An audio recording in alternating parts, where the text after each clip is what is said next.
Mic on.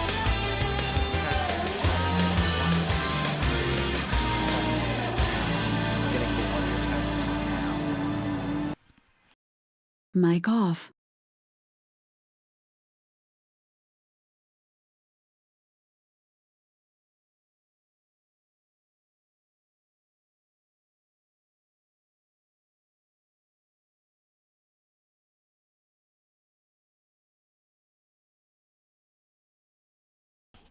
Mic on. Okay, so desktop audio is still way too loud, so let's crank that down a good bit to minus 20 decibels. Okay, let's try this again.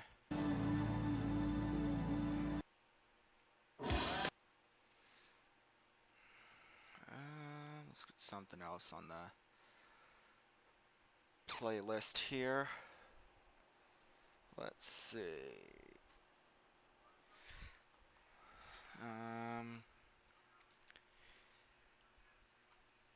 Okay.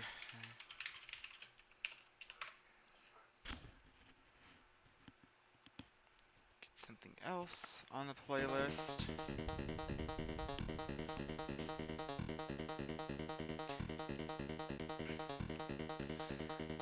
Alright, how does this sound? Testing, testing, 1, 2, 3. This is voice over desktop audio. Mic off.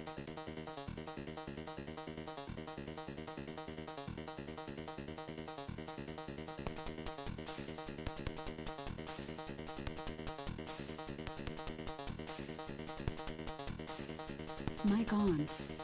Alright, this is microphone over desktop audio test in 1, 2, 3. Mic off.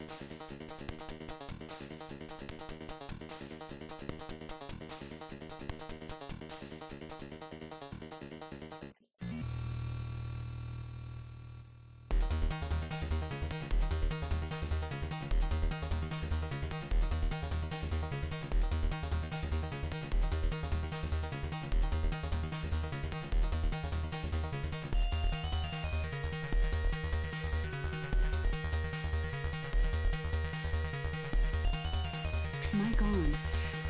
Okay, I think I've got everything mostly working now. So, get my controller started up. Let's see.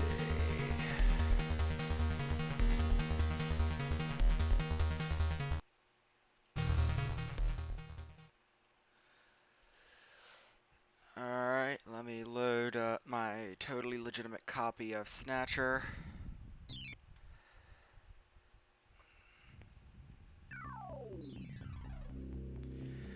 Oh god, that looks terrible.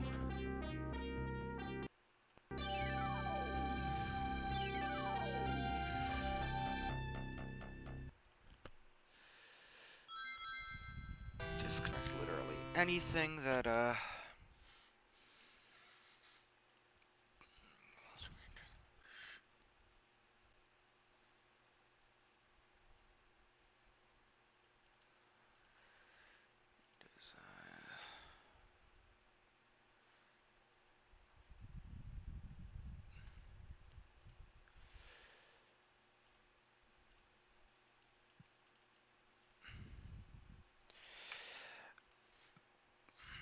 fixed aspect.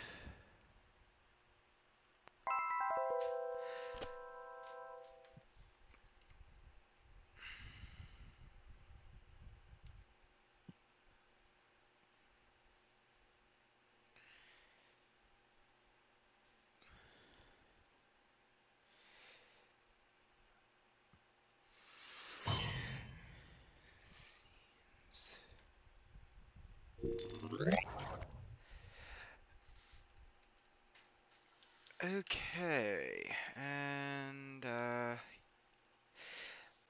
guess this is one of those where gotta figure out the Stream Deck side of things. Let's see.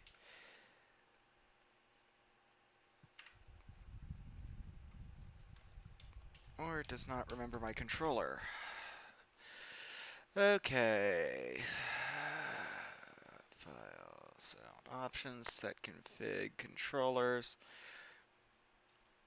6-button pad up. Oh, I gotta set use to, no.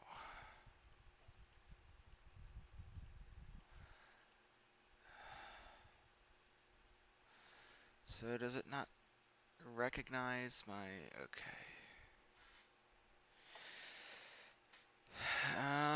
Let me exit and reload. Believe me, I try to have this all ready beforehand, but some things just are not meant to be. Controllers, Bluetooth X input, up, down, left, right, A, B, C, start, X, Y, Z, mode. Okay. Let's try this again. File history.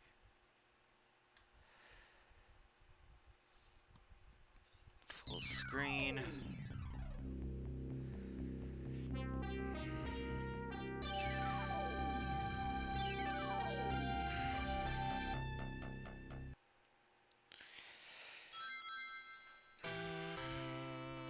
Turn my light.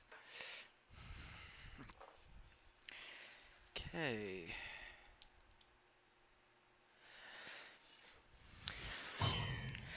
Okay, finally got everything working. So after who knows how many attempts, I'm finally got everything working, and I'm actually awake enough to the point where I feel that I can play Snatcher from start to finish. So we're pretty much going to do just that. So for those of you who don't know, Snatcher is a cyberpunk adventure game, almost like a visual novel, created by Hideo Kojima back in 1988 for the PC 8801 and later ported to the MSX2 home computers. They were a huge deal in Japan. Um, After that, I believe it was ported in, I'd like to say 91 or 92 to the PC Engine CD add-on. And then in 1994, the world got, or the English-speaking world got the one and only English port of the game when it made its way to the Sega CD. Kojima had zero involvement in that particular port. And then there were two more sort of remakes, remasters for the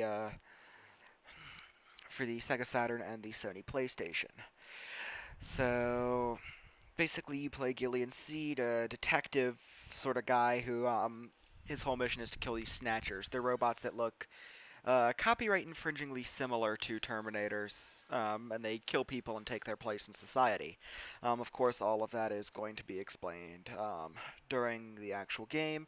So let's get into it. So A is draw a blaster, B is cancel, C is shoot. Alrighty.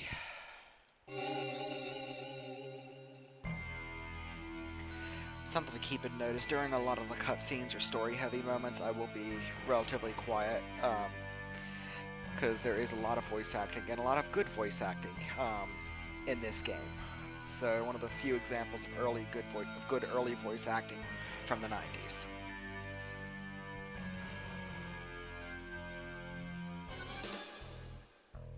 And the soundtrack is hella good as well, so that's another reason I'll probably be somewhat quiet.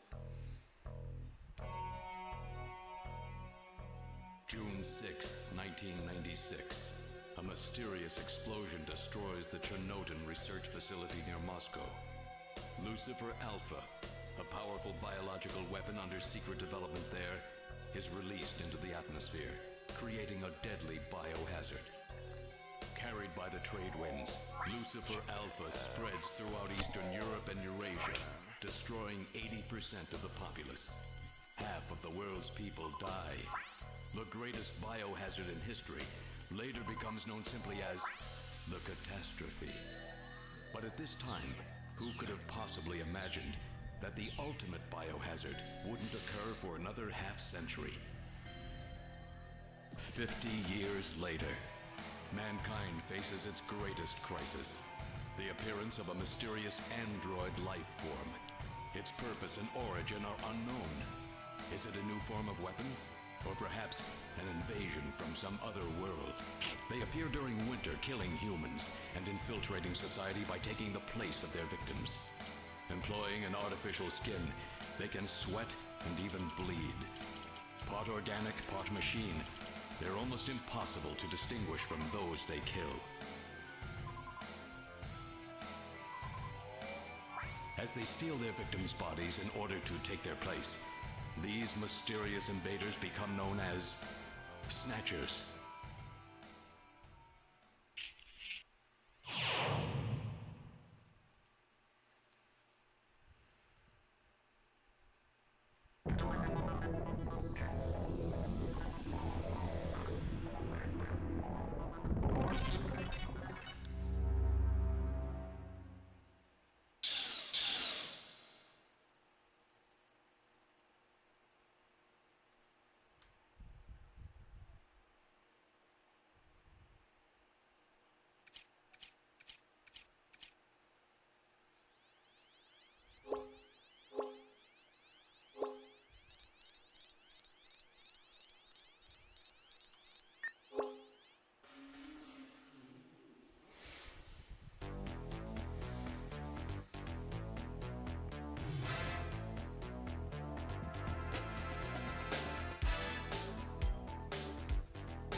How's work? Everything okay?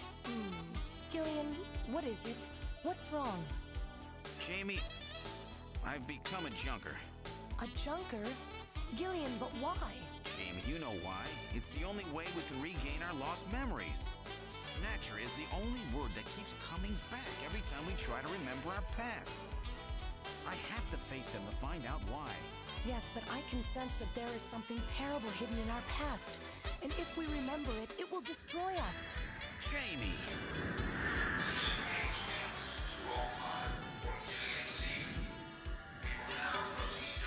I'm going now. Jamie! What? I can't hear you!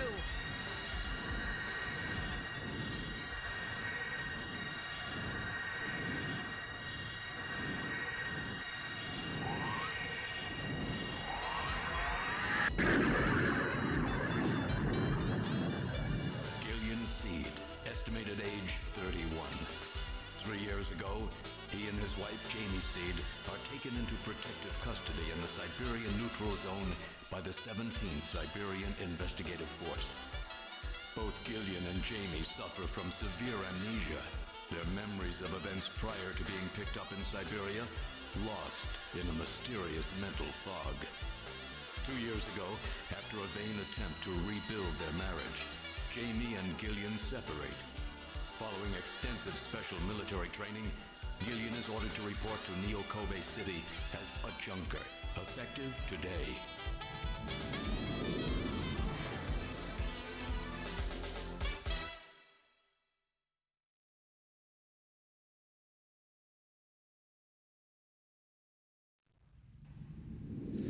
Yeah, so we got yourselves one hell of an intro right there.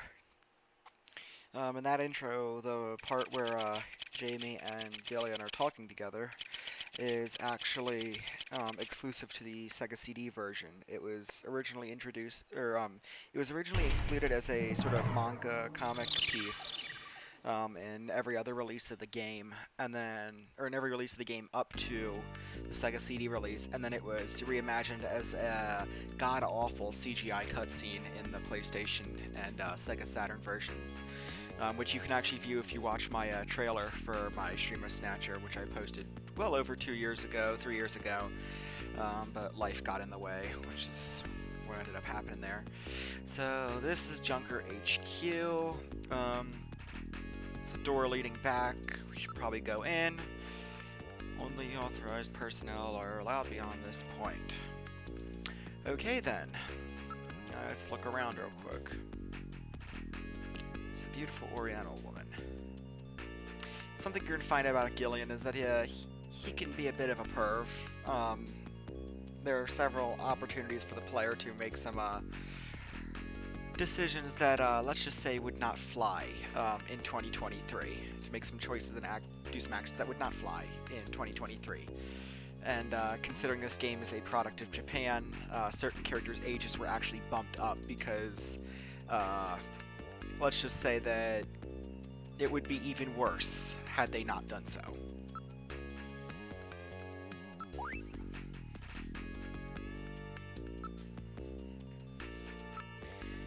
One of those pod type units where the operator sits in a shielded capsule. This is some pretty heavy duty stuff they've got here. This place may be more dangerous than I thought. Well, given that Terminator looking thing, I'm guessing that's a Snatcher, had a mouth cannon in the intro, I would be willing to bet so. Security camera leads into the inside of the headquarters, the area. Junker headquarters lobby. Security looks tight. I'd hope so.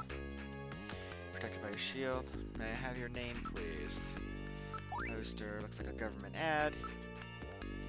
Front pod. The shield proof is heat-proof and shock-proof. It is specifically designed to withstand an attack by Snatchers. Jeez. Camera. Looks like they're monitoring the offices. Door. It's locked. Looks like the only switch is in the operator's pod.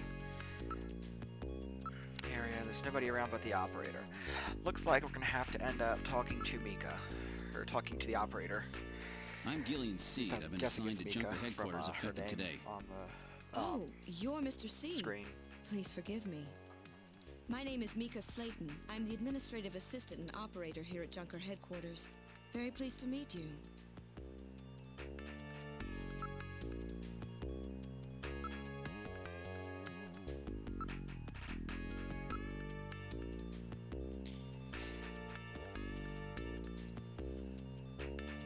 Jeez. So apparently Snatchers have somehow gotten their way up to the top of this skyscraper and have gone as far as to basically just storm Junker headquarters trying to attack it. So I guess it makes sense that the operator or the secretary is behind a pod.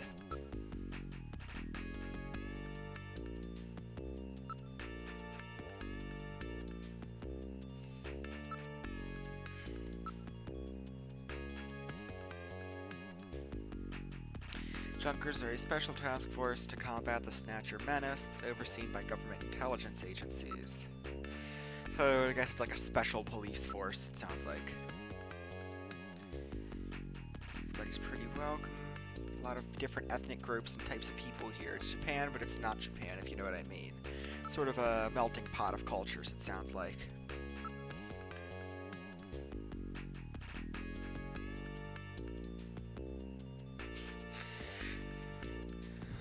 Yeah, you have to ask Mika about herself before you can proceed. So let's Mr. enter. Gillian's fine, and you can call me Gillian, Mika. Okay, Gillian. I'll open the main door and show you around headquarters.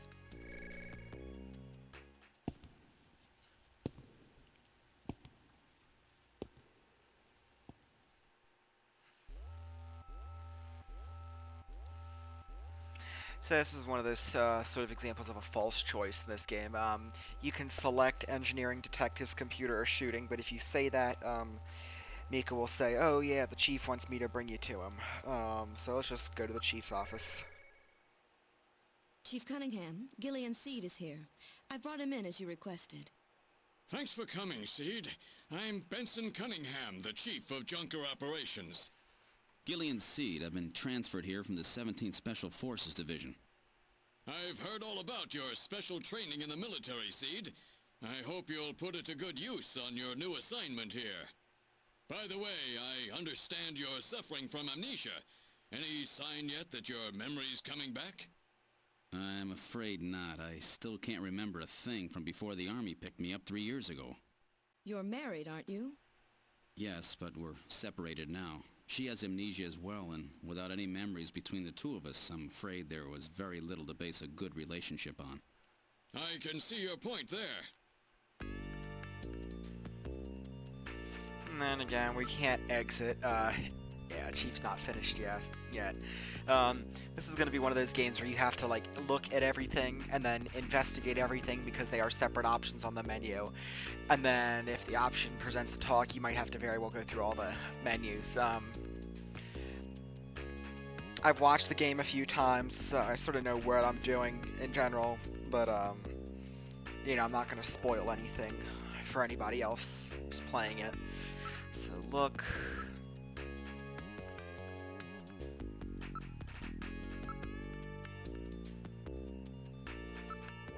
He's got a hell of a desk set up.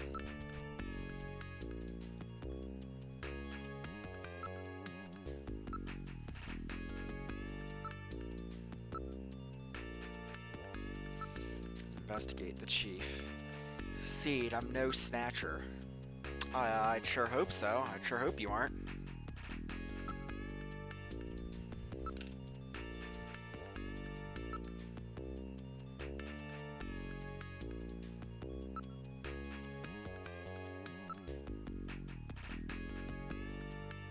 Very special painting, a little out of place for a futuristic high-tech office, but you know what? Chief's got fine taste in art, what can I say? Well, it looks like we've sort of investigated everything, just to make sure. Okay, good. Okay, good. Well, I can say with confidence that the Chief is not a Snatcher.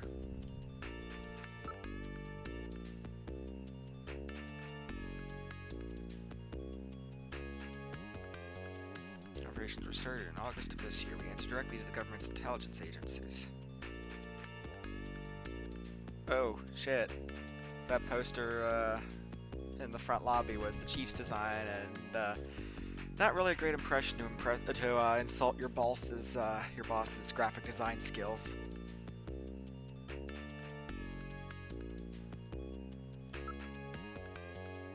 Junker Authority. So we have special privileges compared to the regular cops. The purpose of the Junker Force is to eliminate bioroid snatchers. A Junker, even in the course of carrying out Duty 1, must not harm innocent civilians. A subject may not be physically investigated or restrained unless irrefutable evidence exists that indicates the subject is indeed a Snatcher. So it sounds like our job is to investigate and destroy Snatchers. We may not harm humans in the process of doing so, and we also may not search or investigate individuals unless there is irrefutable evidence. Junker is required to assist and support civilian bounty hunters, so they must really be running thin, I guess, if they're getting the public involved. In order to carry out Duty 1, a Junker is allowed the use of a blaster, a navigator, and a turbo cycle. So those are the 5 rules. Seems pretty simple.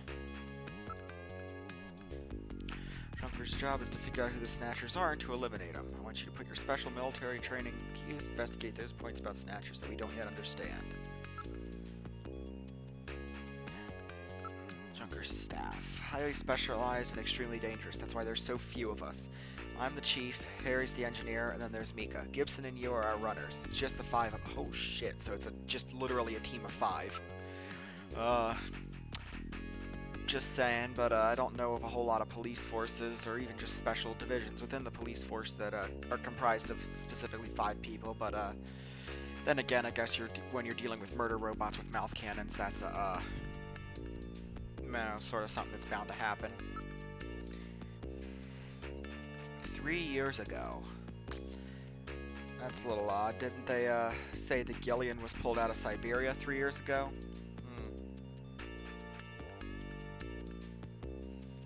Where they came from or what they want.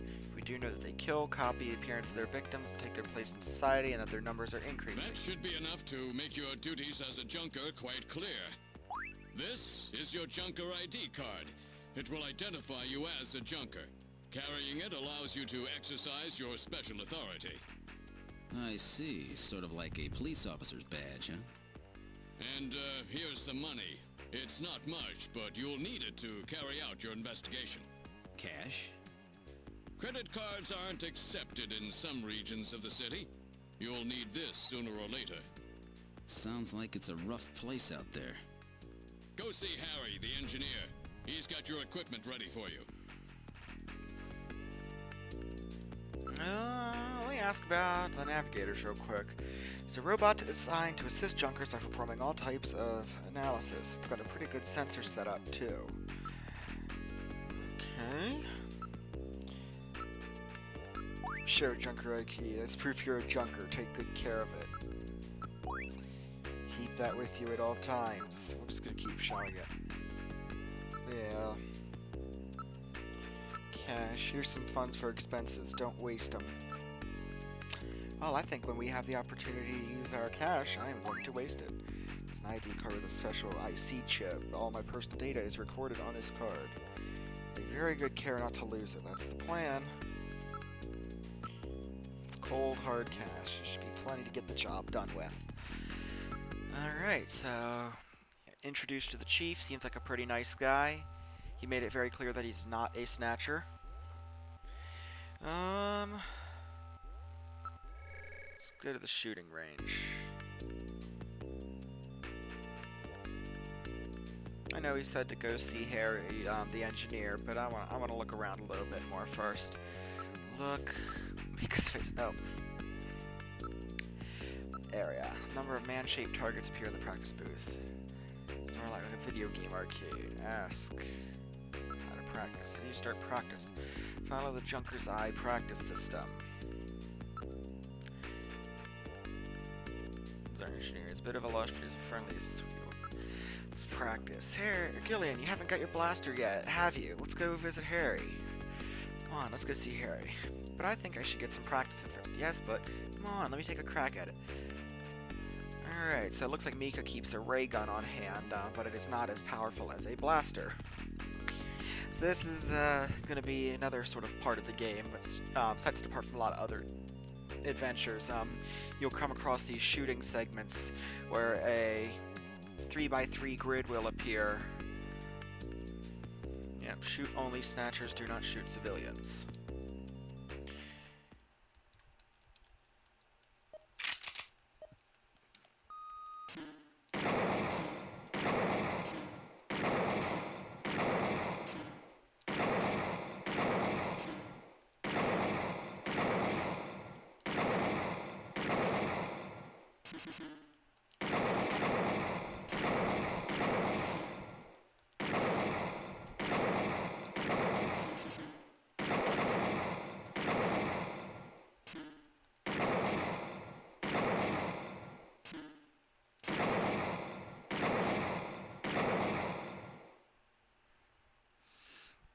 So as you notice, the target is sort of self-centering, so in order to shoot you have to hold down the direction or directions that you want to aim at, and then press the fire button. When you let go, it returns to the center of the grid. Perfect score off the bat.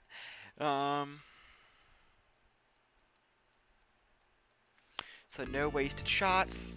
I'm going to be honest, I'm probably not going to frequent the shooting range all that often, and that's because there's a sort of a little sneaky trick here in the game where the difficulty of the shooting segments is intrinsically tied to how well you do at the Junker's Eye, the training system here. Basically, if you do really good and you're an absolute crack shot and you just keep shooting everything on point, the game will get very hard.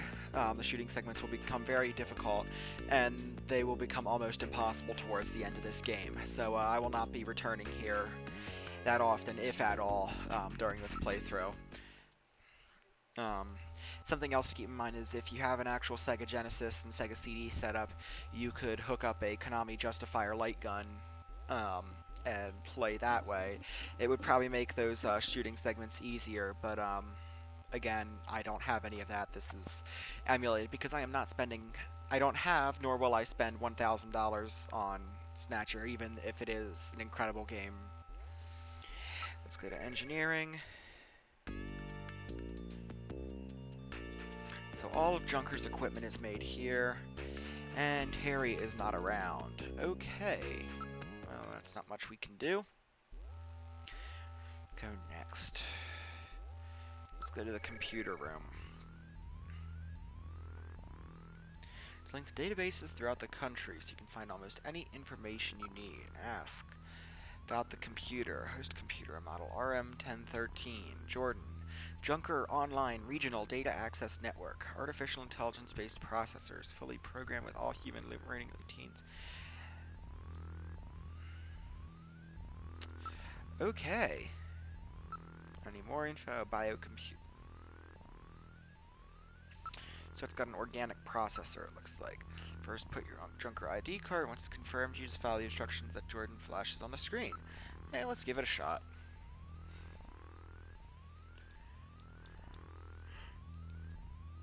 Use card.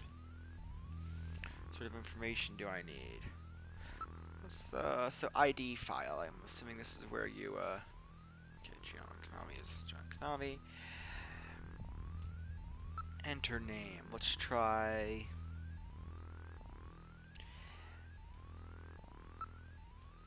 the chief, Benson.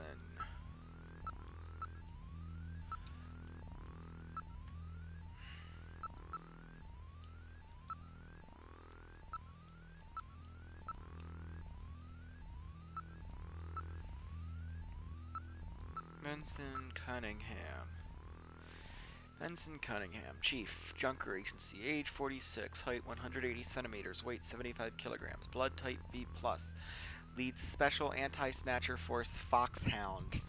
Wonder where they got that from, before being named Junker Chief. Also served as tactical instructor in Foxhound Special Forces in 20s.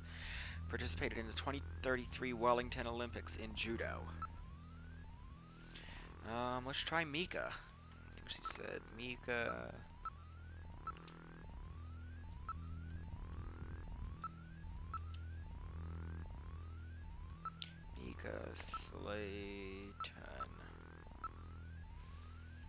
Mika Slayton, Administrative Assistant, Junker Agency, age 23, height 167 centimeters, weight 55 kilograms, blood type A+, marital status, marital status, there's a nice little typo. Graduated from Kobe City University with dual major in criminal psychology and municipal data management. Worked at Kobe Crime Research Lab before moving to Junker Agency. Handled numerous unusual cases at the lab and solved them by using the dangerous technique of attaining complete simpatico with the criminals, but psychological stress from the job led her to resign. Okay, so it sounds like she had enough criminal psychology knowledge that she'd get criminals to sympathize with her, or she'd attain the sympathy of the criminals, and basically get them to spill their guts, but probably the stress involved with doing such a thing resulted in her leaving the job. Recommendation from Junker Chief led to her joining the agency. Let's try ourselves.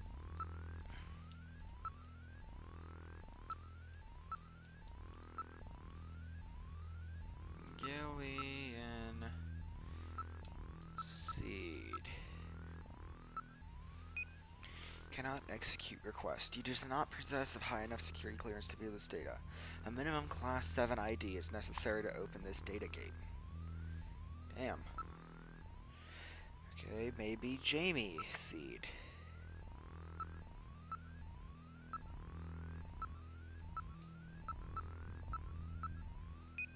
Cannot execute request. You do not possess a high enough security clearance to view this data. A minimum class 7 ID is necessary to open this data gate. That is odd. Level 7 information class. That's way above even the chief. Ooh, way above even the chief. Well. Maybe look a little bit up about Harry. I think they said his name was Harry Benson.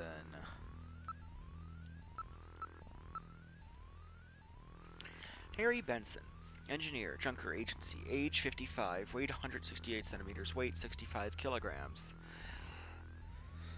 Blood type O negative, marital. Again, another typo. Originally member of government science team to combat Snatchers before its combination with police team to form Junker Agency. Parents die in the catastrophe. Harry is taken into government custody. So he's been around for a while before the catastrophe from the intro.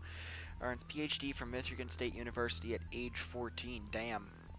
Here I am. I'm 21 and I'm still working, and I've just started working towards my bachelor's. Gains widespread attention for his development of weapons during World War III. Joins NASA following war and contributes to Ramjet engine development team. 3 Nobel Prizes, 1 Fields Prize. Damn. Pretty freaking accomplished. I think they mentioned Jean-Jacques Gibson as well. Let's try him.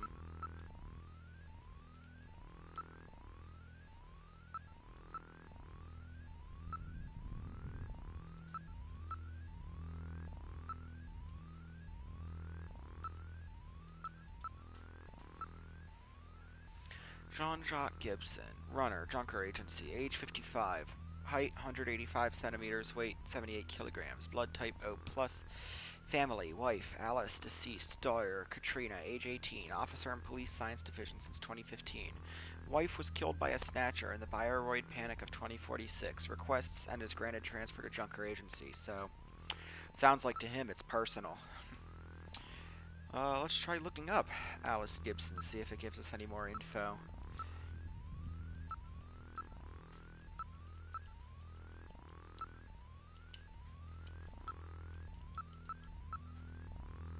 Alice Gibson, housewife, deceased, age at the time of death 40, 165 centimeters, 55 kilograms, blood type B negative, family, husband, Jean-Jacques, age 55, daughter, Katrina, age 18, killed January 7, 2046 by a Snatcher during the Bioroid Panic of the same year. Alright, let's look up Katrina.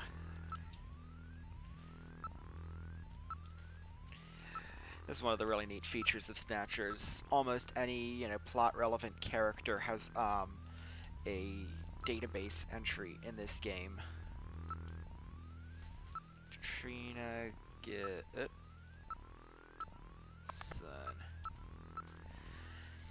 Katrina Gibson, age 18, height 160 centimeters, weight 43 kilograms, blood type O negative, only daughter of John Jock Gibson, won Miss 17 contest in 2046. Currently a popular model in holographic advertisements. Dislikes, identifiable by heart-shaped birthmark on inner thigh. Relatively odd detail there, but okay.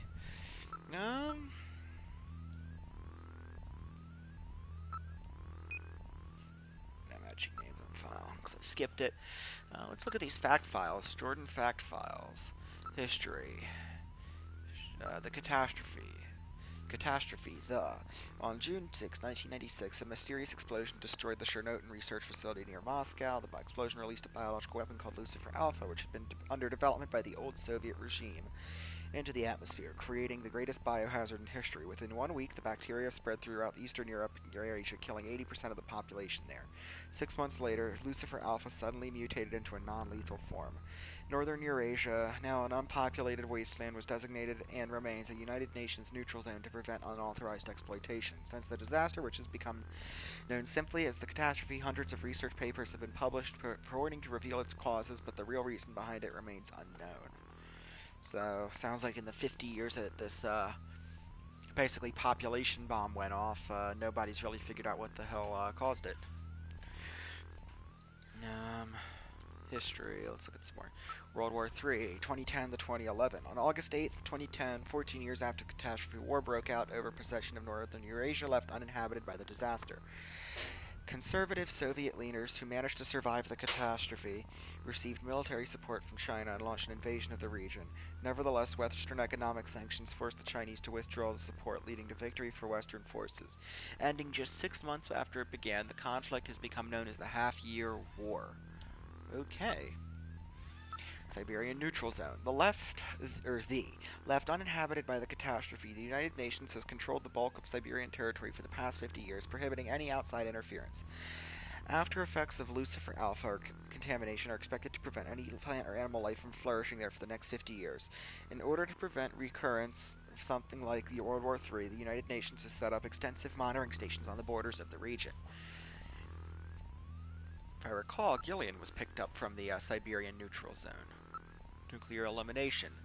Elimination of nuclear weapons. Beginning with the INF, Intermediate Nuclear Forces Treaty in 1987, strategic and theater nuclear weapons were steadily reduced. The threats of nuclear war was further reduced by the IAEA's International Atomic Energy Agency implementation of its military-use nuclear material manufacturing cessation accord, which enforced the disposal of all military-use nuclear material at the beginning of this century.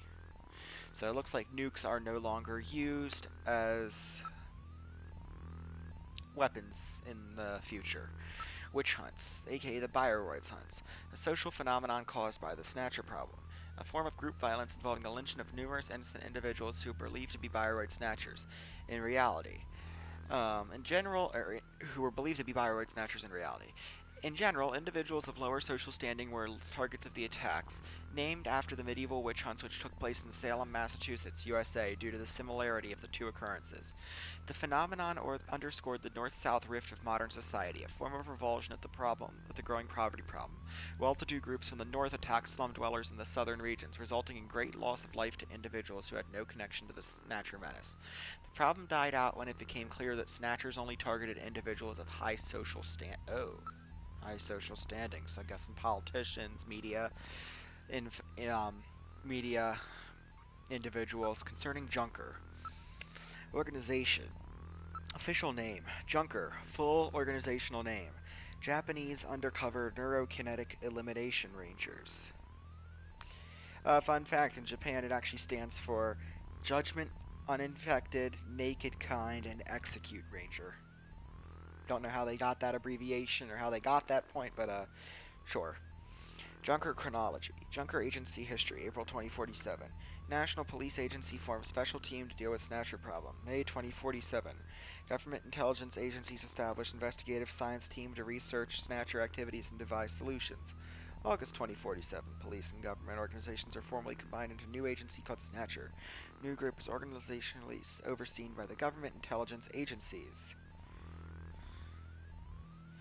Organization. Junker agency organization. Staff classifications. Chief or head. engineer, operator, runner, investigator, and navigator support robot.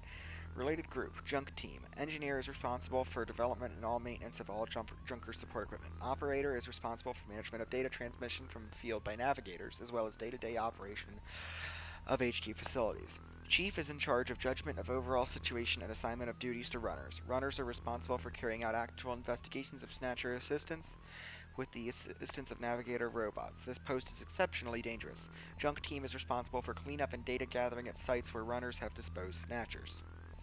This makes sense. Staff. Junker staff as of December 2047. Benson Cunningham, Chief. Jean-Jacques Gibson, Runner. Harry Benson, Engineer.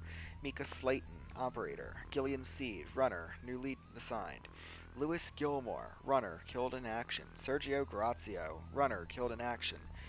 David Johnson, Runner, retired. Schultz Descartes, Runner, killed in action. I'm gonna go through those names now. I want to look them up. Louis, Sergio. You can also put in just their first names. So Louis, Sergio, I think Larry. Alright, return to menu. Quit fact file.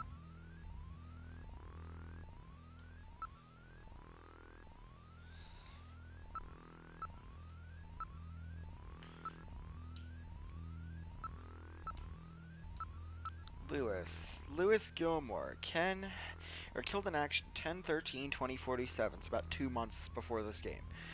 Honored as the first Junker to die in the line of duty. Killed while attempting to question an unidentified Asian male believed to be a Snatcher.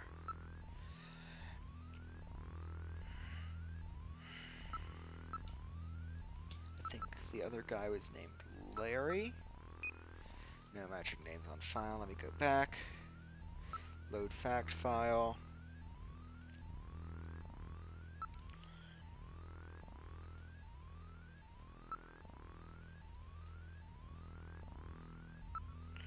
Organization staff. So Louis Gilmore, Sergio Grazio, David, and Schultz.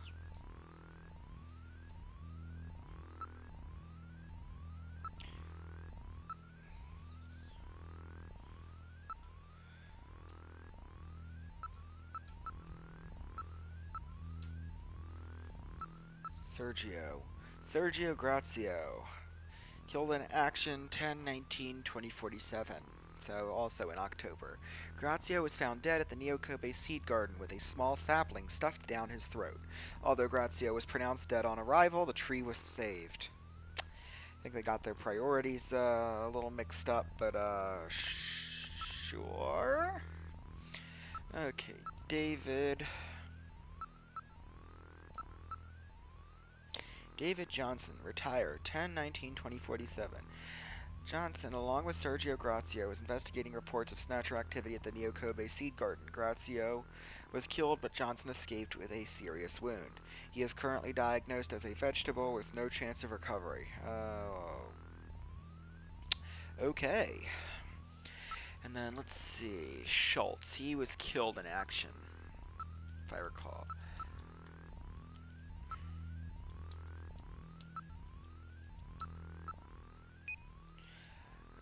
Just Schultz. SCHU.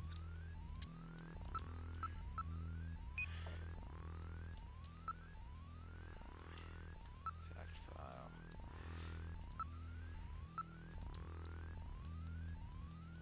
Okay, this is just that was just the info regarding Junker's That was just the info regarding Junker's facility, but we sort of figured that out. Okay, SHUL. Heck.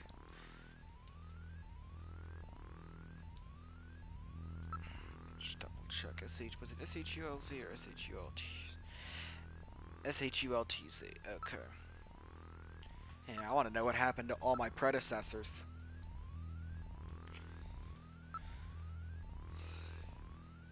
SHU.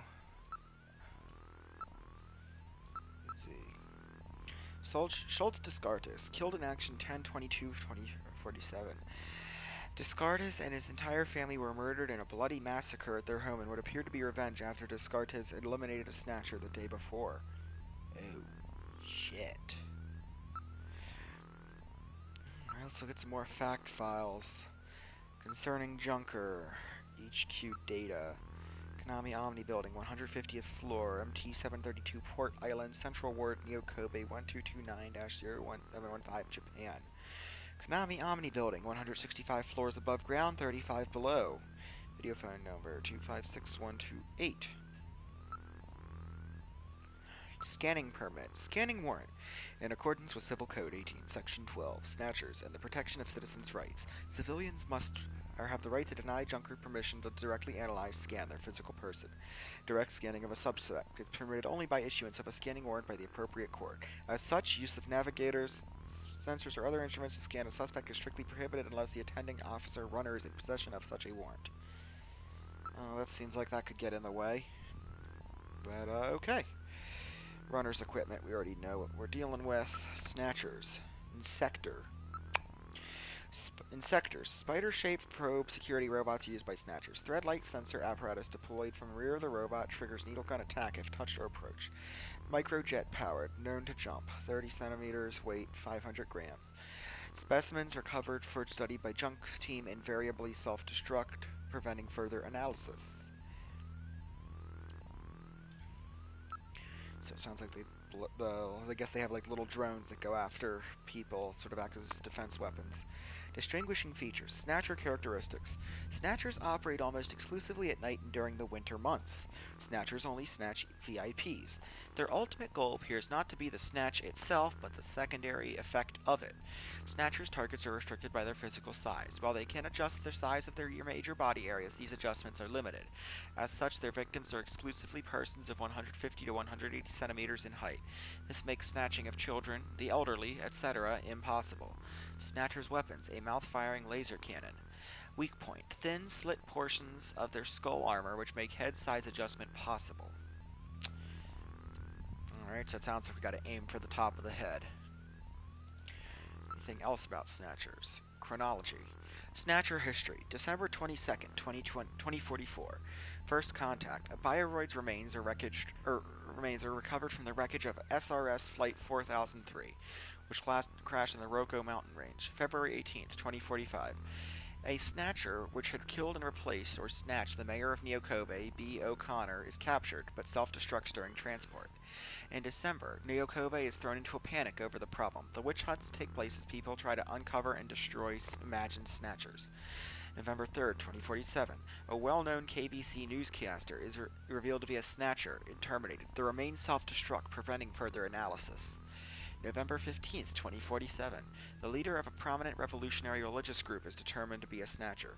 During pursuit, the Snatcher's car crashes, destroying it in the resulting fire. November 20th, 2047. The former president of a biotechnology firm is uncovered as a Snatcher and terminated. During transport, the remains are stolen. So it sounds like, I guess, engineering hasn't been able to get their hands on a sample to analyze. Bounty Hunter Program. In order to elicit civilian support in the efforts to combat Snatchers, the government instituted the following reward program. All eligible voters of Neo Kobe were given the right to register as bounty hunters. Registration involves a few simple tests and procedures, a firearm license, psychological profile, Junker test, etc. Actual rewards for Snatcher termination depend on individual circumstances. Government also provides numerous insurance benefits for those injured or killed while attempting to terminate a Snatcher. Concerning Neo Kobe data. Neo Kobe city statistics. Total population 5.83 million. Ethnic groups: Japanese 30%, Chinese 24%, American 10%, West European 5%, East European 11%, Hispanic 5%, Jewish 5%, Philippine 3%, other 7%, unregistered population 1.2 million estimated. Total area undetermined. Neo Kobe history. Development of the city. Construction to link major man-made islands to the inland sea begins near the end of the 20th century. Plans to link the 5 major blocks into one large metropolis is promoted in early 21st century. Plan is completed 10 years later in conjunction with the Kobe Expo. City launched as a major new hub for Asia and experiences heavy integration. By 2045, city becomes known as Neo Crowbar due to its infamy as the city with the world's highest crime rate. okay. So it's not like this place is, so it's warm, but I guess if you go to the seedier areas, just be ready. Kobe Bridge. Complete quarantine of Neo Kobe is launched on December 1st, 2047 as a method for preventing the spread of the Snatcher menace. All land, seas, and air links to the city except for the Kobe Bridge are cut and patrolled by the military. Passage over the Kobe Bridge requires a government-issued pass and numerous thorough checks. So pretty much we're on a, for all intents and purposes, we're on an island. Alpha 1. Mother computer system which unifies and oversees administration of Neo Kobe, developed being sophisticated networks of hundreds of separate systems in the SIL. High-speed neurocomputer maintains extensive files on all individuals, corporations, and groups within the city, also manages the day-to-day operation of the city's financial distribution by Konami Software Project Development Division Subgroup Number 48. I see what they did there. Snow 9. A crystalline form of pollen created using genetic manipulation techniques. Developed for military use, it disrupts nearly all radio transmissions. It is poisonous to humans. In large quantities, it can cause symptoms similar to respiratory arrest, while even small quantities cause allergy-like symptoms such as sneezing and runny noses. Larger than ordinary pollen, the crystals are visible to the naked eye and appear similar to snow, hence the name. The pollen creates environmental problems as well, and vegetation producing it was destroyed in large quantities after the war to avoid them. Nevertheless, it is emerging in tropical regions as well as the subtropical regions where water supplies are plentiful, such as near rivers. At present, the only known area affected in Neo Kobe is in the vicinity of the Ina River. As the pollen appeared in Neo Kobe only after the first presence of Snatchers was confirmed, the relationship between the two is currently under careful investigation. Snow 9. STBO, a mysterious disease which originated France around 2035. First patient in Neo Kobe was recorded in the summer of 2040. Between 50,000 and 100,000 residents of Neo Kobe are believed infected. STBO victims.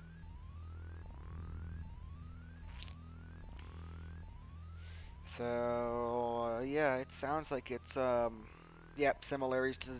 So it sounds like this is sort of their fictionalized version of I guess a super AIDS. I hate to use that term, but that's, again, this is also a game from a different time period when stuff like this, was a little more acceptable to sort of talk about, or not necessarily talk about, but like use as a pop culture element. I guess that's the best way to explain it, but funnily enough, this really just never appears in the game ever again. Like, there's nothing that revolves around it, so it really just feels like it's an attempt to sort of try and build the world, make it seem like more than there is. But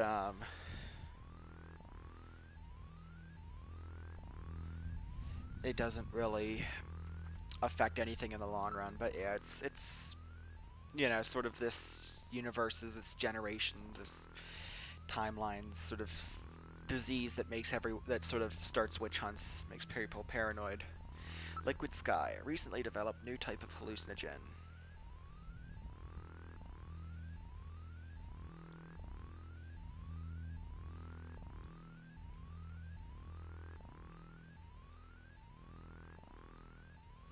So that's our fantastic drug for the game. Black market. Chinese immigrants with business and marketing skills contributed greatly to the market's growth during its early years. The size now exceeds that of the regular marketplace.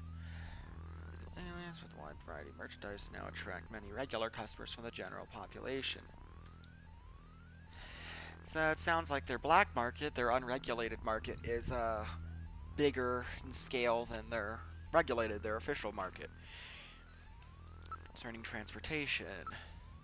Linear motor train utilizing superconducting magnets for propulsion. The system was the backbone of transport for 30 years after the war, but was scrapped due to the spread of slums in the south and the introduction of automated traffic control via central computer. The original plan was for trains to travel in near vacuum tunnels to reduce air resistance to almost zero, but high costs and the weak foundations of the reclaimed land in the city prevented realization. The abandoned tunnels of the system still exist. Demolition efforts have been hampered by property ownership disputes and the weak foundations. So there's an abandoned subway running under the city, it sounds like. system which maintains the entire transportation network of New Kobe, including land, air, and water routes via direct computer control.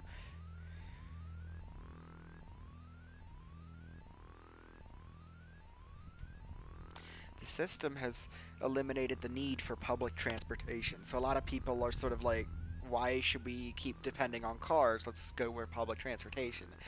It's more efficient, it's better for the environment. This is sort of like the extreme opposite example. Basically, every car is like a Tesla with full self-driving, and as such, public transportation is no longer a thing because there are no car accidents anymore. Concerning transportation, black taxi. If I can, it's a little different. It's not really a point and click, but it's also, you know, it's sort of its own thing. It's a term referring to illegal manned taxis. The word taxi usually refers to government-operated, computer-controlled unmanned vehicles. However, such taxis requiring personal identification to board only operate in areas designated municipal data administration districts. They generate records of where customers board and get out, making their use impossible or impractical for many immigrants and illegal aliens. On the other hand, black taxis require no identification and will go anywhere, making them extremely popular. As such, government officials have decided the black taxis, though illegal, have formed such a sophisticated organization throughout the city that they can no longer be ignored, or they cannot be ignored any longer, and plans are being studied which would legalize their operation. Recording transportation, culture, science, space development, Mars research, chronology, biocommunication, dream quarter. Holy heck. I mean, there's all this stuff to go through on different issues, I guess, that surround the city. Like I said, very little of it ends up being of any importance. Alright, so that's the computer, and holy shit, we're past an hour. I might have to break this up into, by act. Because at the rate I'm going, we're not gonna, I'm not speedrunning the game. At the rate we're going, we're, let's see. We'll be at the end of Act 1 by, well, we haven't even gotten past the tutorial. Holy shit. Let me try and speed through things just a little bit. So, let's go to the detective's room. There's really not much, that we won't be exploring in this room later, so I'll put that off for now. So now we all need to, yeah, so now she says, all we need to do is find Harry. You know, that's sort of your cue, okay? Go to, engineering now. And look at that. Good, Harry's back. Great to meet you. You're, Gillian Seed, right? Haven't we met somewhere before? No, I don't believe so. Really? Well, I guess I must be imagining things.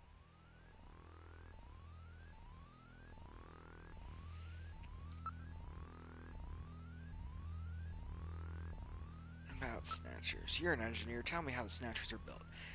It's odd, but we've never been able to get a specimen. They were always stolen or self-destructive. If they have any weaknesses, they're built really well, so it's tough to destroy them outright. Try to immobilize them. They got these slits on their head for some reason. A well-placed shot will often destroy their control functions. So like I said, if you encounter a Snatcher, go for the head. Oh, that's right. Don't panic yourself. I got it right over here. This is your blaster, the official weapon of a junker. It's got full user feedback circuitry, adjusting itself to your reaction time. In other words, it's just as good as you are. What do you think? Here, see how she feels.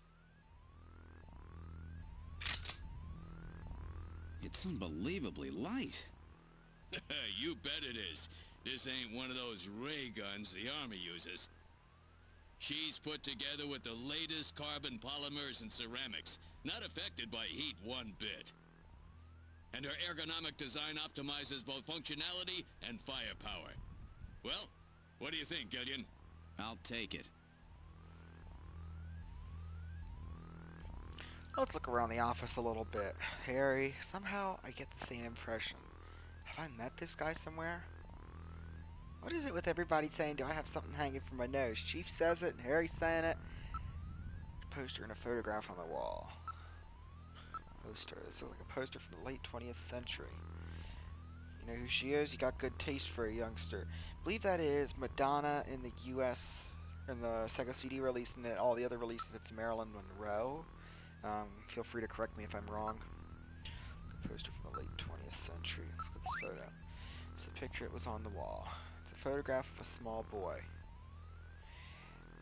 That's a picture of me as a kid. It's my only memory of my childhood.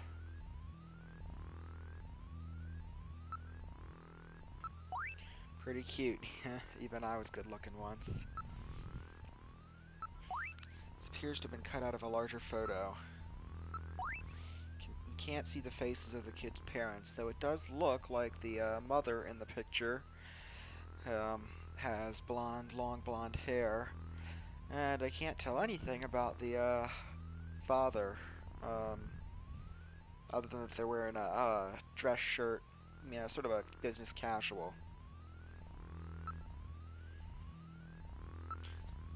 What happened to the picture? Why is it torn? I don't know myself. I'm told I used to always carry it around with me. With only this fragment, there's no way to track down your parents. Yeah, but for me, that picture is the only evidence I've ever even had parents. And imagine growing up and not knowing who your parents were. Even with everything I know, I could never build a monster like that. Yeah, didn't Harry have like several Nobel Prizes? Blaster. First, you have to get used to things. The rest can come later. Use the Junker's Eye practice system to get used to your blaster. Yeah, we're not,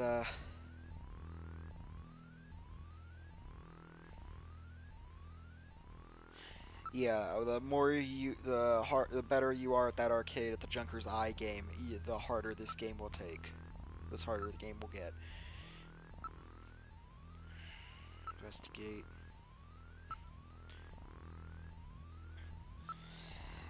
I guess I should ask about a navigator now.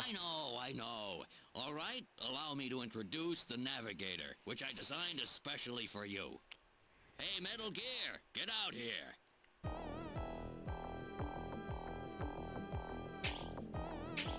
Metal Gear, huh?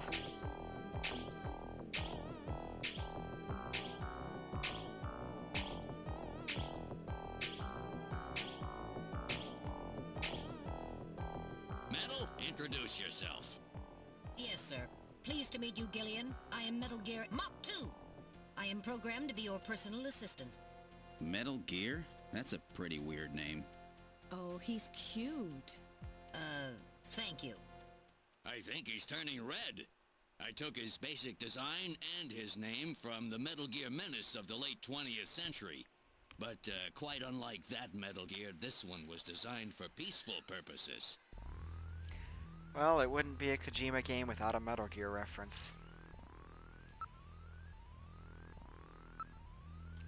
Navigators are designed from the start as a Junker's investigative assistant. On-site detection, analysis, recording, communications, you name it, and they're packed with features. Metal Gear here is the latest model. What about an attack system? Don't they carry any weapons? Afraid not, they're unarmed. Their main idea behind Navigators to assist in investigations data management. But they do have a save function. Just choose the use Metal Gear command and then the save command. You can record the exact status of your investigation that way. In the same way, you can use the use light command to help you when it's too dark to see. Told you they were nice to have around, didn't I? How about communications? Does he have some kind of radio? Yeah, there's a video phone installed. A video phone? That's right, just select use Metal Gear and use video phone to access it. In theory, you can use it anywhere, but you just have to watch out for interference. Sometimes the signal just can't get through. Ah, speaking of video phone. I have a video phone call from Jean-Jacques Gibson coming in. Connecting. Junker HQ, this is Gibson. I've cornered a probable male snatcher. I'm in the abandoned factory in the M district. Request immediate backup. Gillian, that means you. You better head out right away. Jean needs your help. We must hurry. We'll use a turbocycle to travel to the scene. Be careful, Gillian. This is a turbocycle, specially designed for Junker use. In addition to three-wheeled ground travel, it is capable of hovering and high-speed flight. The vehicle is also VTOL capable, so takeoffs and landings in narrow areas present no difficulty. A flying tricycle, huh? I just came in on one of these things. We have been assigned this vehicle for use in our investigations. So, fun little fact that tricycle reference was in the Japanese versions of the game, the turbo cycle is referred to as a tricycle.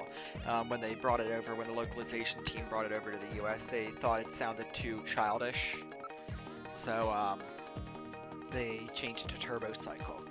It's built with the latest ceramic-plastics and carbon polymers. It doesn't even have a scratch on it. There's no problem. The tires have the inspector stamp on them. There's nobody in the parking lot besides us. Still has the inspector's OK sticker on it. Still has the no problem. The control board shows all green. Look. It's brand new. It's just tuned up. It's a 47 Interceptor. It's built by the same company that builds the shuttle.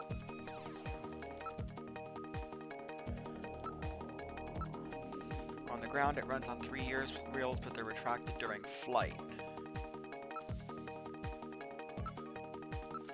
It's a Junker HQ parking lot. Several turbo cycles are parked in the area, but only two get used because, well, only two get used. Alright, I'll save everything that has happened up until now. Which file number would you like to save it in? Yeah. I did start a previous save from a deleted stream, but, so we're gonna just save over it. Let's continue. Alright, guess there's nothing left to do but enter the turbo cycle.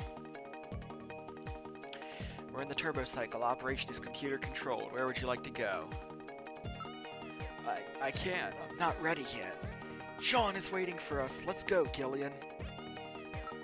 Why don't we stop off at my place first?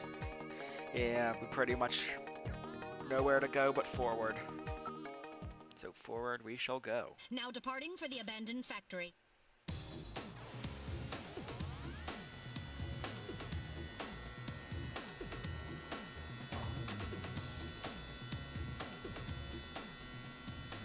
First day on the job, and now this. Ace Junker Gibson has cornered a suspected Snatcher. I wonder if this guy really is a Snatcher. Guess I'll find out now if all that training really paid off.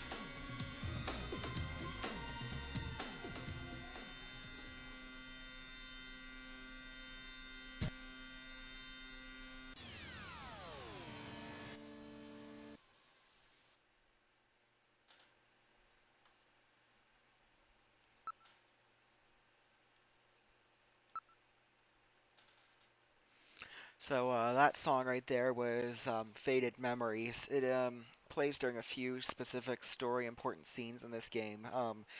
But to this date, there has this song, and this song in particular, has never been released on its own. There have been several attempts to try and extract the song from the various scenes it appears in, piece it together, and remove the background voices. But for all intents and purposes, this song is pretty much, on its own, is pretty much lost media, unfortunately. It does exist in other forms, but it's a completely different melody. Anyways, I guess I should stop stalling and get out of here.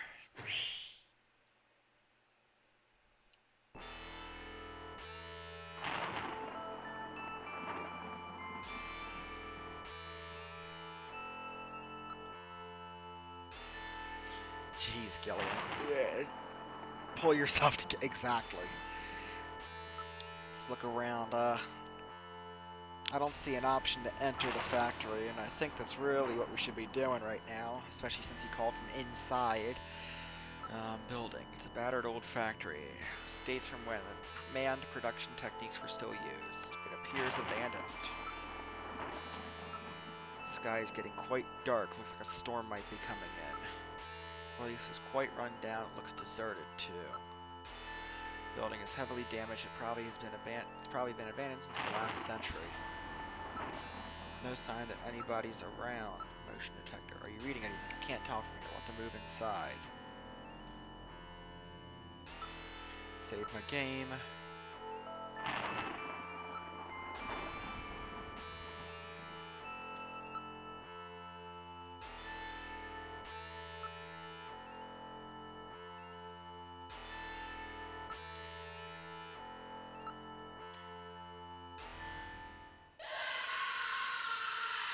Oh, shit. Shit. Oh no!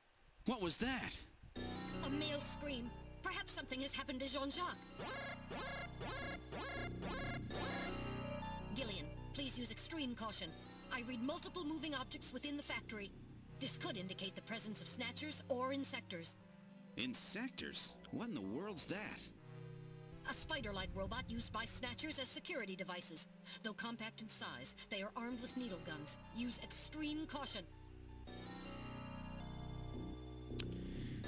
We were too late. Maybe we shouldn't have looked and maybe we should have just gone running straight in instead of looking and investigating everything. But no, we had to do that. I don't think we're gonna find Jean in one piece. Let's go in anyways. Keep your blaster ready. Good advice.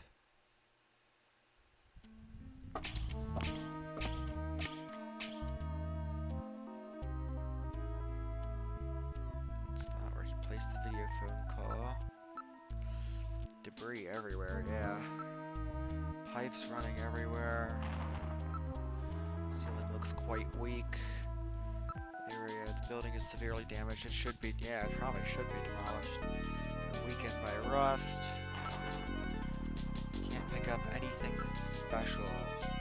The concrete here is quite corroded. The place looks like it's going to collapse any minute. We should be careful. There's nothing special here. Where is Jean-Jacques? Yeah, where is he? Blister here. The surface is hot due to steam so I guess the pipe is sort of still leaking. Yeah, steam is still leaking out. That's a little odd. Nothing's moving. What happened to Jean? Let's move ahead. Fuck. What the? It's Little John! Little John?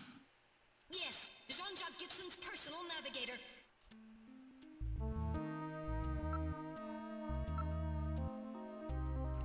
Sticking out. Little John's parts are spread everywhere. There's wreckage everywhere. Let's look at Little John. Oh, jeez. It's been demolished. There's no way to repair damage that bad. Investigate. Ceiling. Water dripping from the sprinkler. Ground. I don't see anything that would help our investigation. I can only find Little John's memory chip. Little John. Charring indicates he was hit by fire from a laser cannon. Nearly all of his circuits are burned completely through. His functions have been completely terminated. Nevertheless, his memory may be all or partially intact. Where is Gibson? A navigator never leaves his runner's side unless there is a very serious reason. We have to hurry. Gibson's in trouble. Again, judging from that scream, I would say so. Yeah, let's see if we can recover his memory. Well, what do you think? Can you get this memory chip out of there in one piece? I will attempt it. Now retrieving memory chip. Memory chip retrieved. Nice. Listen, I can't confirm any water droplets in Little John shorting out. Advance. Look. Things are scattered all over the floor. Has a large pillar, there is nothing unusual. Nothing special here.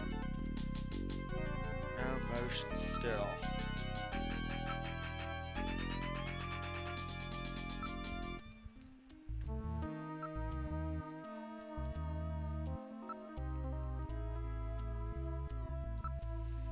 Guess we gotta move forward. Oh. There's something on the floor. Look. Body. He dropped his blaster here. It's been crushed flat. This would take incredible strength. Strength from a Snatcher. Bent like a twig.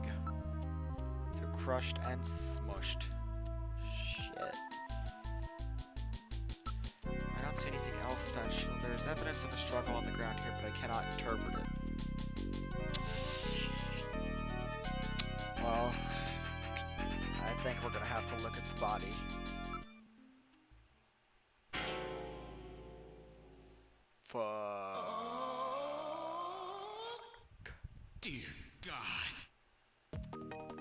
Yeah, my thoughts exactly. John! Gibson! It's Gibson! My god, his head's been twisted completely off. Holy shit. Yeah, I wish I didn't have to meet him like this. Can't believe they killed John.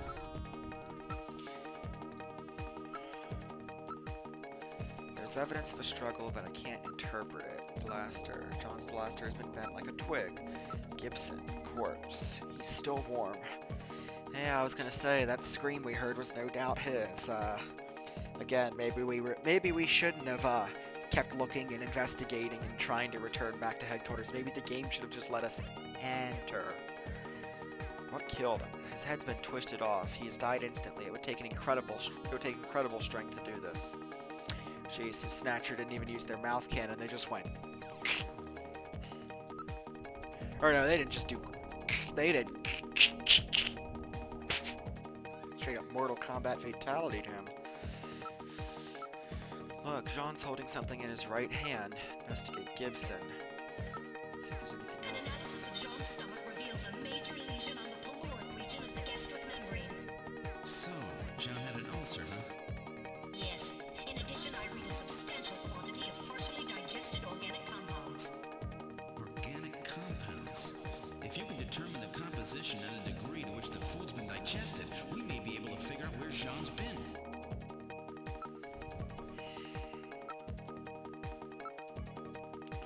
Completely search the body.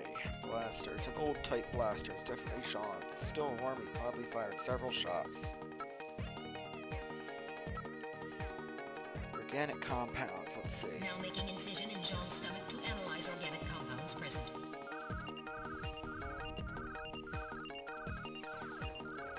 Analysis complete. Results on the display.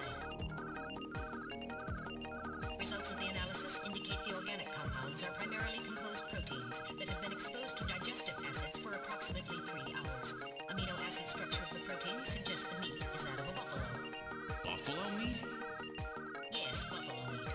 The results indicate that Jean ate buffalo meat somewhere about 3 hours before he was killed. Buffalo meat. Relatively unusual. In the Japanese version, it was actually whale meat, but they thought that was too extreme for Western audiences.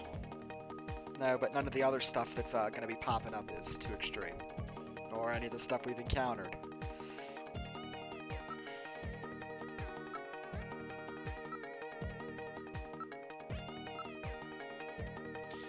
No motion detector. Gibson, right hand.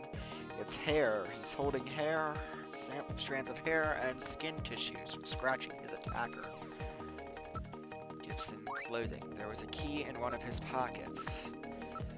Wait, there's a scrap of paper in his other pocket. Didn't find any more evidence. Let's look at the hair. Analyzing recovered hair sample. Analysis complete. Results on the display. 1. Chromosomal analysis of cells from the papilla and root reveal 46XY. Subject is male. 2. Hair color, brown. Hair structure reading of 65 indicates European subject, wavy hair. 3. Attachment of root structure and thickness of the base of the strand suggest hair was pulled out of follicle. 4. Enzyme antibody analysis indicates subject is blood type A, Rh factor negative. 5. Cell component distribution indicates presence of artificial protein compounds. The results of the analysis strongly suggest that the strand of hair was pulled from the scalp of Jean's attacker during their struggle. This strand of hair almost certainly came from a male European, blood type A negative Snatcher. Male European Snatcher. Let's look around the corpse. It's a struggle. Blaster. Bending a blaster like this is well beyond the strength of any human. No doubt it was a Snatcher. I think we've already established that. Key. This item is quite an antique. Where's the paper? Search the house. What is that supposed to mean? Written on ordinary paper. This could be Jean's last words. Metal. Keep them as evidence. What's key for? I don't know anywhere where old keys like this are still used. Master. Let's analyze analyze the skin Now sample. analyzing recovered tissue sample. Analysis complete. Results on the display. 1.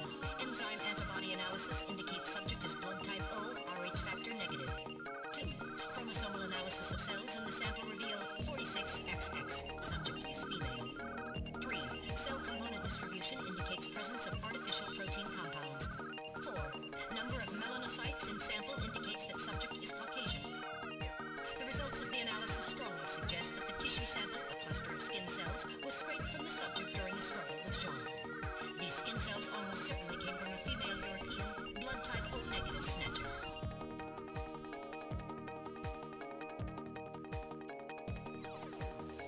Maybe there's more than one Snatcher involved. Gibson said I've cornered a probable male Snatcher. Oh. Concerning noise. I'm reading movement.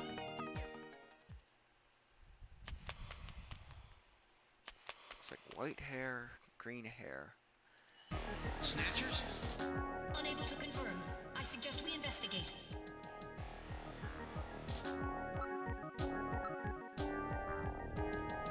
It's a dead end. Then where did the Snatchers go?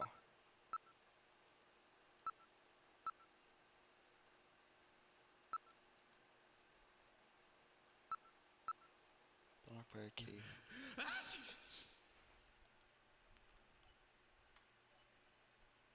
Stay quiet. What's wrong, Metal? Maybe it's a sensor defect, but I think I'm picking a sound off in the distance. Can you hear it, Gillian? That's odd. Seems like my ears are going out on me. Maybe it's due to a change in air pressure.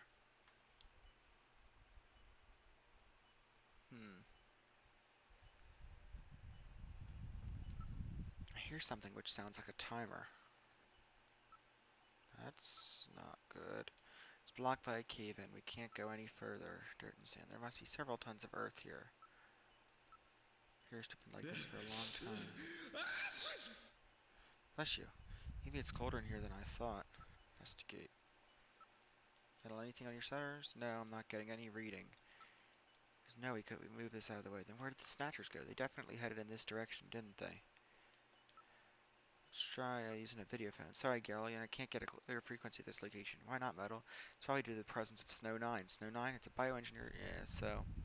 That's probably what making Gillian sneeze. Let's try and report the analysis results. I'm afraid I cannot analyze another navigator's memory.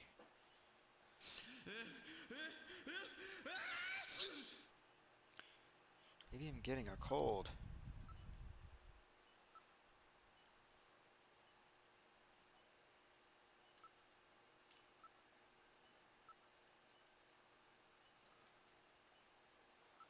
Guess we guys go back. Wait, I can hear something. I can't hear a thing. Quiet there. Can you hear it? Listen, you can hear a sound like that of a timer. Retreat. Alright, alright. Now moving back. Wait, I can hear something. I can't hear a thing. Quiet there. Can you hear it? Listen, you can hear a sound like that of a timer.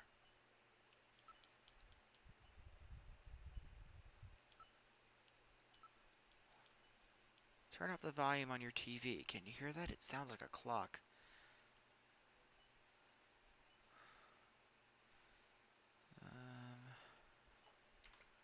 Let's see.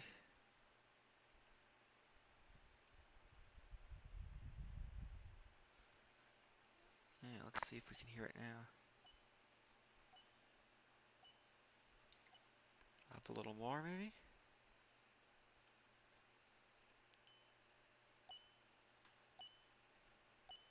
You guys hear it? Weird. Picking something up from the direction of Little John. Little John's functions are totally dead. Well then, I guess we gotta... I don't know, something doesn't sound right. Let me, I'm gonna save the game. So let me overwrite it.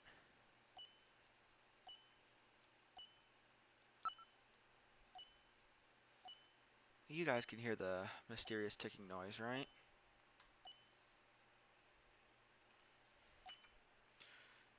Turn it down just a little bit.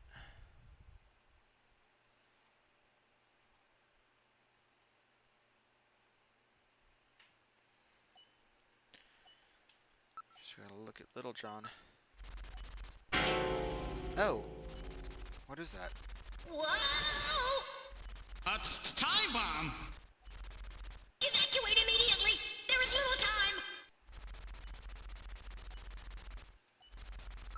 Yeah, we better save again.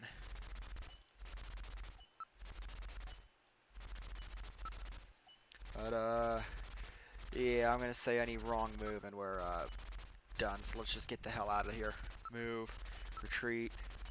Oh shit. Motion detector. Insectors. Okay, good. Not a snatcher. Press the A button to draw.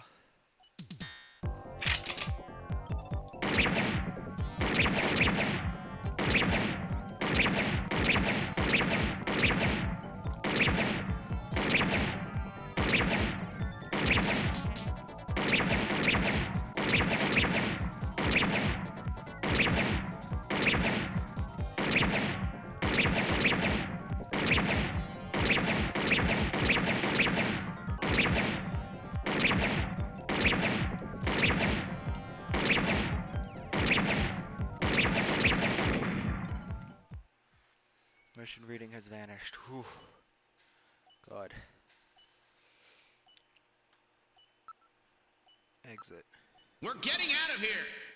Sorry, I cannot go with you! What's wrong with you? Hurry it up! I am incapable of locomotion! What on earth are you blabbering about? Let's go! It's gonna blow! Please save yourself! I am paralyzed with fear! Turn up the audio. Oh, I can't believe this stupid robot! Come on!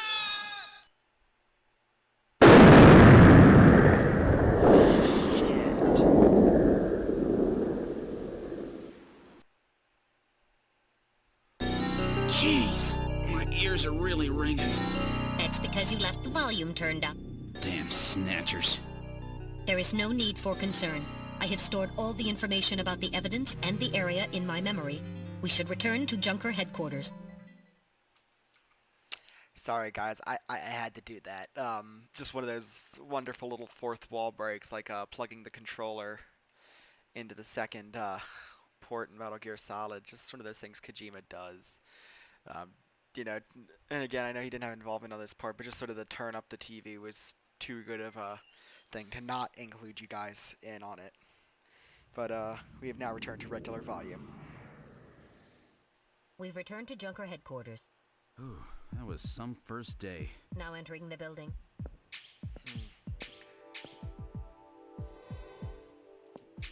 We've entered the lobby. Gillian, I heard about Jean.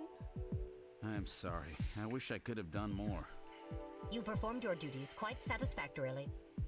That's right. It's not your fault, Gillian. Don't worry about it. By the way, the chief is waiting for you. This is the chief's office. Well, Seed, that was a pretty rough first assignment to draw. You made a great effort, though. I've studied the data transmitted back by Metal Gear, so I know all about what happened out there. It's too bad about Gibson. He was a great junker. Seed, I need you to take over for him. You're the only one I've got left who can battle this Snatcher menace.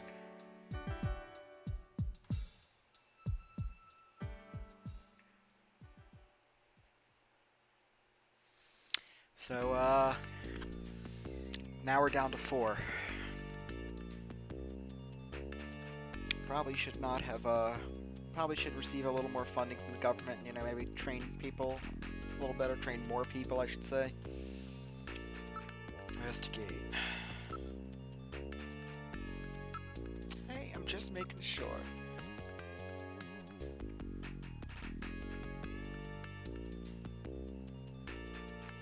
Check out the detective's room and then his home.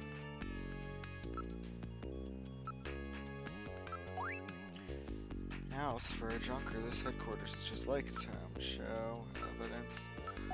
We don't use these around here, at least not standard issue. Weird. to engineering, see if Harry... Oh. Well, so our new junker has returned.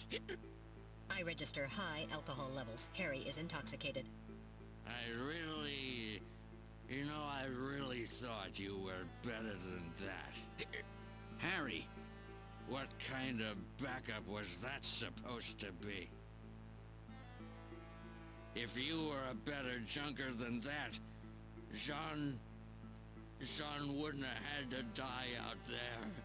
Harry, that statement is incorrect. Don't worry about it, Metal. Harry's right. Jean... Sorry, it's not your fault. Metal, would you give Harry the memory chip we pulled out of Little John? Of course. Harry, this is Little John's memory chip.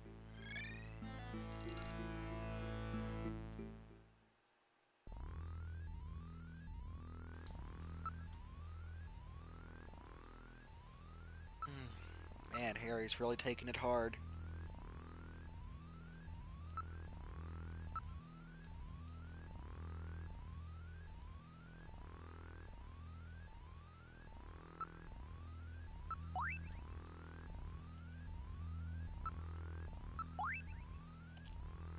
Birdie, it's Napoleon.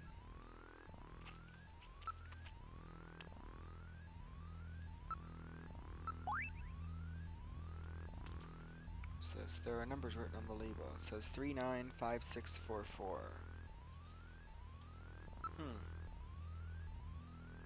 A little farewell party for Jean. He's really not taking it well. Yeah, let's use Jordan for the time being. See if we can get any more info out of Jean about Jean.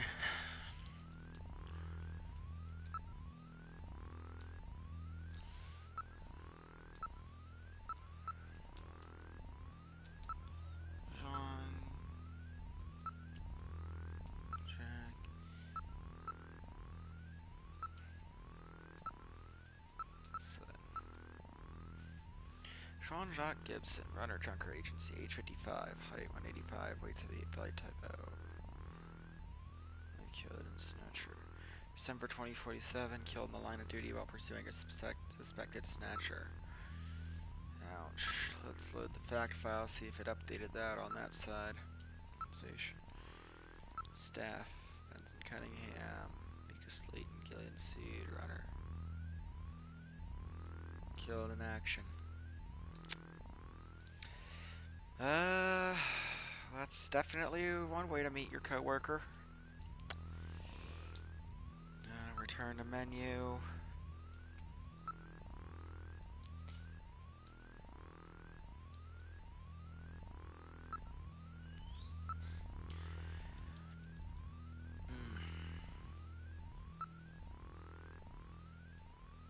Engineering. There, he's still drunk. Front.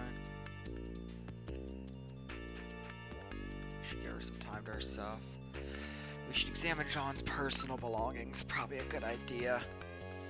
So let's go to the detective's room.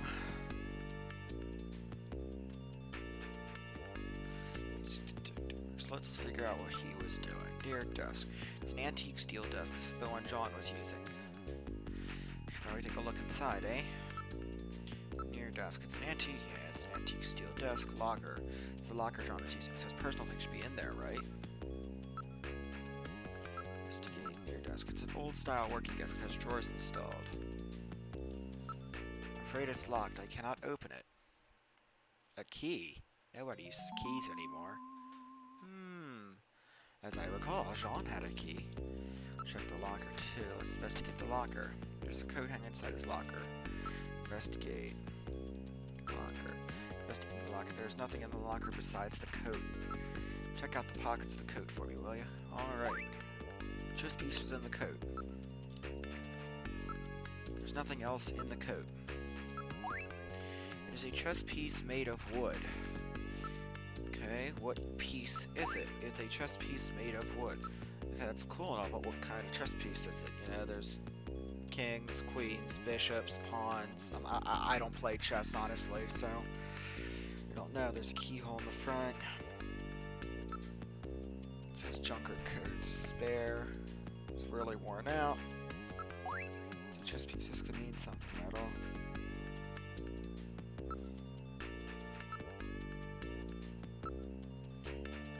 Disk drawer fruits locked. Use metal key. Sessions. Look. Let's try using that key. Alright, I'll try the key. Nothing in the drawer. Capsules. And a disk. Floppy disk at 2047. It's a floppy disk for a personal computer. It's a keyhole. Some kind of capsule medication. Investigate. Disk. It's a 5-inch 5-inch? Nobody uses 5-inch floppy disks anymore. Disk must have something to do with John's investigating. Okay. Capsule. What kind of medicine is this? I'll perform an analysis.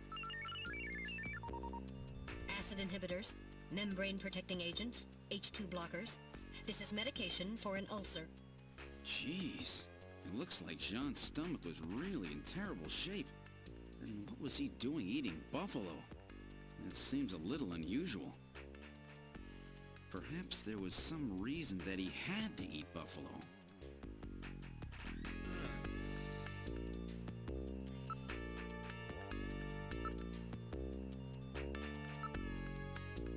Let's try heading back to engineering. It looks like I put the bottle away. I'll just pretend you're John and do the best I can. And it sounds like they were really close. Gibson, he was a hard-headed, like me, but he was like me, but he's a good guy. You're the same age, means you're still pretty young. Yeah, when I was young, I was given some brain activity stimulants. One of their side effects is that it speeds the aging process, so I look a little older than I really am.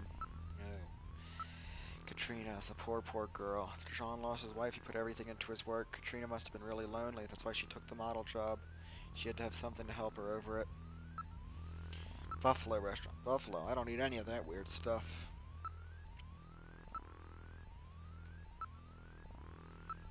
I don't have the slightest what that means, but that's definitely Jean's handwriting.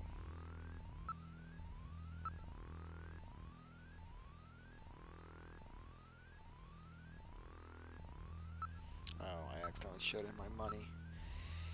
Key. That's the key to Jean's desk, right? Show. Evidence. Chess piece. That's a chess piece. Looks like a queen to me. Okay, so it's a queen.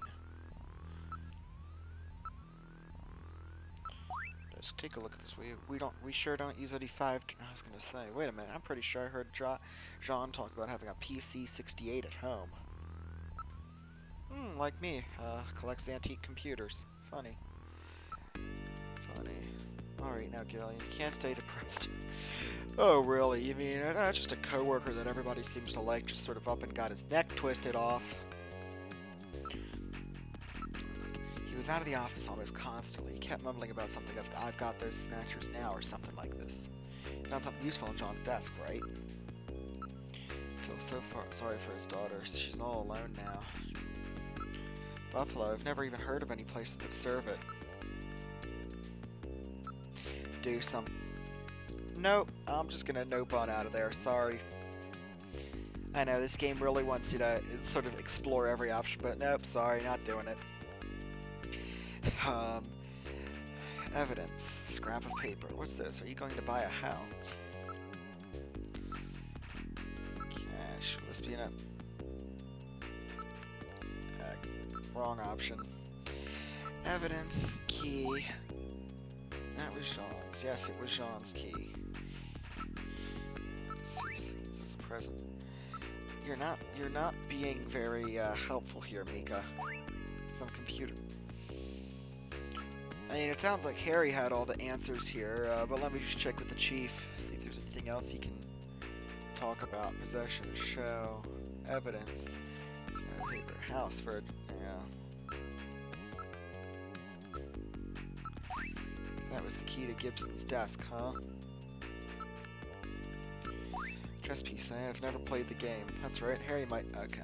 Yeah, we already checked with Harry. Read that disk, it might provide you with some valuable information. Huh. Sounds like a sort of security by obscurity thing. Nobody has computers with floppy disks anymore, so I read floppy disks. So if you write your data on one or write your info on one, you'll be the only one who can access it. Guess we should sort of, yeah, I was gonna say, leave the headquarters. Number written on it. Call. Guess we need to call Jamie, our wife. The turbo cycle. Let's go to Gillian's apartment.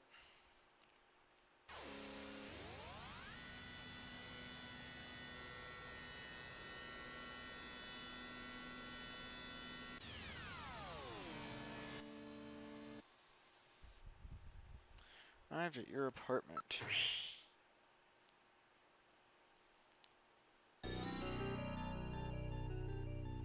Well, you mean I have a place to live too? Where have you been living before your assignment at Junker HQ? Just trying to make things a little more fun for the folks playing the game. Nice little fourth wall break. Look, apartment building. This is the apartment the government made available for you. The neighborhood's not much, but what a great looking building. We're right on the border between the north and the south regions of the city. It's not exactly what you'd call the best neighborhood. Can't complain too much. Rent is really high, even around here. It's 20th century construction, but the building has been completely renovated. Unlike my dorm. Yeah, but I can still hear my next door neighbors all the time. Being right at the dividing line between the north and south regions, the population here is not particularly high. No convenience stores or delis in the area either. Shopping is really a pain. Darn.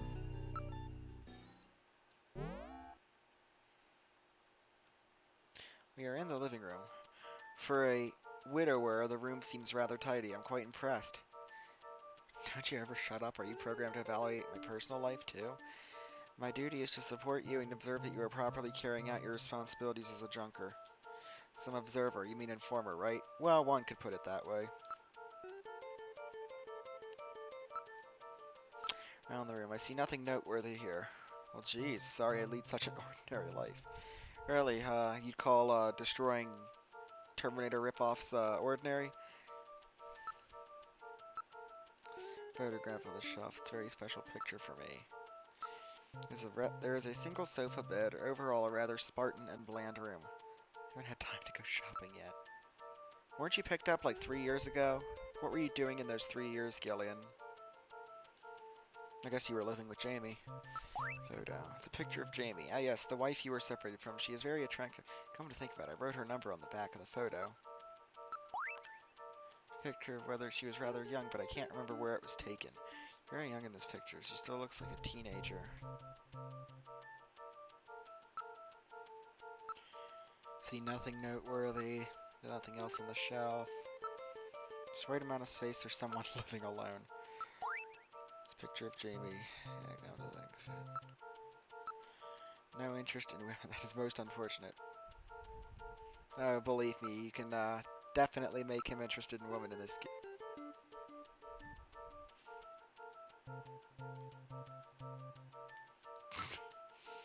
Yeah, they're gonna sort of lean into the buddy cop sort of genre.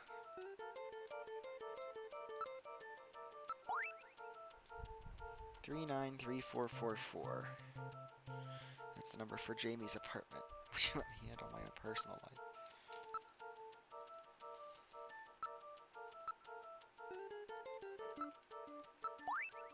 It's an instant photograph of the kind seen in the latter part of the last century. Based on analysis of inks, I would say that this is at least 30 years old. Let's see now, Jamie's number, yes. This appears to be the logo of the Moscow Olympics. Last time the Olympics were in Moscow was way back in, well, before the catastrophe at the end of the last century, wasn't it? This photograph appears to be a composite. Composite? You mean somebody made it? Oh, that's a little weird. Seems unnatural somehow. 30 years ago, composite. And at the Moscow Olympics on top of that. Perhaps this has something to do with her past. Why would anybody want to make a composite photo? I just don't understand. Please take good care of that picture.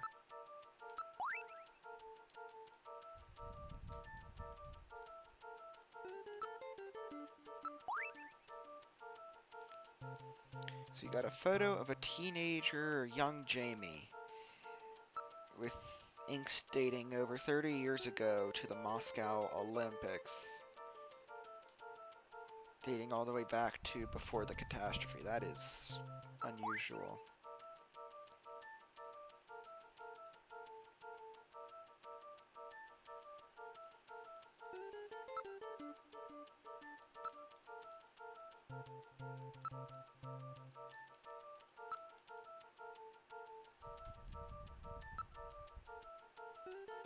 I guess we should probably call Jamie.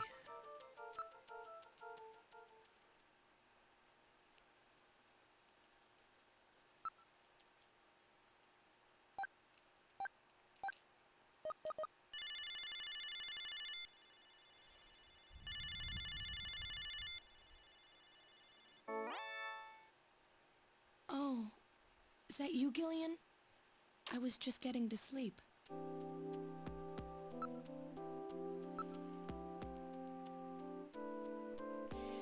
Gillian, I don't think the two of us.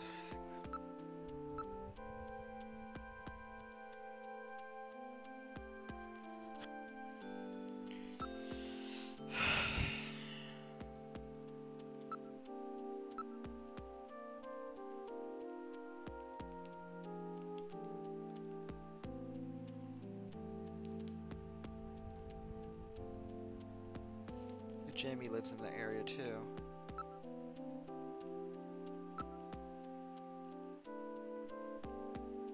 There's a Snatcher inside every one of us.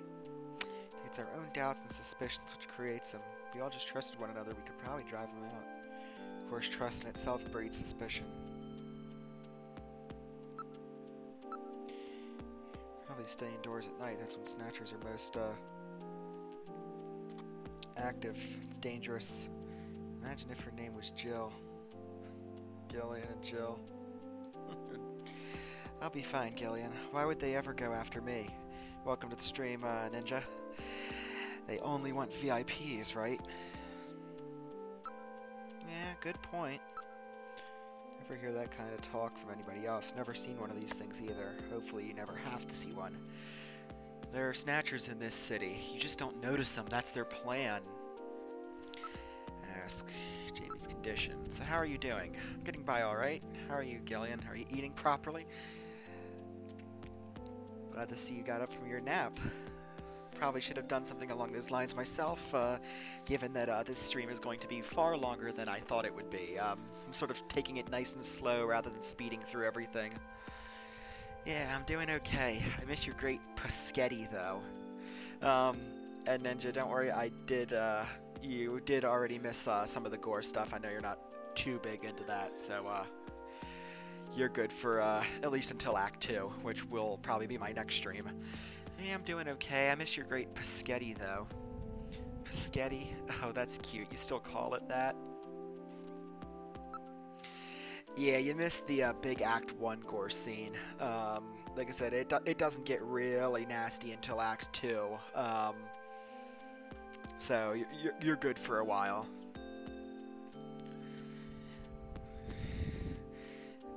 Work. How's your job going? You still working at Kobe Pharmaceuticals? Yeah, this work really suits me. It almost feels like I've been doing it for years. Huh. Odd. Surprised how you keep up in such a technical field. I guess I still remember some of what I used to know. You sign your memory may be coming back? I'm afraid not. I can't remember anything about living together or having fun together. What about you, Gillian? It's the same for me. I can't remember anything from before I woke up in that bed in the army hospital.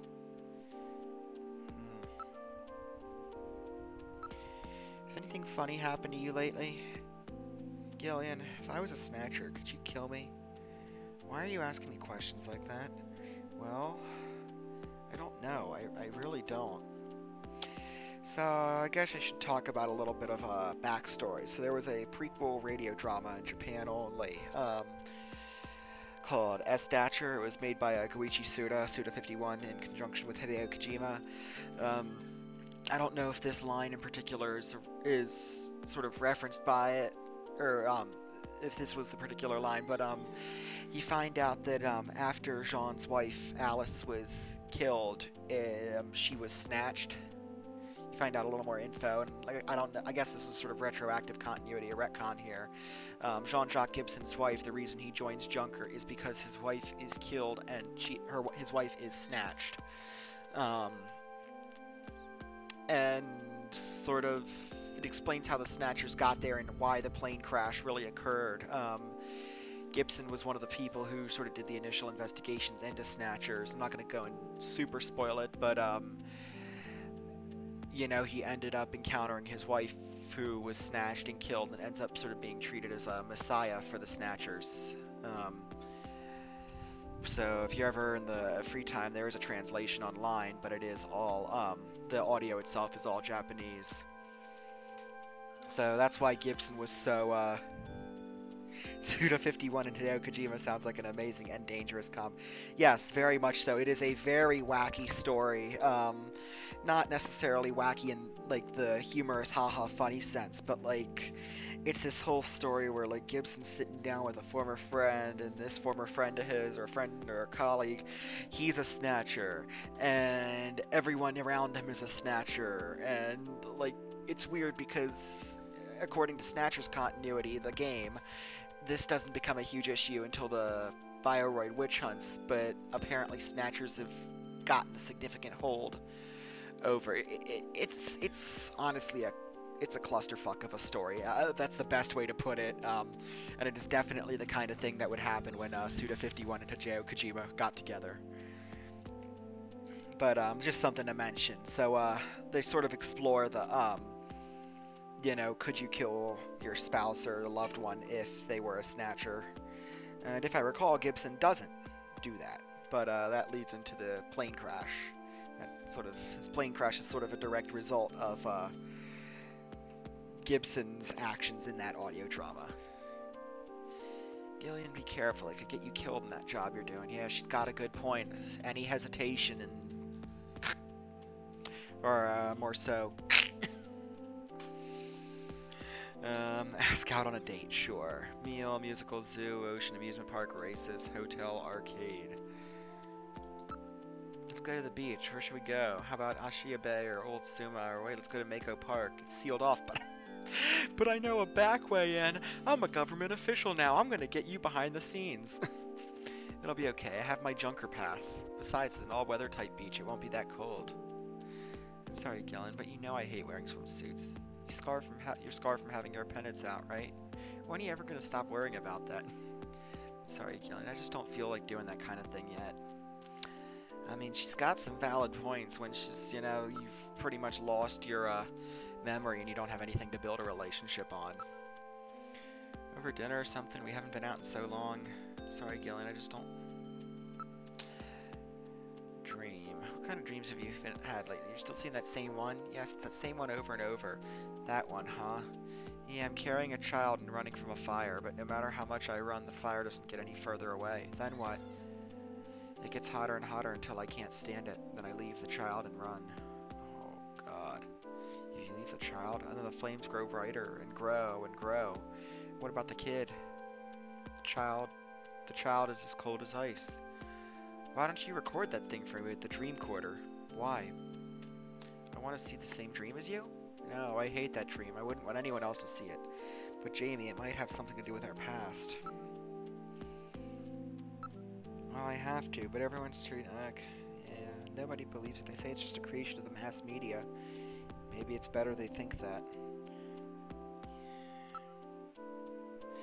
Like, legit. Oh, God.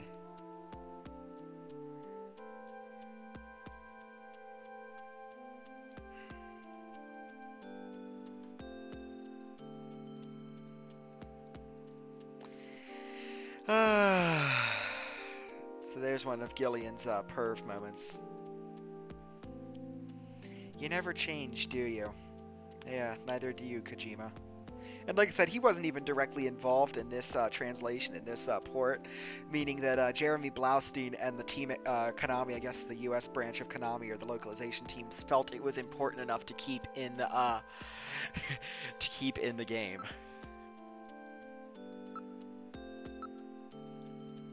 Hoping that working at Neo Kobe Pharmaceuticals will keep her bring her memory back.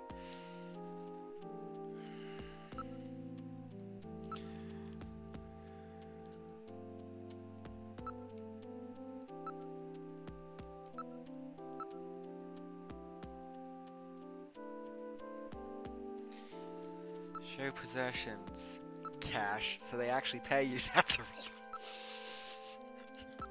That's really nice. Now you have finally something to identify yourself with. It's like when I go to a customer's house and I pull out my CompTIA badge. Scrap of paper. Search the house. What's that supposed to mean? Gillian, I'm really sorry, but I have to hang up now. Well, okay. Call. Don't call.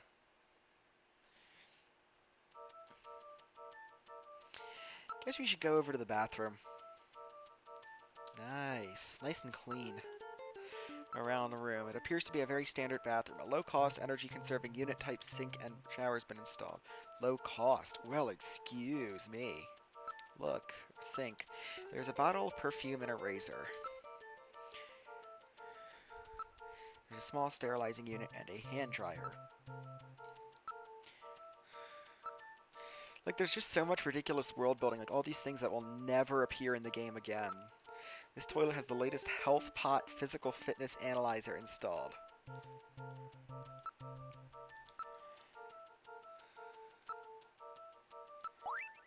It's Jamie's favorite perfume. I suppose if I could live with Jamie, I suppose I could put up with being your... Great, so Metal's a perv now too. Even the rope. Yeah, that would explain why.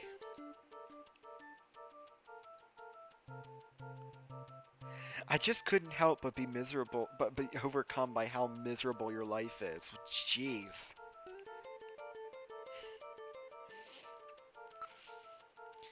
Razor. It's the latest micro laser feather type.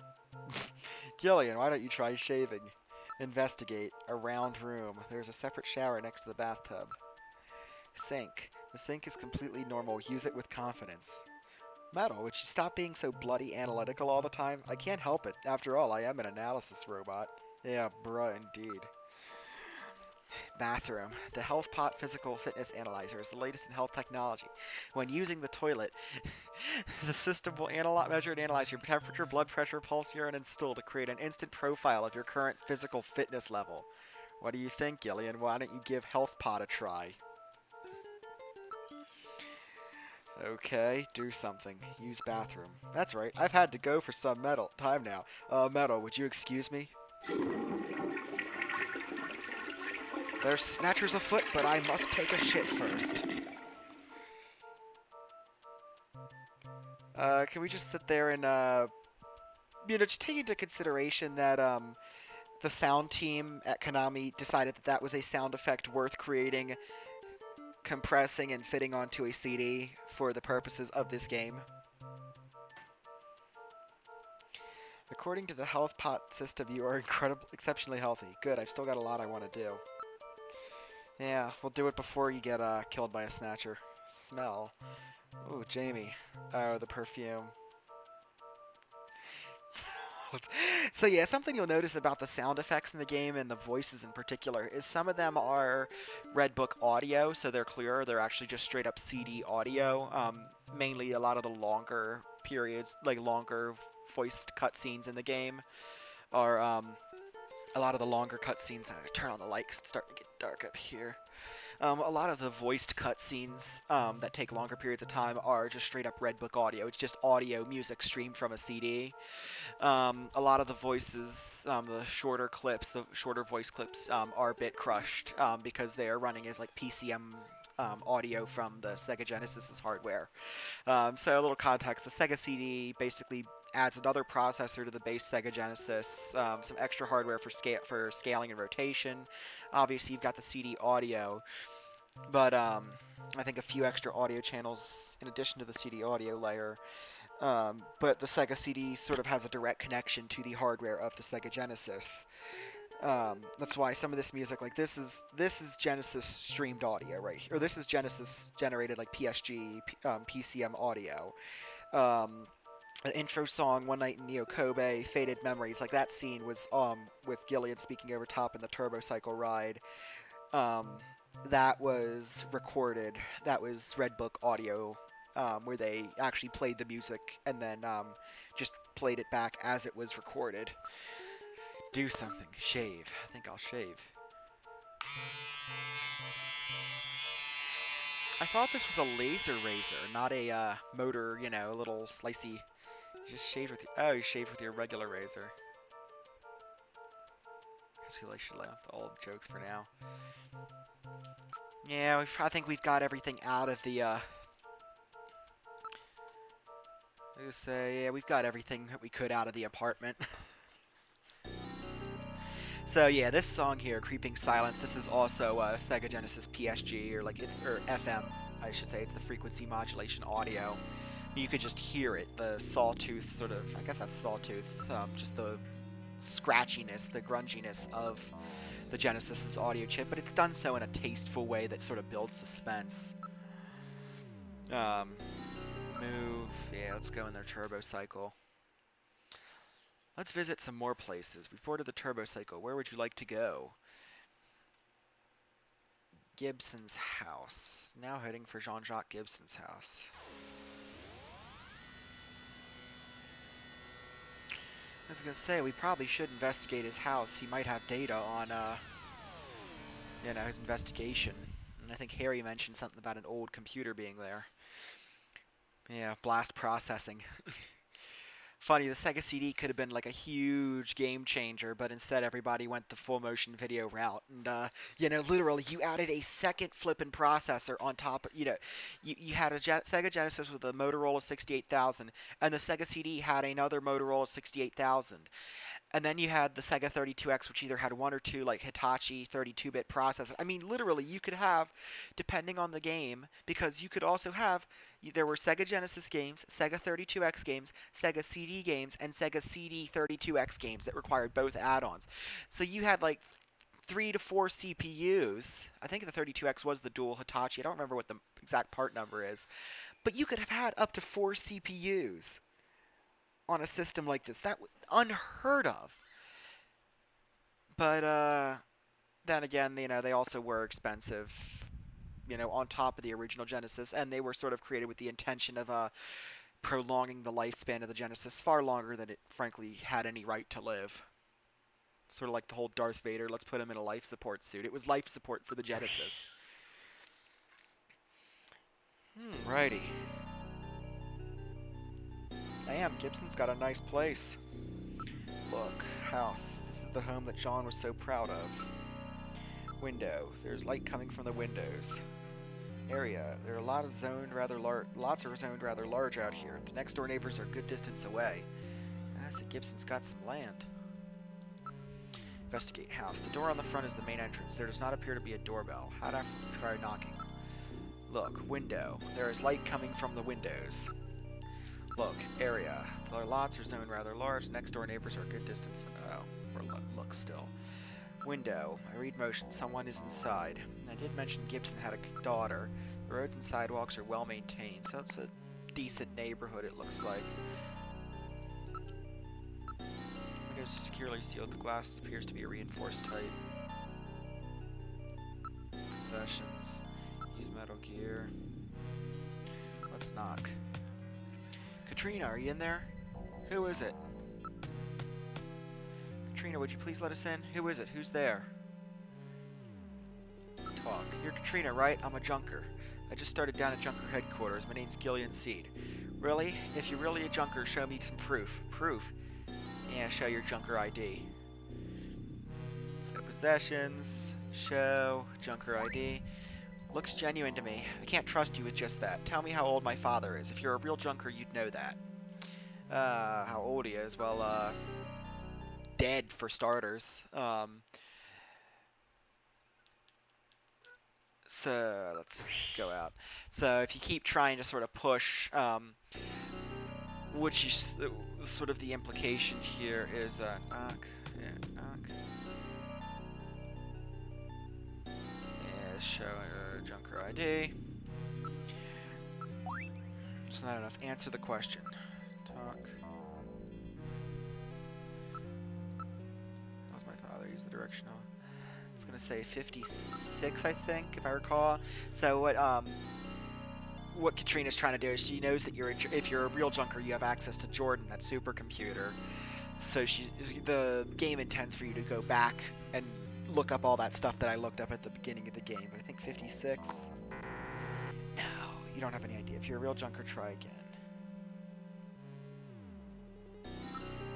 57. I know it's in the 50s.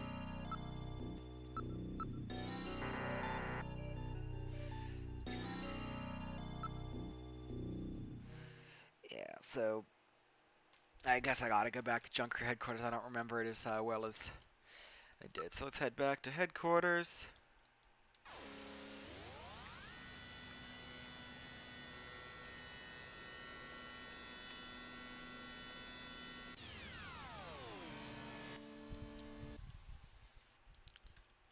Arrived at Junker headquarters. It's the reception area. Welcome back, Gillian. Are you making any progress? Yes, making progress, but we've hit a roadblock. Katrina wants us to prove that we know... Katrina wants us to prove we're an actual Junker. And our ID was not enough. Load ID file.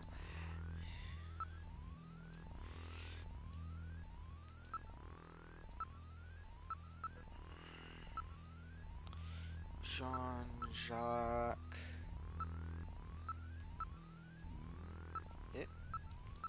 Gibson. 55. Was 55, I should say. Wife killed by Snatcher. Now he's been killed by Snatcher. So 55. I think I'm gonna look up Katrina's name as well. Katrina's info.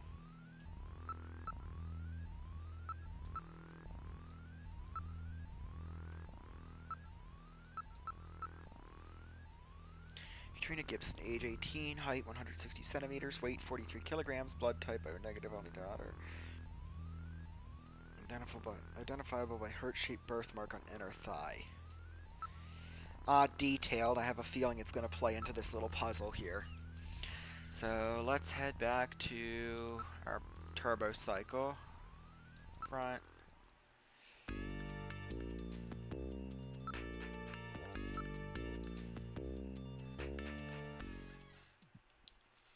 Boarded the turbo cycle. Let's go to Gibson's house.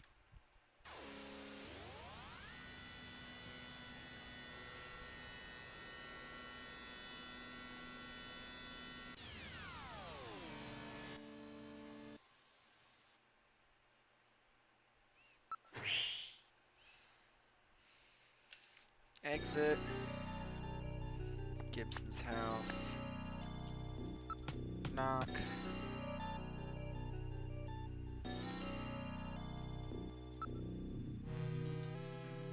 Possessions. ID.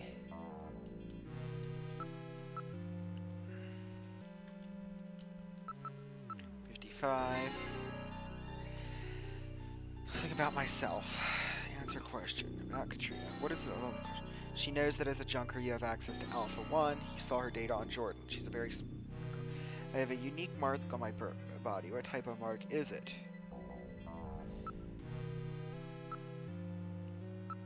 Earth...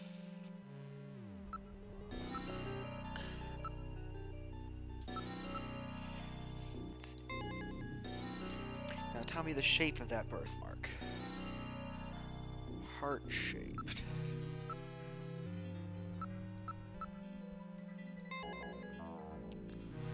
Where is this birthmark located? I think she's regretting asking this question. Inner thigh. It's pretty embarrassing, but at least I know you're the real thing. Wait a minute, I'll open the door. Imagine she opens the door, we just blast her because she's a Snatcher. I'm very sorry about all of that. I'm Katrina Gibson, Sean's daughter. I'm so sorry. What's the matter, Mr. Seed? I'm very sorry, Katrina. It's my fault your father's dead. Gillian. No, if I could have gotten there just a little sooner, your father might still be alive. Oh, Mr. Seed, I appreciate your feelings, but I was always ready for the worst with my father. Every day as I watched him leave for work, will it be today, tomorrow, I knew it was a dangerous job. Katrina, that's... Well, I'm a junker's daughter. Do you think you'll be alright by yourself? I'll be fine. Don't worry about me. I can take care of myself. Besides, I don't think I have any tears left. Katrina, Ooh. are you sure? That was heavy. That was deep. Okay, Junker, you've got work to do, right? Keep yourself busy. That's the best way to take your mind off of it. Okay, Katrina, you're probably right. I'll appreciate any help you can give me on this investigation. Look around room, antiques everywhere. God damn it, Kojima. Yes, Gillian, please restrain yourself. All these are quite impressive pieces. Our house is full of this stuff. Dad kept buying things long after we were out of places to put them. Investigate around room. He's paid a lot of attention to the decor and layout of the place. It's pretty stupid since there were only the two of us here. Furniture. None of these items are replicas. They're all genuine antiques. None of this stuff is really valuable. He said it was all used. Investigate furniture. Ask about Gibson. I didn't really talk much with my dad lately. He was always so busy investigating stuff, cooped up in that study. Not Katrina. Me, I'm just a spoiled brat who never cared about her parents. For if nobody bothered me right now. Oh, Dad, I'm sorry. I'm sure you don't want to think about it. If I had known this was going to happen, I should have been nicer to him. Gillian, you are the same way. You never know. You should really tell your wife how you feel. Jeez, this is really heavy right here. Especially with the way things sort of turned out between me and my grandfather. Just sort of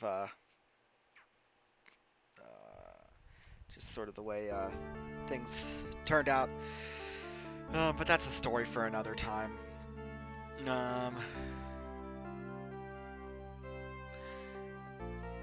I have it set to top chat. I should probably have it set to live chat. Hey, Kojima, you old coot. Switch back to OBS. About Buffalo restaurant. Did you know of any place that served buffalo? We found buffalo in your dad's stomach. Buffalo? We never had that here.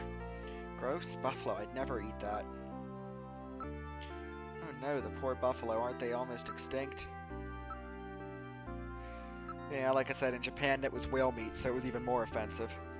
PC-68, a computer. There's one in my dad's study. A computer. There's one in my dad's. Do something. So there's sort of two paths you can take once you finish investigating Gibson's desk at HQ. You can either go for Katrina, or you can go for the Napoleon route. I'm sort of going to branch off here. This is rather one of the funnier, the more Kojima sort of esque moments, where you can actually get yourself kicked out of the house for an extended period of time by trying to persuade Katrina to go on a date with you. So this is sort of the one time I'm really going to break the no perviness rule, because in the grand scheme of things, it's still not nearly as bad as some of the other scenes in this game. Oh, spare us, please. Gotta pull through. Wipe away tears. I saw you blow your nose into that handkerchief. Shut up, damn, I hope she didn't notice. Thanks, Gillian. Oh, jeez. Alright, here we go. I'm gonna actually branch off onto the Napoleon route. So, are you busy tonight, Katrina? Why don't we go out? Are you kidding? What do you think? How about cheering up over dinner and breakfast at my place? Are you serious?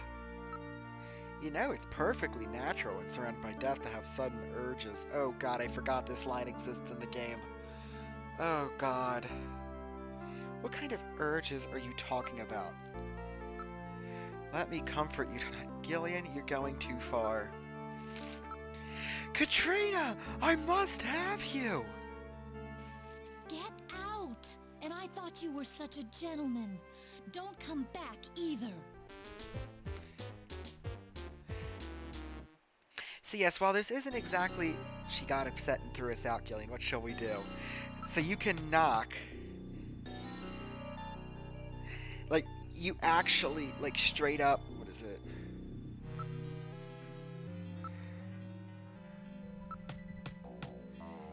She will not let you come back into the house for several, like, sort of turns or several moves in the game. So you actually, like, sort of... You don't soft lock yourself, but it definitely punishes you and sets you back a good bit of time. So, gonna go back to Junker. Even the robot said, "What the frick is wrong with you?" So we're gonna go back to headquarters and branch off onto the Napoleon route. And I call that the Napoleon. So I'm gonna go branch off into the Napoleon route, making any progress in the investigation. Engineering room. Engineering. Hey Gillian, how's it going these days? Kojima really said you're not allowed to be that horny. Yet, how many years later, in 2015 with Metal Gear Solid 5, he creates Quiet, who is a character literally created to be horny bait.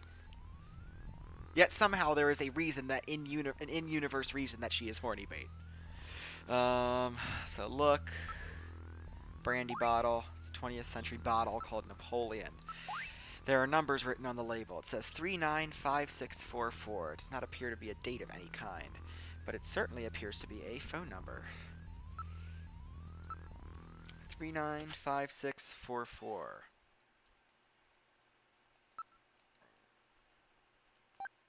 Nine, 5, 6, 4, 4.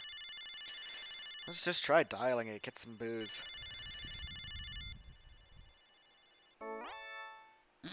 Who the hell are you? I'm an acquaintance of Gibson. I need some information. You an investigator too, huh? Can't trust him. All right, let's have the password. The password? Guys like this always. So this is Napoleon. This is Gibson's informant, and I would say he is the better of the two unfortunate Chinese stereotype characters in this game. Again, this game is relatively dated, so some of the content matter isn't necessarily what you'd consider acceptable in today's time. But I would say that of the two Chinese characters who appear in this game, he is the better of the two. He's the one who's portrayed better of the two. But that aside, sort of cultural notice aside, Napoleon was Gibson's informant. Let's get the password. The 100-day... shit. The 100-day something. After you've done your homework. Investigate Napoleon using the Jordan system. So now, yep, now our number should be saved in memory, which is good.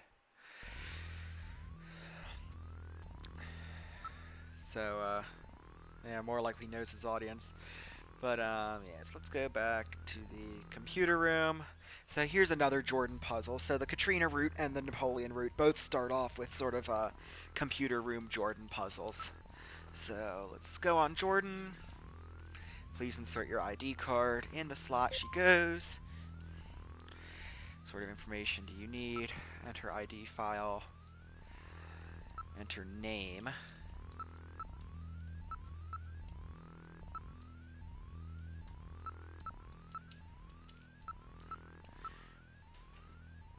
Napoleon Bonaparte. Well, that ain't the Napoleon we're thinking of, but okay.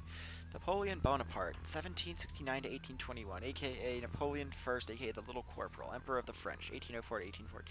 A brilliant military strategist, he deposed the French Directory, 1799, and proclaimed himself the first consul, saying the famous line, "The revolution is ended." Later, he proclaims himself emperor. His military and political might gripped continental Europe but failed to encompass Great Britain. After a disastrous winter campaign in Russia, he was forced to abdicate by a coalition of his French marshals. Having been exiled to the island of Elba, he escaped, briefly regained power, and was ultimately defeated at Waterloo, and exiled for life to the island of St. Helena, ending his final 100-day reign. His codification of laws, the Napoleonic Code, still forms the basis of French civil law. I think we found the passwords. Something tells me Napoleon isn't his real name, and I don't even think we're going to figure out what it really is. So let's go back to the front. Oh wait, we can just call Napoleon. Yeah, just call Napoleon. Ask medal number 395644.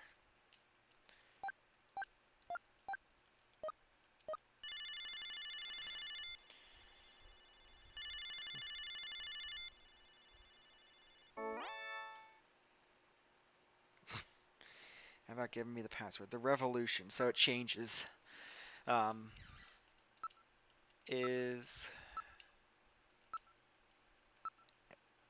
ended. Okay, you seem pretty real to me. Meet me at Alton Plaza in the EXG district. Now, what are we going to do? Well, we got kicked out of Katrina or Gibson's house, so I say we're gonna have to visit Napoleon in the EXG district. Their turbo cycle. Yep, so we're gonna fly to Alton Plaza.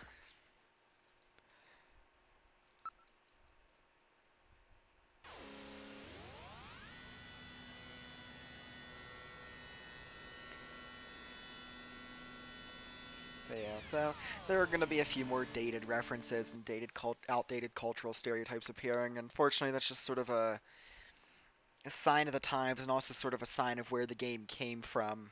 But, you know, as they say, we are doomed to repeat history if we forget it.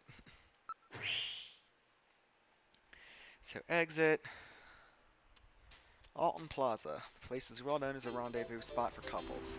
Is Napoleon here yet? I can't stand waiting unless it's for... Dear God. Gillian has a one-track mind. Look. Area. The whole area is decked out in the Christmas mood. Always like the year-end. I enjoy the warm atmosphere of the season. You're quite a romantic. Well, I guess. I thought you had nothing but women on your mind. Hey! Neon. Some of the letters are burned out on that great meals sign. Eat me. Why didn't you read it yourself, Gillian? Yeah, it says eat me.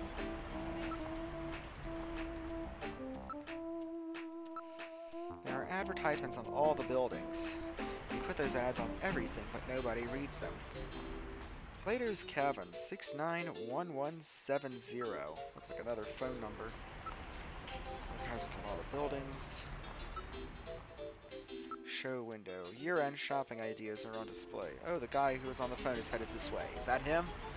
Well,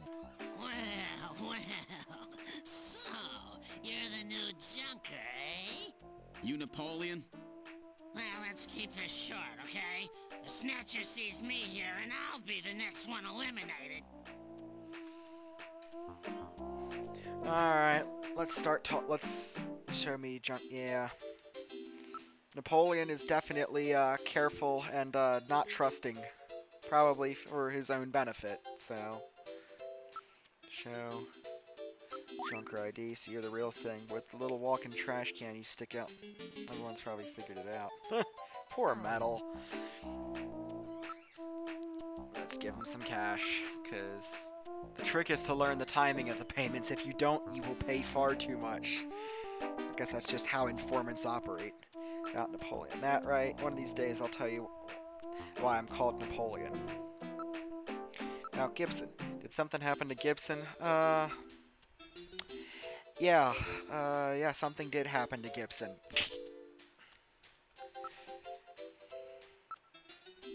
Buffalo cuisine. Jeez, ask me out of the blue like that. Something happened? Yeah, let's talk. Self-intro. I'm the new junker. My name's Gillian Cedar. Oh yes, another one trying to hurry to his grave. Jeez. I thought I was cynical. Gibson was killed by a snatcher. Do you know anything about it? What? Gibson got killed? He said something about snatchers being after him. Gibson helped me more times than I can count. He was a great cop. This guy looks pretty... Oh, shit. Did I just try to arrest him? I didn't think that Junkers had that power, but okay. Yeah, about Gibson. Did you notice anything unusual about Gibson lately? Who knows? I didn't hear much about him for a while. Buffalo cuisine. Gibson ate buffalo somewhere before he was killed. Any ideas? Follow his trail and use a little intuition. Do you know any places that serve buffalo?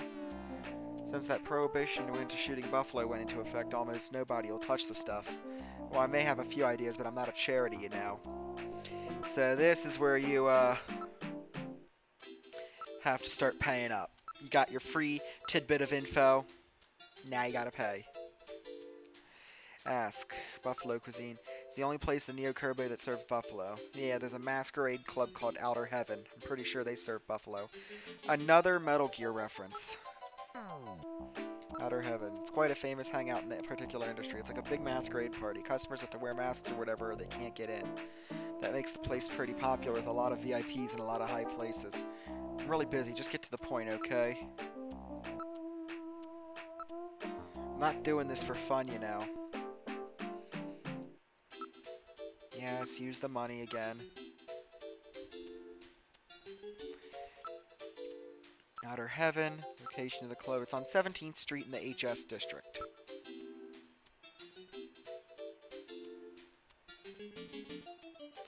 Send Napoleon home. You've been really helpful. Thanks. Call me again if you need something. There he goes. Investigate. Many advertisements. Careful and observation of them can reveal interesting things sometimes. Nearby people. There's nothing unusual. All is calm and peaceful. No suspicious. Just rather overheated couples.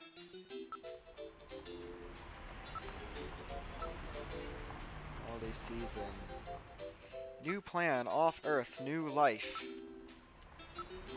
There's nothing unusual in the area. Flames are gone home. It's hologram display of lingerie over there under the. Those are 691170. Plato's Cavern. Let's try calling that number.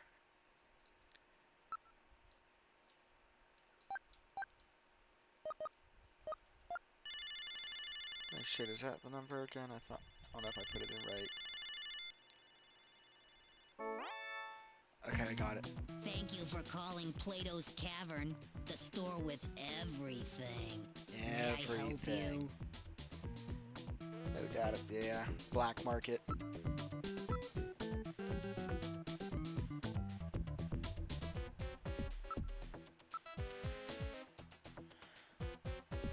Fifth Street in the Sanamiya Kie District. Everything in that area is part of our organization. Thank you very much. We look forward to serving you.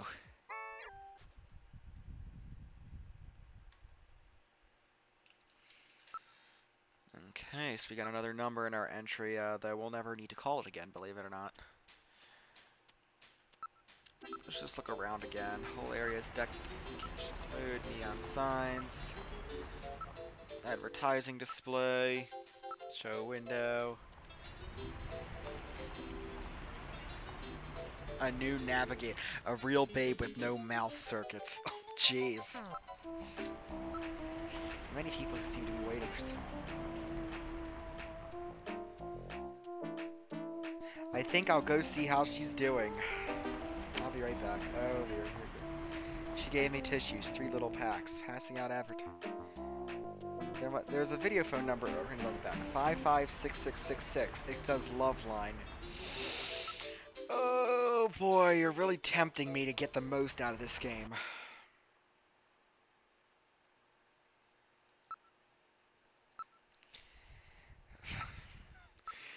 55666. Jesus Christ, Kojima.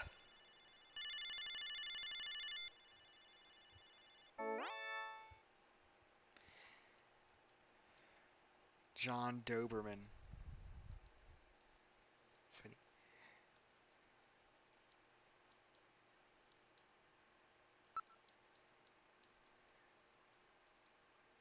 Loves love.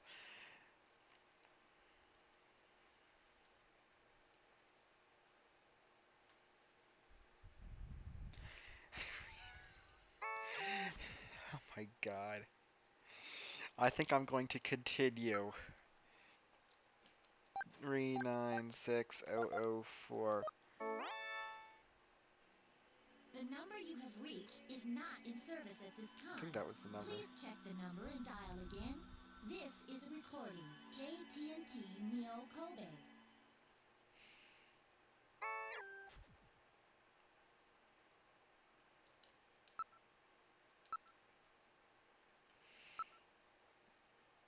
Nah, I guess it's not worth looking into.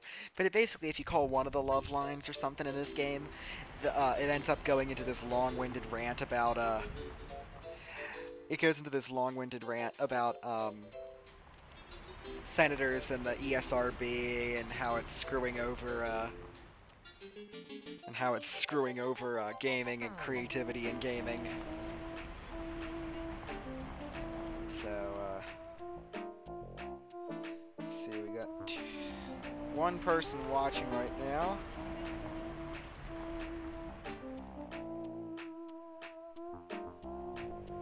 So, keep going. We've pretty much gotten everything we need out of Alton Plaza, so, let's board the turbo cycle. Maybe Katrina will let us back in.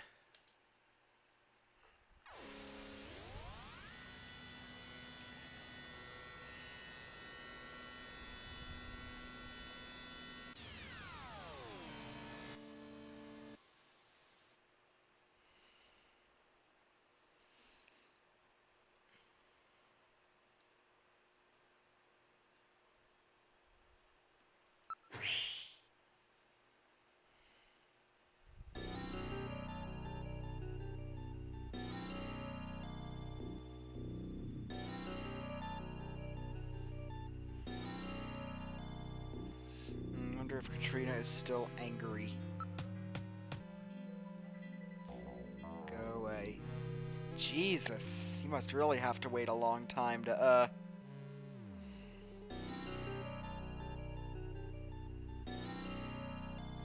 You must really have to wait a long time. We might as well just,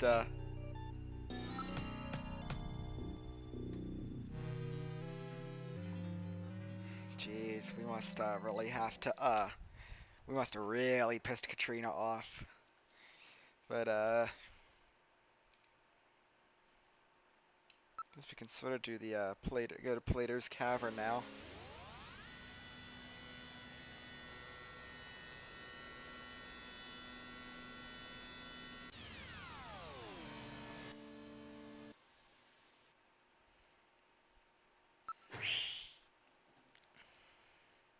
If this was a speed run, I would have already been done this game, but this is one of those games where you sort of soak it in. It's like an experience.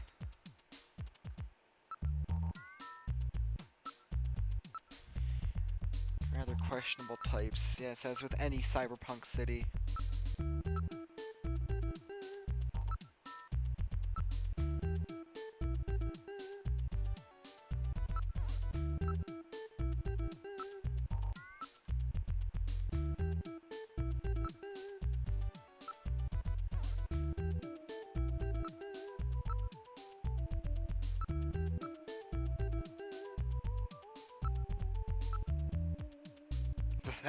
Does that look something like the Konami logo?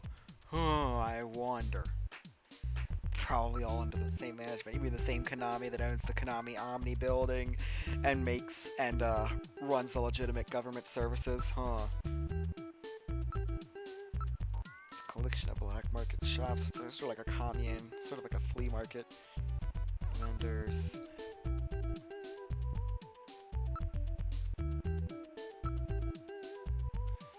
Gillian is hungry now. Food stand, a lot of food stands. Pizza, sushi, hamburgers, hot dogs, Neo Kobe pizza.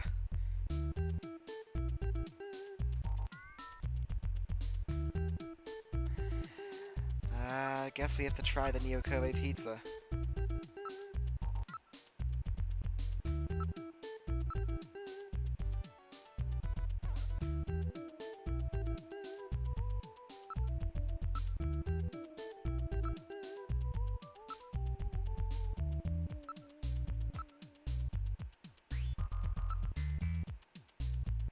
Why don't we try Neo Kobe pizza?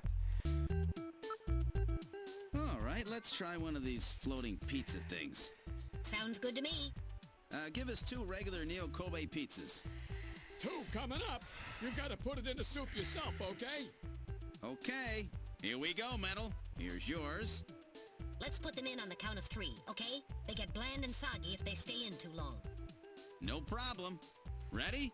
1, 2, 3. Very good. Now in a few seconds, they'll come floating up. When they do, pull yours out right away, okay? Don't mess it up. I'm ready. Come on up, little fellas. Hey, here comes one. Oh, that's mine. Come here, you. Nice snag there, Metal. Hey, where's mine? Oh, this is unusual. Oh. I wonder what the problem is. I want my pizza. Where's my pizza? Poor Gillian. What's the problem? Yours not coming back up? My pizza? Hey, really sorry about that. Happens every now and then. You'll forgive us there, won't you now, buddy? So, Gillian, perhaps we should go. my Neo Kobe pizza. It sank just like the rest of this city's gonna. Ooh. Let's get going, Gillian. I can't believe that. I'll never waste my money on one of those stupid things again. Poor Gillian. He didn't get his pizza.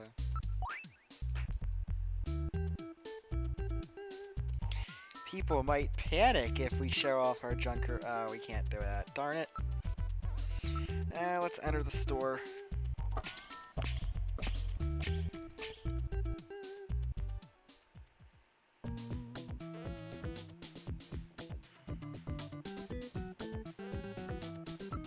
Look inside store. Goodness, they really do have quite a selection. Sort of a fortress of consumerism. They might have a bigger selection than the legitimate shops. Given the fact that most customers keeping their face concealed, it seems they don't want to be seen here. Well, it is a black market. They could get, Chinese, Hispanic, Mongolian, Ainu, Korean. It's a real melting pot here. As are pretty much all cyberpunk universes. Products, from cradles to graves. Electronic appliances and components, scrap heart. Suppose the Akihabara district in Tokyo used to be like this. I heard that Harry often comes out here to pick up scrap parts. Just wait till they start selling Snatcher junk.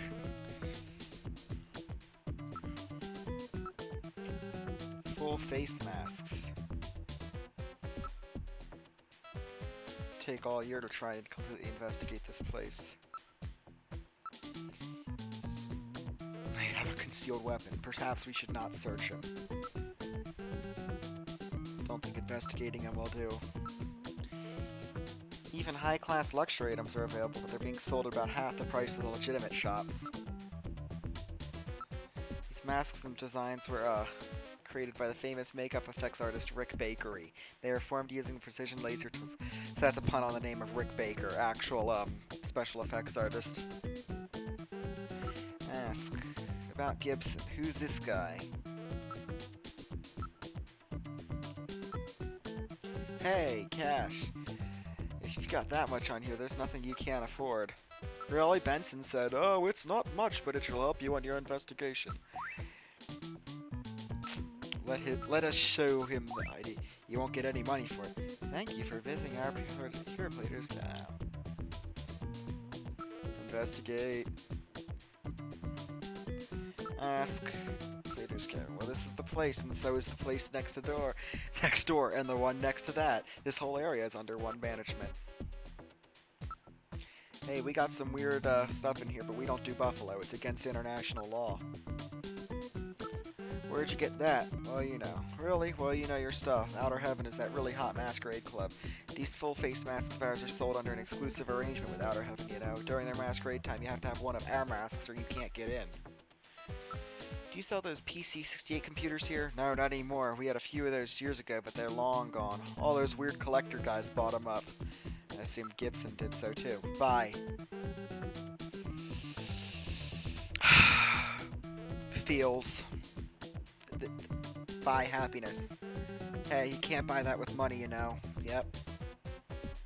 But it can buy you vintage computers, and that's sort of the same thing.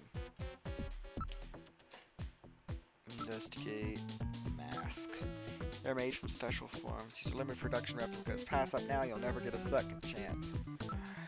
Alright. Bye. Now. Look, they have masks of mummies and Easter Island faces. The Eastern Island face is a reference to, I think, Gradius or one of the Konami games. So, bye. Mask. So I'm gonna have to do the Konami reference.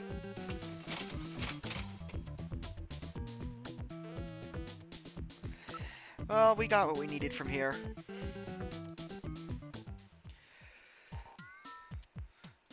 And frankly, we never have to come back to Plato's Cavern. Let's see if we can finally go back to our main route with Katrina. If we can do that, then I will probably stop my stream after I get everything I need out of Katrina's house.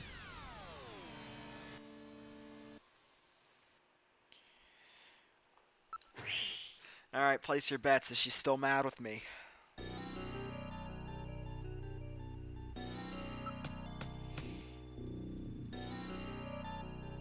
Jesus.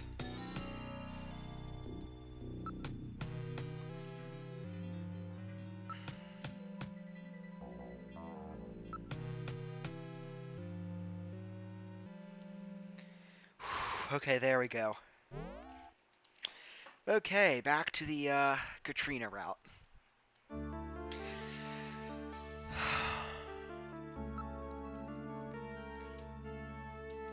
Okay, good, and she will not let us, it will not let us persuade her anymore. So let's move to the study. Do you mind if I take a look in your study? Go ahead. This is Gibson's study, this is my dad's study. I haven't touched a thing, it's just the way he left it before he died. Look. Oh, Katrina, please don't stare at me, my makeup is a mess. Round room. Everything's neat and tidy, just like John. Wait, there's a personal computer here. Desk. There's a bottle, a photograph, and chessboard. Okay. Window. You can see the garden from here. His own house with a garden and everything, but it faces north and it's quite small. Computer. This is the model PC-68 Genesis. Genesis, I see what they did there.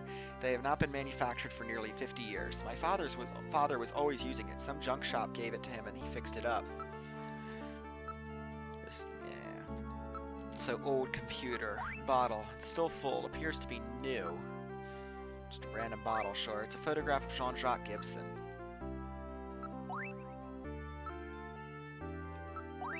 Still full. Chessboard.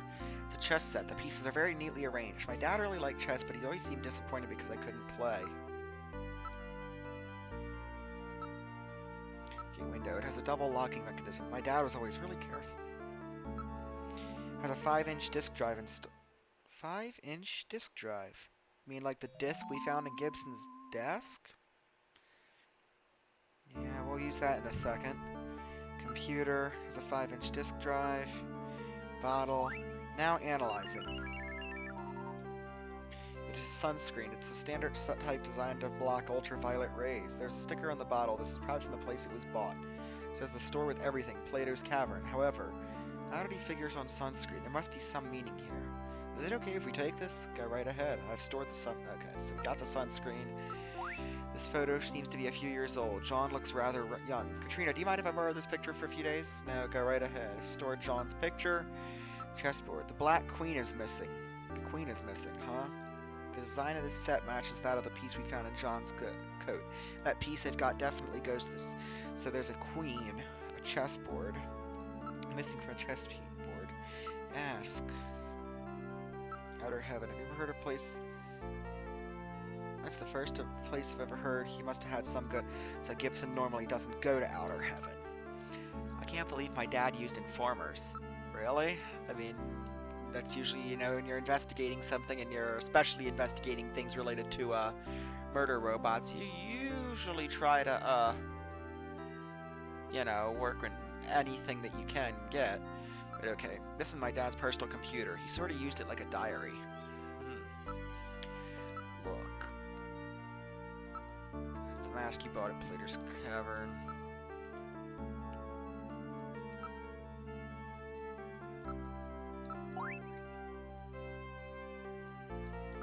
So I'm going to save real quick here. Like I said, I'm going to finish this sort of Katrina path. Once you finish the Katrina path, then the intended order is to finish the Katrina path, move on to the Outer Heaven path, or to the Napoleon path and the Outer.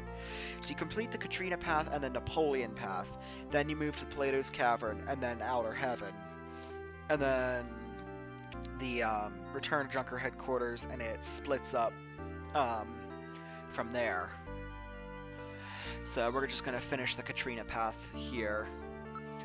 Possessions, use, disk. Alright, let's turn this PC68 on and see if we can read the disk. So, fun fact, there's another, in the original release of Snatcher, there was another sort of soft lock, or semi-soft lock sort of setback that you could encounter. You could actually crash the PC as a joke.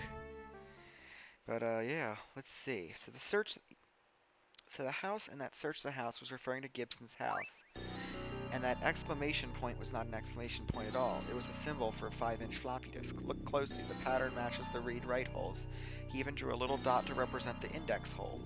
In other words, it means to put the disk at the PC68 at his house. No doubt Jean was worried something might happen to him, and he prepared the disk for just such an emergency. Let's see what info's on this thing. Machine is reading the disk. Here it is. Snatcher investigation file. Why do Snatchers appear in the winter? Why are Snatchers nocturnal? I believe I have found the answer to these questions. Snatchers' vampire-like behavior is due to their desire to avoid exposure to sunlight. The reason they dislike sunlight is because of their defective artificial skin. Long-term exposure to ultraviolet rays causes overproduction of melanocytes in the epidermis of their artificial skin, leading to a form of skin cancer with the characteristics of melanoma. In other words, what we call simple sunburn is fatal to them. This relationship between ultraviolet rays and their artificial skin should give us a way to track them down. It should take at least 6 more months before they can develop a form of skin which overcomes this defect. These conclusions suggest several useful methods for locating and identifying Snatchers. 1. Investigate skin condition. Check for any evidence of melanoma. 2. Check for odor. Cancer cells secrete a unique foul odor. 3.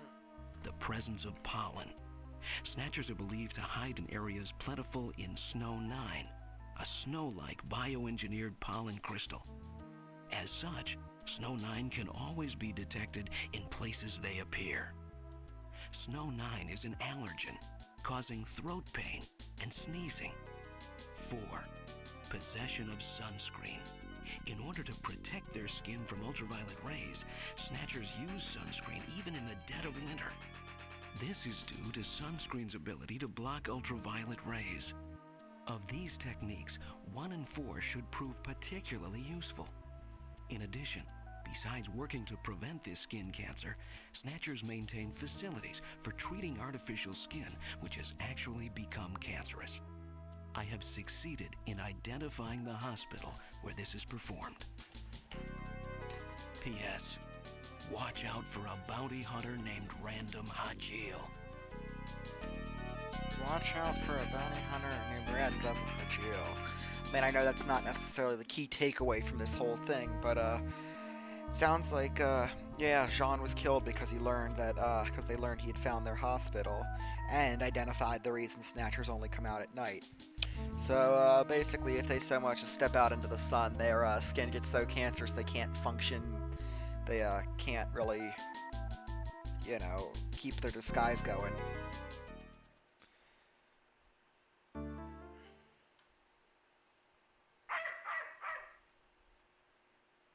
Okay. What's wrong with Alice? Is there something out there? A snatcher, maybe. Shit. Katrina, you stay here. So he named his dog after his wife, Alice.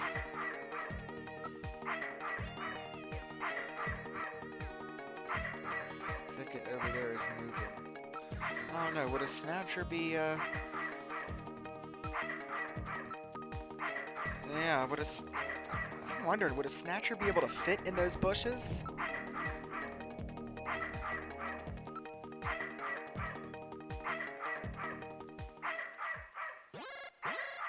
Oh shit, a motion detector. Oh. What? Ah, it's just a crow. Stupid bird. Look, Alice. Dog is a purebred Doberman Pinscher. It's an expensive breed with bloodlines and genetic purity guaranteed. Somebody has been really taking care of the place.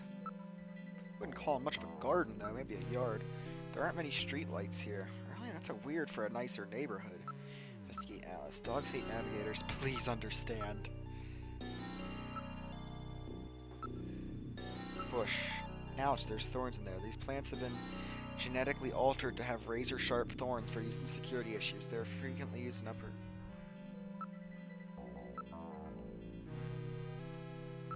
Well, it looks like there wasn't a Snatcher after all. It was just a raven. I'm gonna stop you right here, Gillian. Ravens and crows are two separate birds. I don't think that crow really appreciates you calling it a raven. And I don't think ravens appreciate you calling that bird a raven either. Just saying.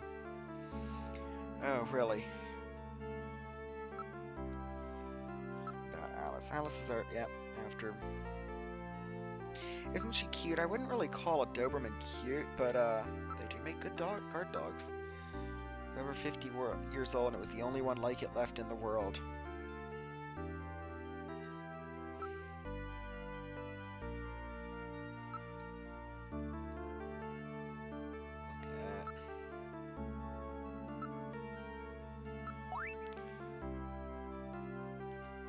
So Gibson found out why the Snatchers... what the Snatcher's weakness was. Good point. All dogs are adorable. You are absolutely right. All dogs are adorable. They are all good, except if they're attacking you, yes. All dogs are good boys. And girls. I mean, I think we got everything we needed out of Katrina's... Wow, she really warmed up to us pretty quickly. Let me give you my address and video phone number. Give me a call if anything comes up. Yeah, except Thanks if they're again, attacking Mr. you. Seed. Take care. So, yeah, we've pretty much, I think, figured out what we needed to at Katrina's. So, my friend Ninja Reaper is actually going to start his stream shortly, so, I'm going to sort of hand things over to him. We're going to save. Act 1 ended up taking a lot longer than I thought because I wanted to spend some time exploring the world of Neo Kobe, because starting from Act 2, things are going to get very, very, very linear. Not for a bit. Okay, so, yeah, not for a bit then. Okay, then I'll take a few extra minutes then, try and at least get into Outer Heaven. Get to the point there. If that's alright with you, I'll get to the Outer Heaven point. Get through that. Because after that, then you got to go back to Junker headquarters. Go back to the computer room. Use the computer. There's 2 suspects you got to investigate. And then there's a third... I would say we're halfway through Act 1 at this point. It only took 3 hours. Yeah, this is one of those games where there's like so much to explore that even just taking it up, like things that don't even like matter in the grand scheme of things. Welcome to Outer Heaven. Table for one?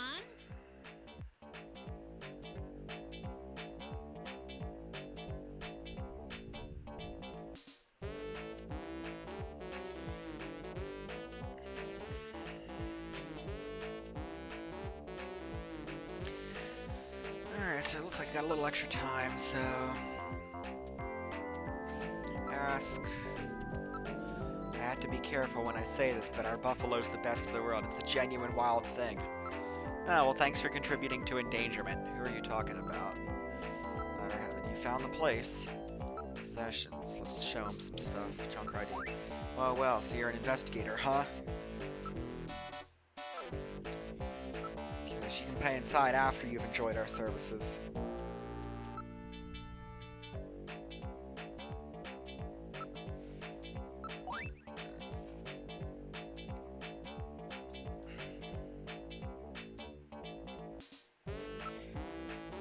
Possessions, show, photo, Gibson's photo. He was awfully silent, but not really gonna. Let's go inside. So we put on our mask. Let's go inside. Don't go around telling everybody what you do for a living. Table for one.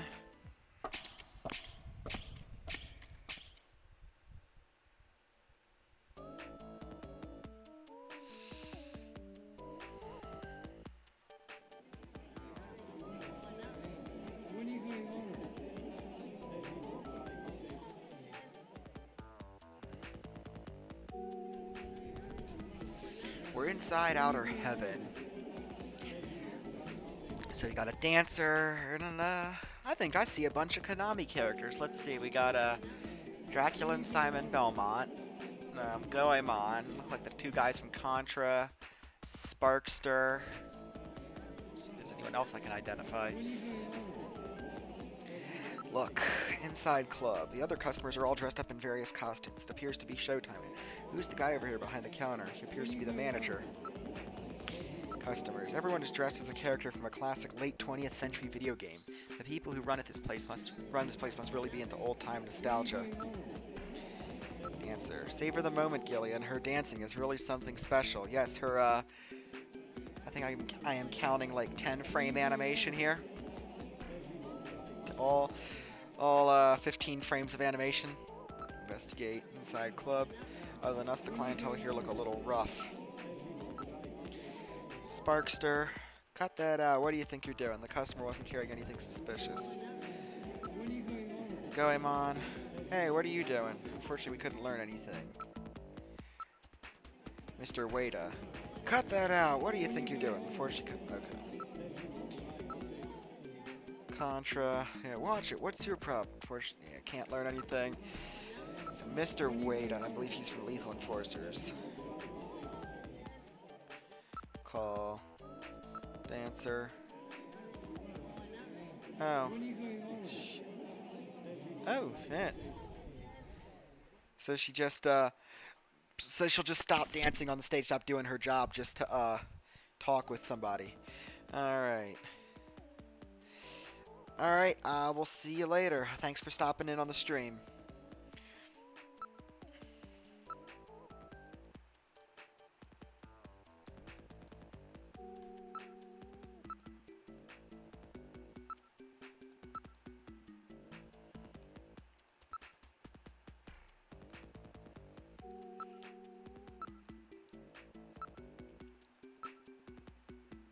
A new holographic movie that starts shooting the next month.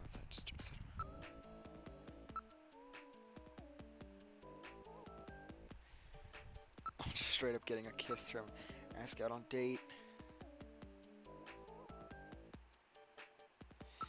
Possessions, show, stay from showing Junker ID. Photo, Gibson's photo. I might have met him somewhere. She seems like she might be able to remember. Try showing it to her again. Careful look, okay? Oh, that's right. This was the guy who got sick after eating buffalo. I remember him.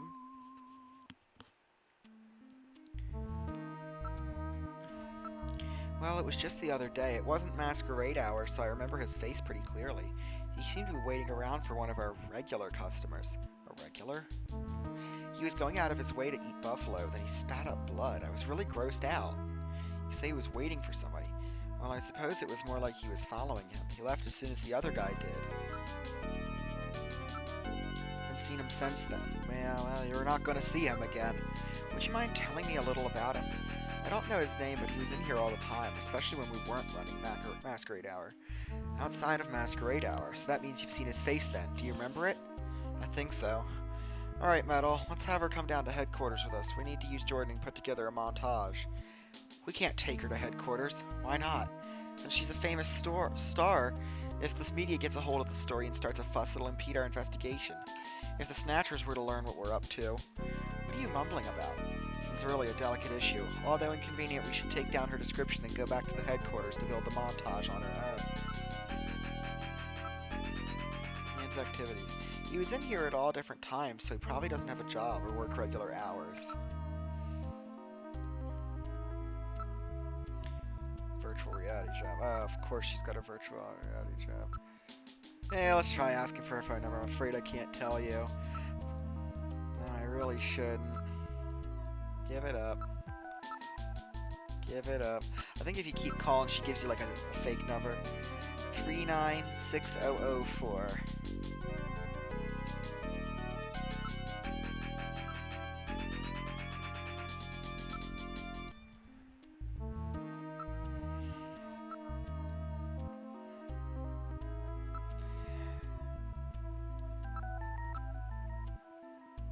She's only been here for a month, but she's still...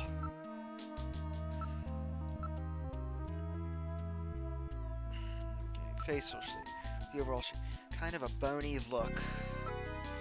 His eyes have this really piercing gaze, a rather threatening look. Piercing gaze, bony face, a pointy nose. Bony look. Mouth, what about his mouth? He had thin lips. Sort of naturally flowing towards the back of his head. He had a big widow's peak. Man's age. About how old would you say? It looked like he was in his 30s. Okay, that sounds reasonable.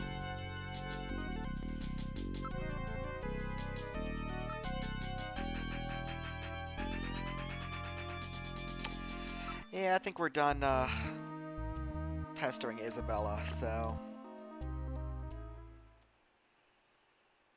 Let's go back. We should use this information to build a montage, run it through Jordan, see if there are any matches. I mean, like building a composite photograph?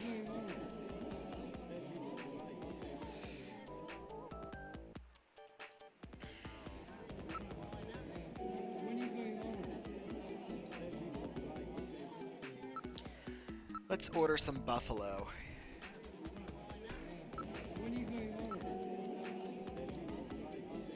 Please stop this, Gillian. Please stop this. So the reason I'm doing this is you get screamed at by the chief if you keep eating buffalo.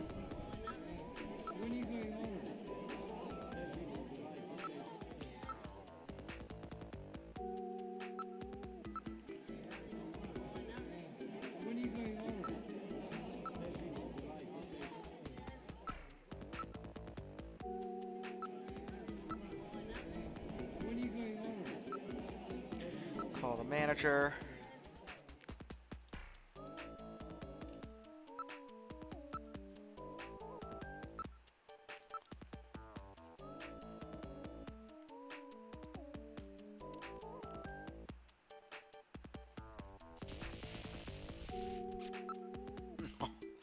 So Metal ratted us out to the manager.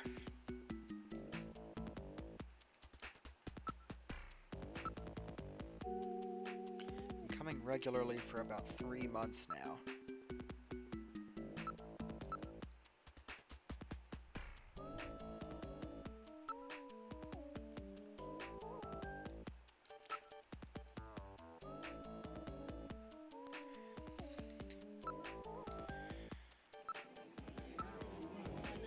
just ate. No more drinking. Let's call the customers over.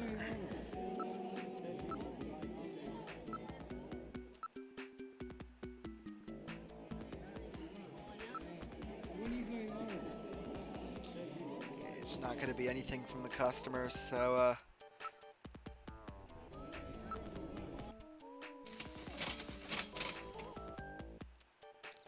1,000 credits.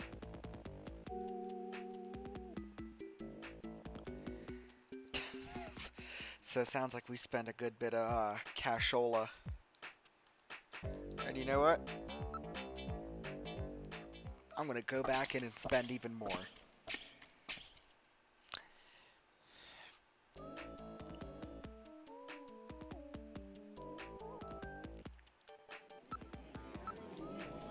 You just ate. Possessions show. What the? Hey, this guy's a junker! Hey, we got ourselves a junker over here! Oh, you gotta be kidding! You're in the wrong joint, buddy. Forget about the check. Just get out of my place now! But we didn't order anything.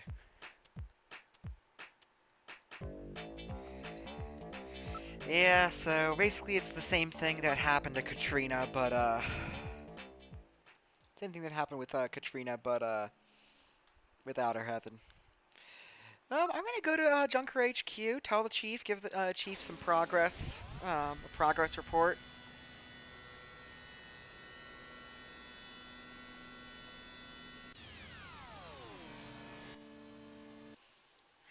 I think the chief deserves to know that we've made some progress and we are significantly less hungry.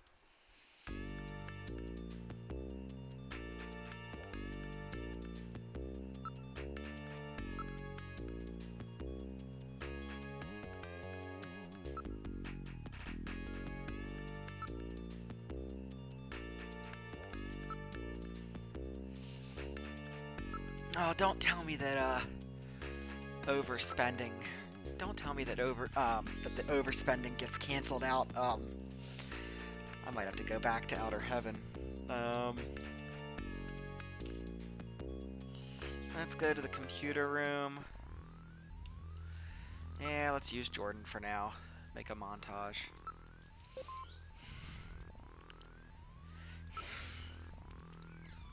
Try constructing a montage. Scan database. Okay. Facial shape. Had a sort of bony look.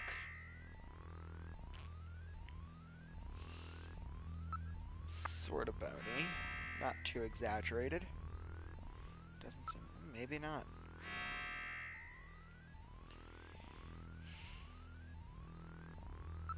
Facial shape number 5. Maybe he was, yeah. Eyes. With a piercing gaze. A look that could kill. Nose. A pointy nose. Mouth. Thin lips.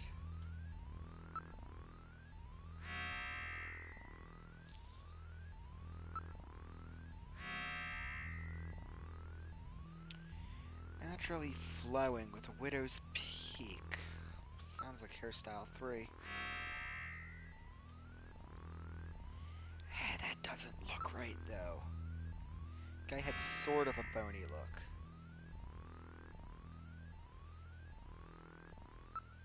Let's try 3.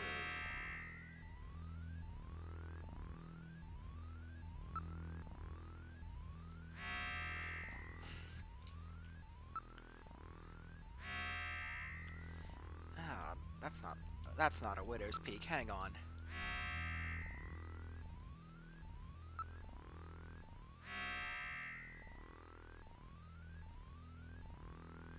Let's see.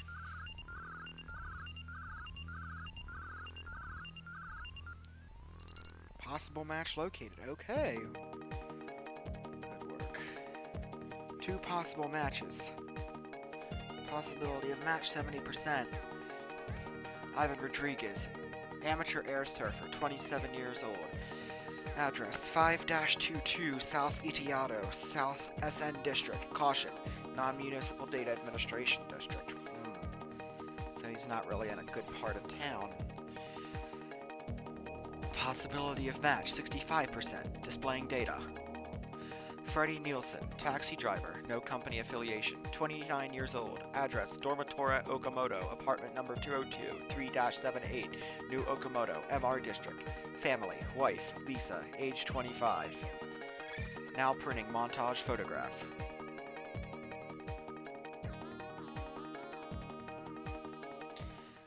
My question is how through 6 possible options they were able to narrow it down, narrow the 5 or 6 million people in this city down to just 2 possible suspects.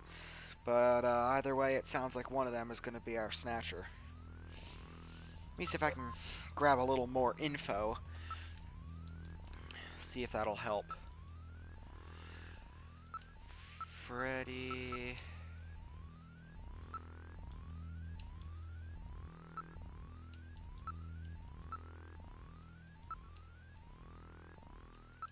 Nielsen. Freddie Nielsen, taxi driver, no company affiliation, dormitory Okamoto, family, wife, Lisa. That's just repeating. But let me look into Lisa real quick. Lisa...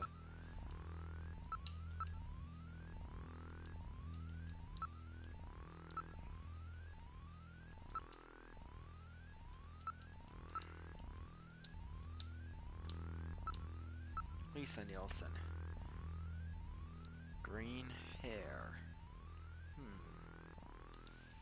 Housewife, age 25. Address, dormitory Okamoto, apartment. Okay.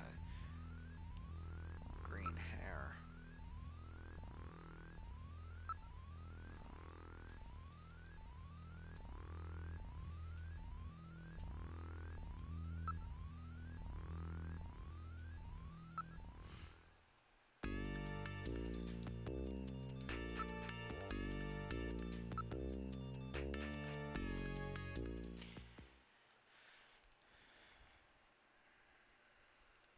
Go back to Alton Plaza. I'd like to go back to Outer Heaven after a little bit.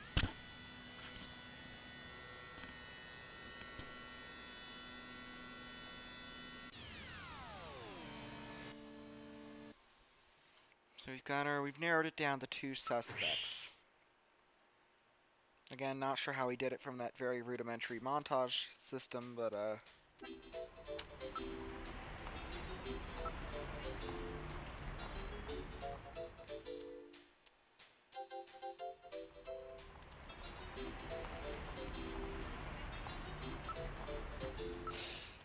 many people seem to be waiting for somebody.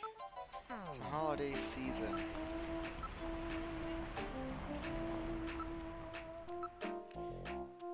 Street fortune teller.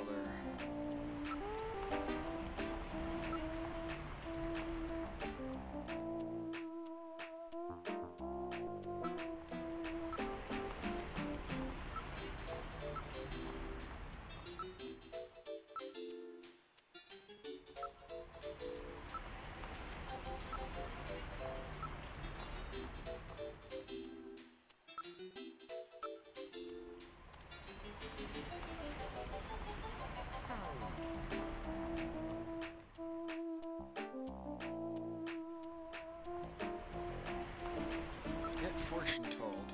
Well, what do you say? How about getting our fortune told? We must get in line. All right, who's next? That's me. Put your face up against here. Look straight ahead. Okay, I've got your retina pattern. What's on your mind? Let's see. How about my prospects for marriage? Marriage? But Gillian...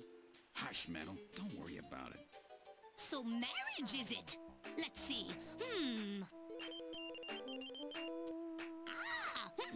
Okay, that should do it. Well, what's the outlook? Your marriage line is in a high state of disorder. Disorder? Divorce, separation. You have a failed marriage, yes. That's right. And let's see. That's not all. Yes, You are suffering from a memory loss, yes?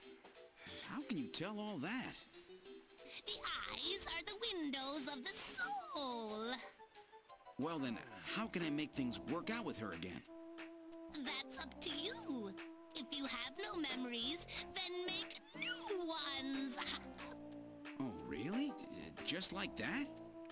The future is what you make of it. Who's next? Thank you. Metal, did you hear what she said? I've always thought those fortune tellers were frauds, but that was impressive. Gillian, do you actually believe what the woman said? Yeah, she was right on the mark. Her clairvoyance is quite elementary. She scanned your retina pattern, correct? Yeah, so? The retinal patterns of all citizens are stored in the Alpha 1 database, including yours. All that woman did was retrieve your personal data from Alpha 1 by executing a search for your retinal pattern. That so-called fortune teller is really just a hacker, reading your personal information from the database. Then what about me and Jamie? It is just as she said. The future is what you make of it. Jeez, I can't believe I fell for that. Cheating old hag.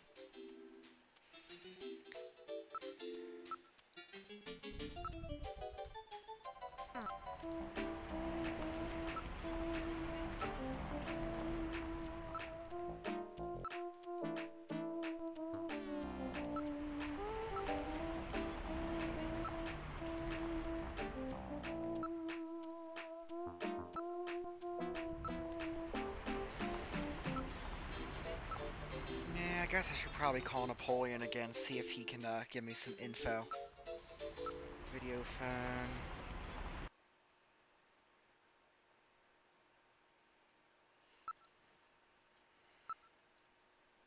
Three nine 5644.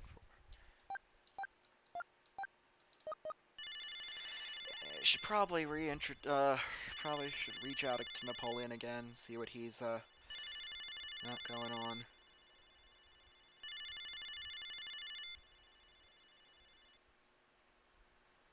No answer.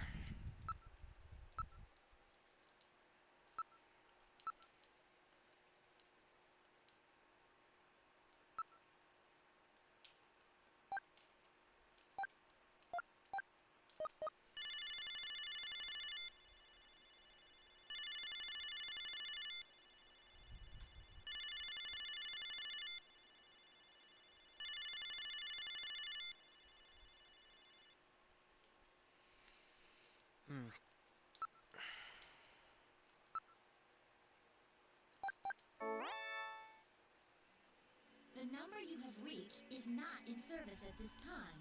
Please check the number and dial again. This is a recording. JTNT Neo Kobe.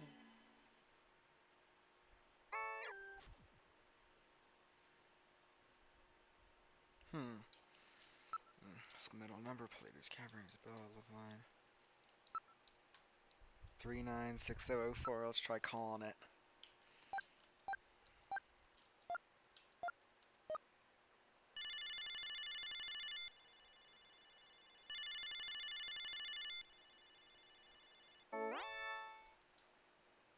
Hi, I'm Stella the Stegosaur. Thanks for calling. Will you be my friend?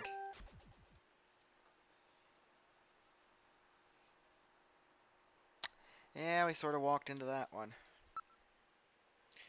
Let's try calling Jamie again. 393444.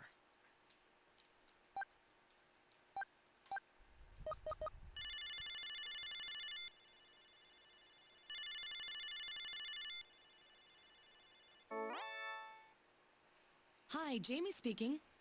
Oh, Gillian, how are you?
Let's try calling her again. 393444.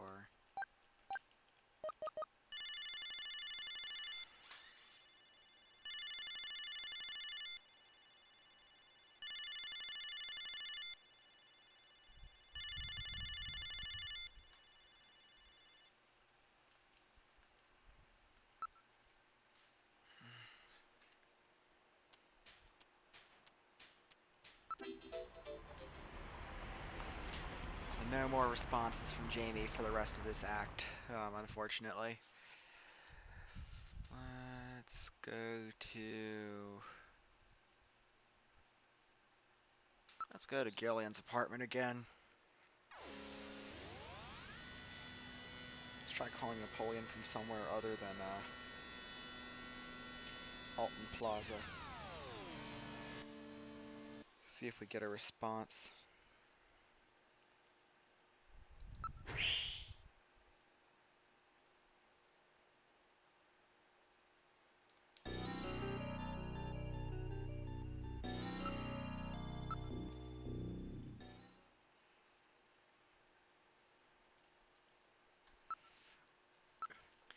Three 395644.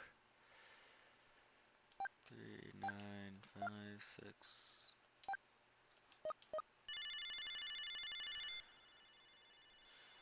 I just want to see if Napoleon knows anything about anybody.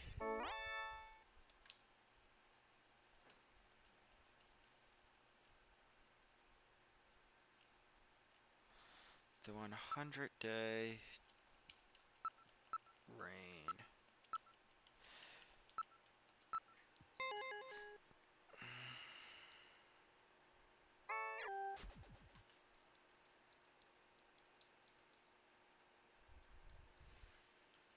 Don't call.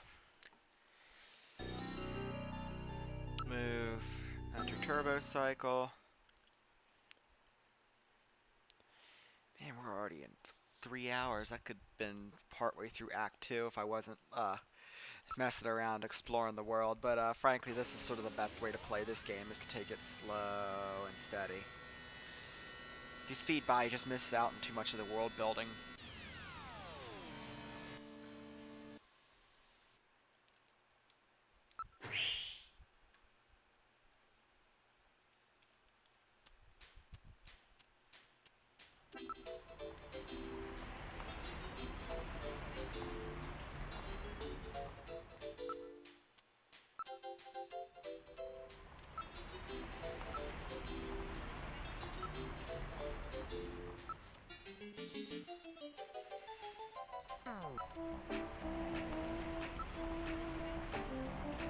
Players arrive.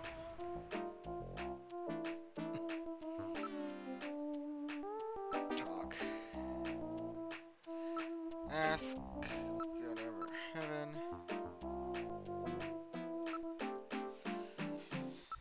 Possessions. Show. Photo. Montage. Photo never seen before.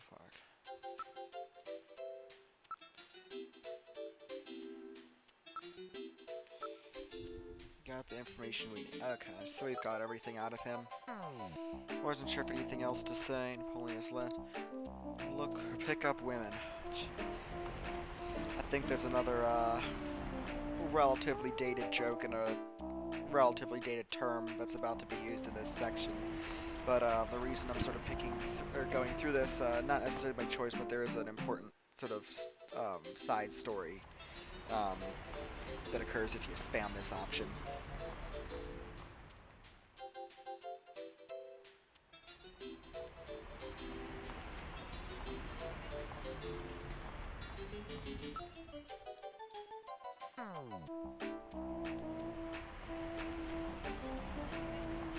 Straight two.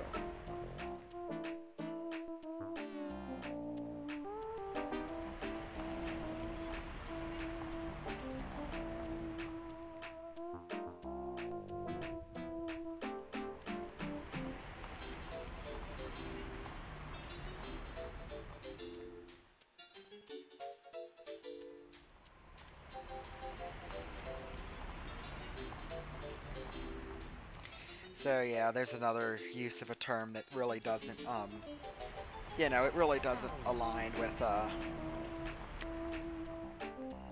it's a term that really isn't socially acceptable anymore, but again, this game was definitely a product of the late 80s and the 90s, so, and it is a relatively more mature game, so unfortunately, it's just something, again, you have to deal with.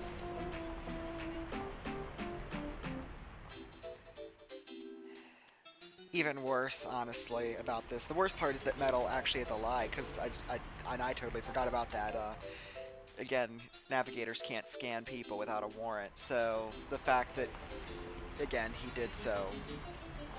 So, the fact that he lied about it and made it up knowing that it would, you know, upset Gillian, again, just using something like that, just, again, not something I really feel comfortable, with, especially nowadays, but it's unfortunately, like I said, just a product of its time. Oh heck, it entered turbo cycle again. But no, there's like a, you end up, I think you end up spotting Jamie out here, and there's sort of an important plot point that only occurs if you keep doing this.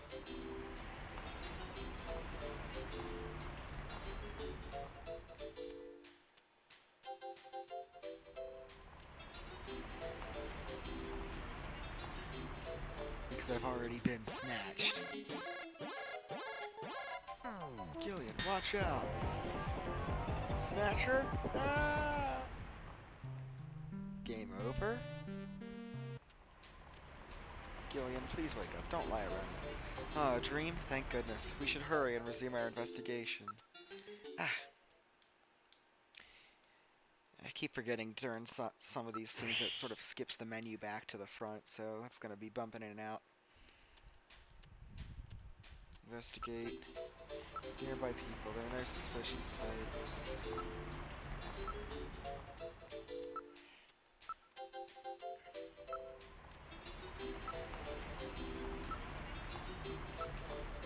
Maybe that wasn't...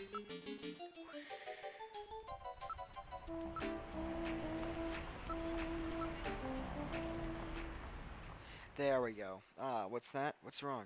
It's Jamie. Jamie's over there with a man. Ah, Jamie. Who's that with her? It's the chief! I love that they play the shock sound there. That's definitely the chief. What could this be all about? Gillian, aren't you going to go after them? Gillian, oh, now they're gone. I can't believe Jamie is seeing the chief, so that's where Jamie was headed. Don't worry about it, Gillian. Everything will work out. I'm in shock. It was probably just a couple who looked like them, right? I'd like to believe that. Metal, don't you tell anybody about this. This will be our own little secret. Poor Gillian.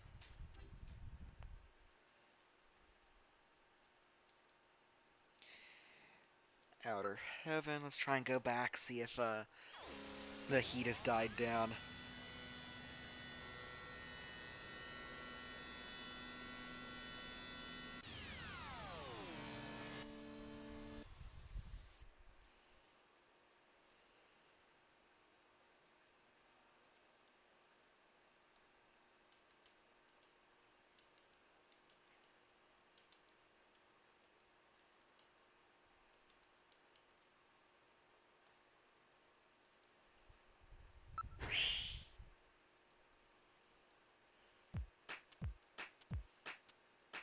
I hope we can avoid the unpleasantness of the other day.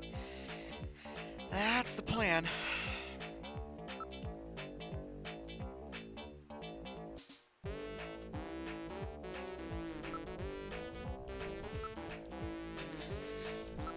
Use the mask. That's great on you. Let's move. Investigators, please try to keep your identity under wraps.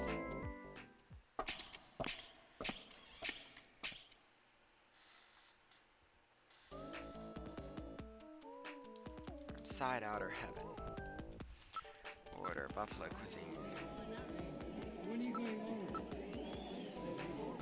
Please stop this, Gillian. just ate.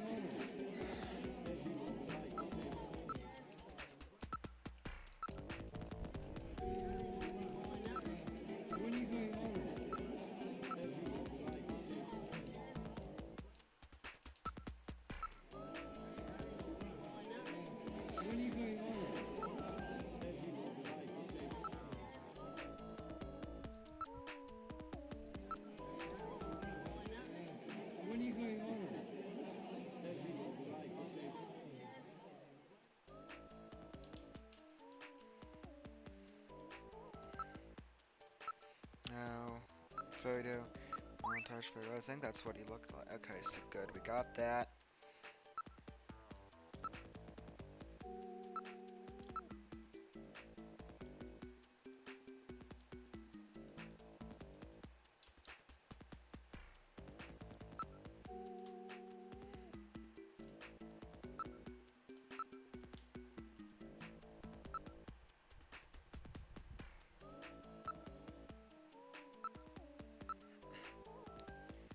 Jeez.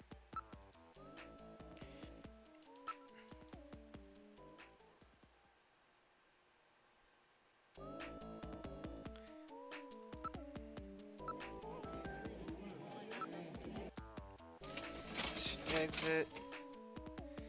10,000 credits.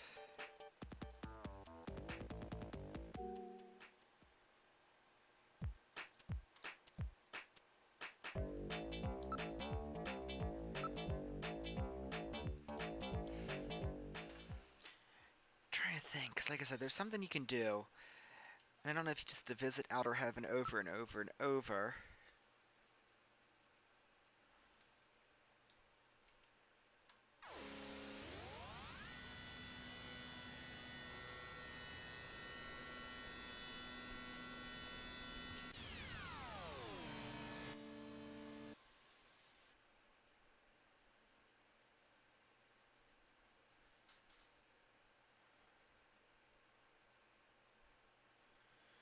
Looking through the guide at this point.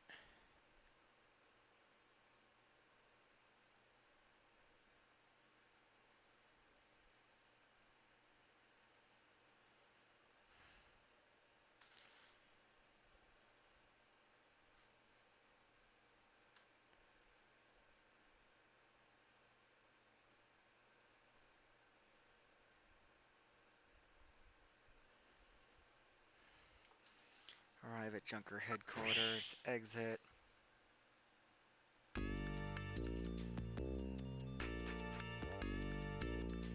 Move. Chief's office. Seed? Just where do you get off whining and dining yourself at our expense? I'm sorry, Chief. I'm not sure what you're talking about. You don't have to pretend, Seed. Metal Gear regularly transmits his data back to headquarters. Metal. I specifically cautioned you. Don't let it happen again, Seed. Well, that's what you get for going out with Jamie. We just wasted a whole shit ton of Junker's cash on it. So, ask.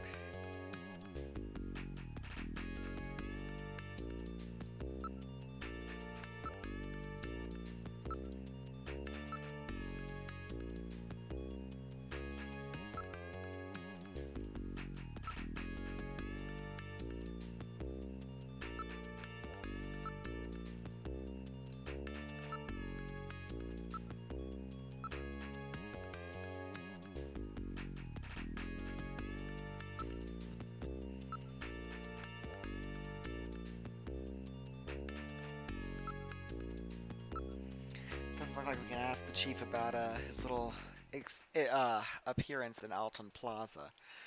So I guess at this point all that's really left to do is check out Ivan and Freddy's apartments. I'm just gonna check the guide.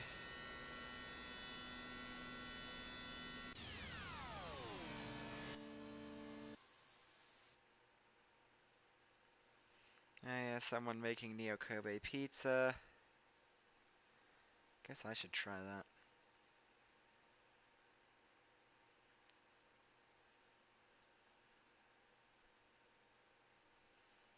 looking through the Junker, the long play forums.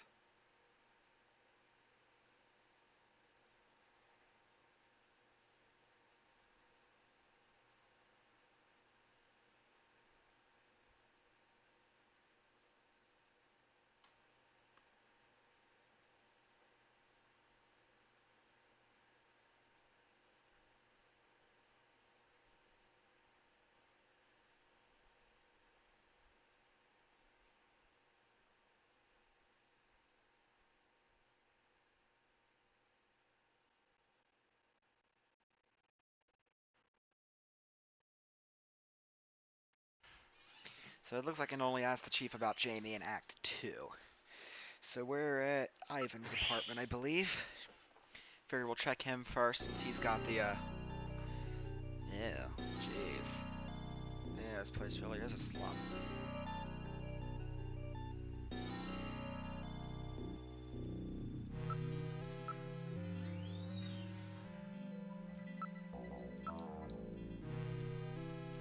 Freeman.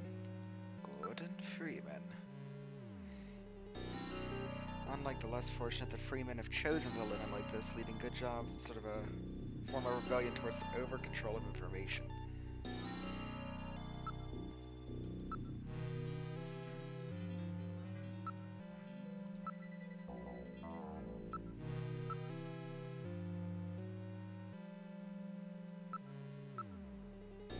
Construction is still sound, that's always good. It is in violation of building codes, okay.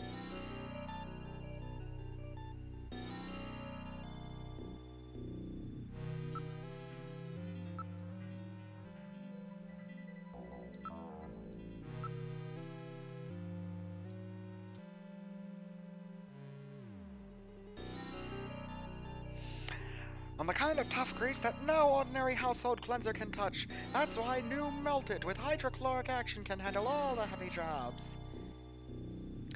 Gillian, your stupid attempts at humor are more irritating than funny. Yeah, that was sort of out of nowhere. Hazardous smoke, that's because they probably burn anything. Ask about Ivan. Hey, you guys. Talk to you, yeah? Did you tell me anything Ivan Rodriguez wasn't there? You lie to me and you'll live to regret it. Jeez, Gillian. Can you recall anything? Not yet. Can you recall anything? Not yet. Not Gibson. Who's that?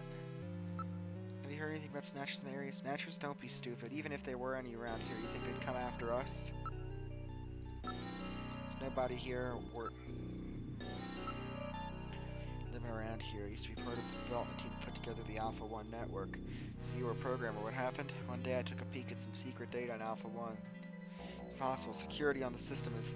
It was possible for me. Anyway, I saw enough garbage and scum on people in this society not found to last me a lifetime. People, they can sink pretty low, you know. You may be right. Why don't you become free, too? Join us here. You ever get sick of it all, just drop by. I've got to get my past back before I can become free. Alpha 1 has data on the development team in there. Take a look at it when you get a chance.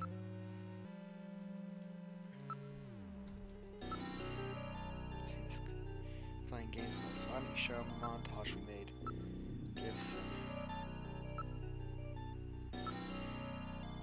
Not like the rest of the guys. I want to work. I just can't find any jobs. No idea, right? They won't even see me down at the unemployment benefits office. As illegal as this comes, I heard all these great stories about the place. Had a lot of dreams. Now look at me. What about you? Me, I just cut loose on my own, you know? I just couldn't take any more of anything. My family, my job, I was sick of it all. Here, I feel like I've gone back to my childhood. It's great. Every morning when I wake up, I can actually decide what I want to do. No schedules, man. Everything's a blank slate. What about that old guy? Him? He was abandoned by his son and daughter-in-law. Abandoned? Yeah, he's in some home for old people, but they couldn't afford the payments, so they just dumped him here. Oh, jeez. It's like a garbage heap for the elderly. That's inhuman. We're taking care of him. You know, sometimes he calls out his son's name in the middle of the night. Yeah, we know the video phone number of his son. Why don't you give him a call for us? Let's see, the number's 302501. 302501. You know what?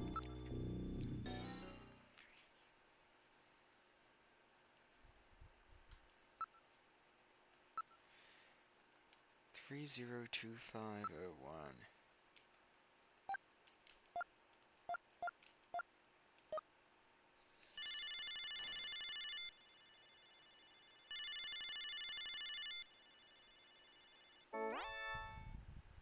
Hello? This is Investigator Seed. Investigator, it's about your father. He wants to come home. If you leave him where he is, I don't think he'll be around much longer. Are you listening to what I'm saying? Yes. This is your own father I'm talking about. Is he doing all right? No, he's not. As a matter of fact, he looks ill. Is that so? I'm sure you two must have had some problems, but he's still your father, right? Thank you for taking the trouble of informing me of the situation, Investigator. Despite how poorly you've treated him, your father still calls out your name every day. Really?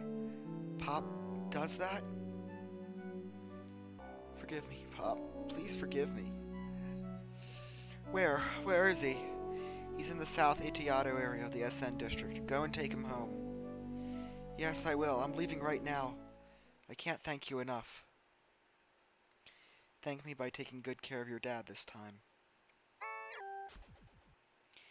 You did a good thing, Gillian.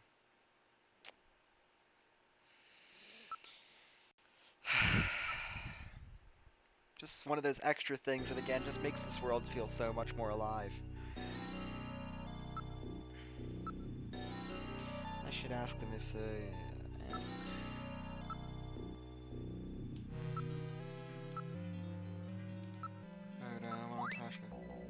That's that idiot Ivan. Yeah, that's the fool. He's in apartment 301 of that building. That's the kid with the weird board thing, right? I mean, the guy who's into Sky. I hear he's always surfing. Oh, that guy, huh? Not sure I understand what you're talking about. Seems to come into some money lately. Never been able to figure him out. Alright, let's head for apartment 301. 3rd floor, huh? Well, he won't be able to escape out the window. We're at the door to apartment 301. It says apartment 301, Ivan Rodriguez. This is the place. It's an old-style door with a small peephole viewer installed. If someone is watching from the inside, we should be able to see his eyes. There's an electric meter. It appears to be for this apartment. Investigate plate. It's the door plate for apartment 301. It's handwritten but accurate. This is definitely Ivan Rodriguez's apartment.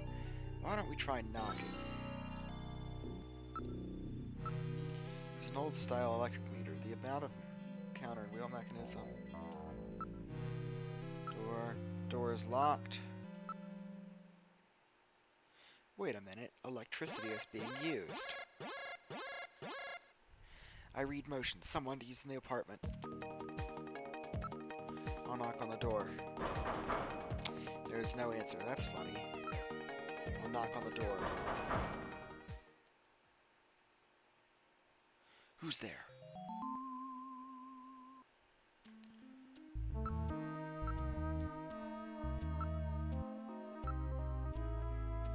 the other side. Talk. Ivan Rodriguez, I'm a junker. Open up. I've got a few questions to ask you. What do you want? First, you open this door. Alright, just relax. Sorry it took so long. Oh, fuck, he's packing heat.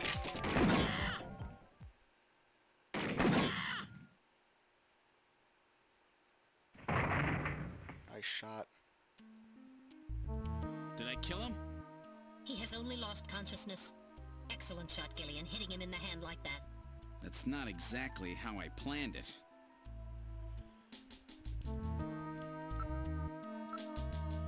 He looks just like the montage, but he has quite a suntan. Suntan, huh? This room's really dark. I don't see anything suspicious, though. This room is quite filthy. Wait, there are quite some trophies over here. It says runner-up, 12th Neo Kobe Air Surfing Championships. I get it, he's an air surfer. It's a cheap ray gun produced on the black market. No matter where you look, everything seems covered with grime. There's a great deal of waste packed into an old model electric suction type cleaning device. Apparently he isn't too concerned concerned about cleanliness. Without a scanning warrant, I cannot perform a full visual analysis on a visual inspection. Without a scanning warrant, I cannot perform a full analysis, but a visual inspection reveals no cancerous skin lesions despite his deep tan. I am unable to detect any Snow 9. There is nothing in the room that suggests he may be a Snatcher. It is a Saturday night RG-11 gun. It is a toy gun that has been modified to fire real shells, a very low-grade weapon. It appears to be a real trophy. It's just plated so there's no real gold. Garbage. Aged organic materials and typical secretory organisms are all I read. There is no evidence in this garbage that he is a Snatcher. Hey, what'd you come out shooting for? You got the wrong guy, I swear! You're a Snatcher, aren't you? He seems to be behaving strangely. Don't let your guard down. Alright, buddy, time to wake up. Whoa, man, don't shoot! Jeez, talk about a, Gillian, interrogation. while your earlier shot is justifiable as self-defense, killing this suspect would violate Section 5, Article 2 of the Junker Bylaws. You must first have concrete evidence that he is a Snatcher. Damn. We should search his bathroom. We may find sunscreen there. Good point. Okay, let's move into the bathroom.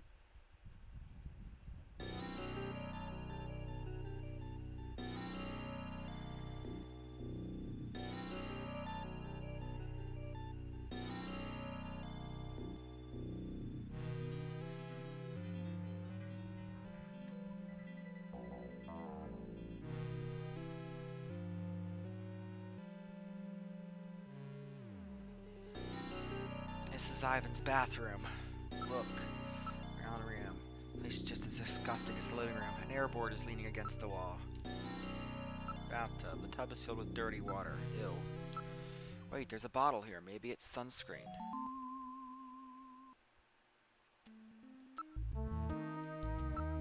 There is no label. The bottle differs significantly from the one at Jean's house.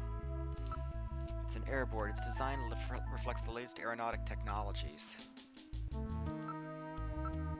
An air surfing helmet protector and air fins are all lying about. It appears to be completely unwashed. It's soiled in a striped pad. Oh, God. Metal, analyze the contents of this for me, will you? It's not sunscreen, it's suntan oil. It shows no signs of having been used recently.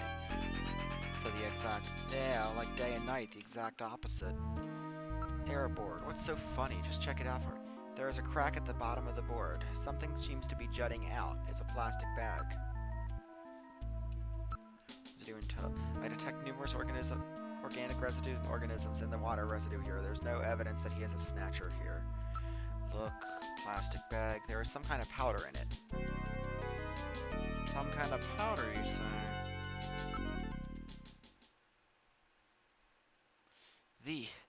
These are illegal drugs. You don't say. And not only that, it looks like Liquid Sky, the powerful stimulant that's killing a lot of its addicts.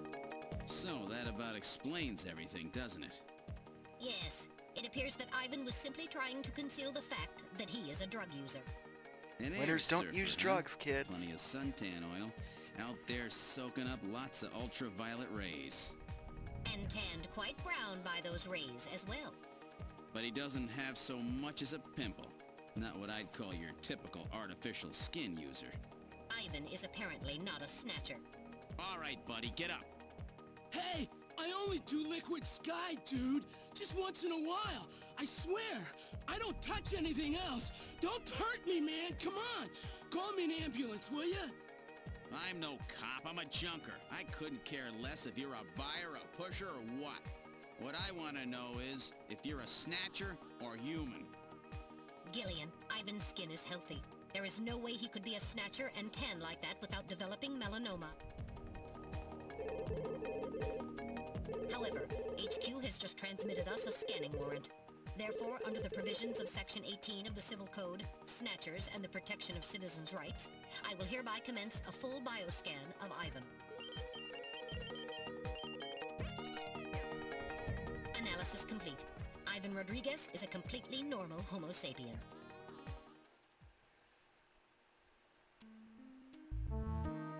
I keep telling you, dude. I ain't no Snatcher or whatever. Now, would you please get me a doctor? Why don't you just put some of your drugs on it? Hey, I wasn't doing anything wrong, man. The friendly boys from narcotics will be here any time now. Save your breath for them.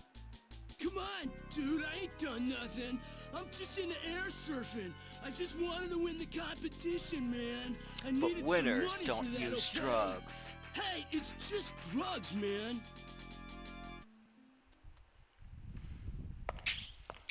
Definitely a product of its time. Well, Ivan Rodriguez sure wasn't our man. Too bad for him that he happened to look like the Snatcher we're after. That leaves Freddie Nielsen.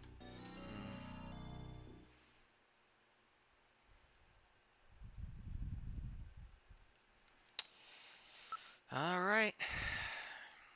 I think we're getting close to the end of this investigation.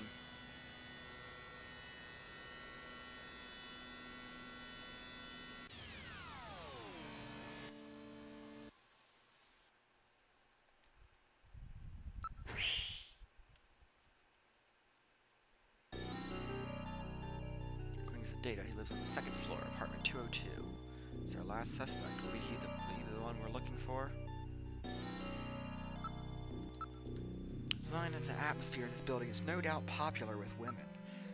Area. It's a rather lively neighborhood, isn't it? The building is right on Main Street. Quite convenient. This is like day and night compared to Ivan's place. This area actually looks safe. Yeah, it does. It actually doesn't look too bad. There used to be a tube liner station around this area. It's probably a throwback to that. The sewer system is apparently incomplete. Steam is building up from underground pipes. That means there are underground passages around here. The old subway system, known as the tube liner, used to run directly underneath this area. This is no doubt why work on the sewers was delayed.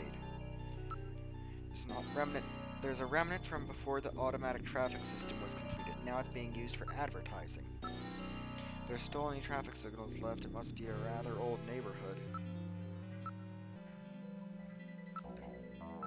It's a two-story traditional style apartment building. You can see the window for 202. The building is sided with imitation bricks. It's built that way so that one can reach the second floor from outside.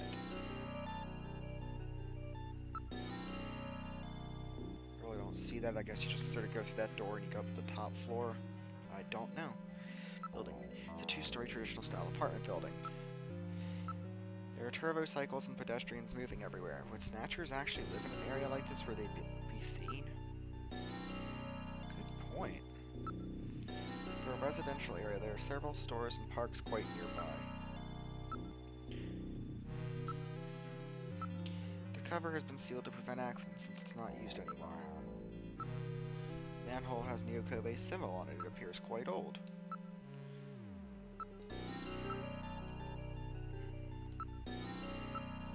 Sensors and crime prevention cameras are buried here.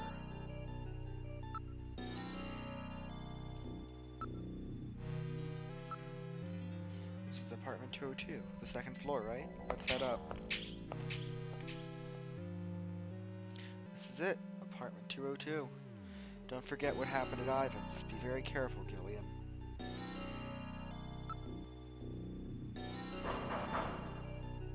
There's no answer. Maybe no one's home. I wonder if somebody's in there. It says 302, Freddie Lisa Nielsen. The door has a peephole. There's no mistake, this is definitely Nielsen's apartment. The door is locked.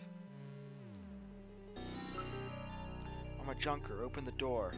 There's no answer, is there? Alright, I'll knock. There's no answer, maybe no one's home. There's no answer, maybe no one's home. I read motion, someone is inside. Point of no return, can't go back. He's really not home.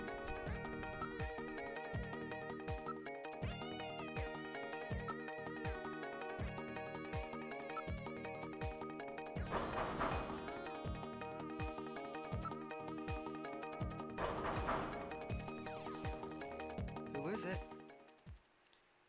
Heard a voice. Junker, open the door, huh? I'm a junker, open the door! A junker? All right, just a minute. Gillian, Please use extreme caution. Huh? A woman? Yes, Gillian, didn't you read the profile? Two people, or the door? Two people live here. This is Lisa Nielsen. She's got some striking gray or green hair. You know, we saw her data on Jordan. Exactly, what can I do for you? Pretty good looking. Well, investigator, you have good taste in women. What's with that look on your face? You don't believe me, do you? It's a rather nice room, well kept and tidy. The interior design points to someone with good taste. What's this? There's some kind of map on the wall. This map just doesn't seem to go with the rest of the interior, does it? There's nothing on the wall besides this map. It's a rather old 2D printed map. What's this a map of? That's not Neo Kobe, is this? What do you want with us, investigator? My apologies, but I'm afraid I need to investigate you, ma'am. I'll handle it.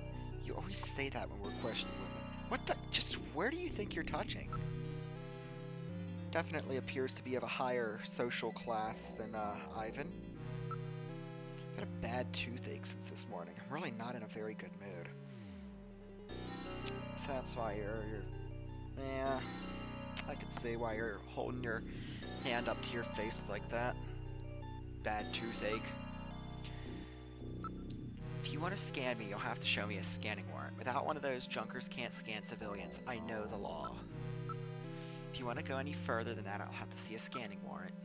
I don't see anything unusual. This is a map of the city of Moscow. Moscow, huh? That place has been little more than a ghost town since the catastrophe. Yes, but this map was no doubt produced before the catastrophe. What is your business here? Map is marked in one spot. It says Kremlin. As a matter of fact, we're investigating your husband on the suspicion that he may be a Snatcher. Freddy? Freddy a Snatcher? That's ridiculous. I can't believe that. What, my husband a Snatcher? Where did you get a story like that? I have a montage photo I'd like you to look at.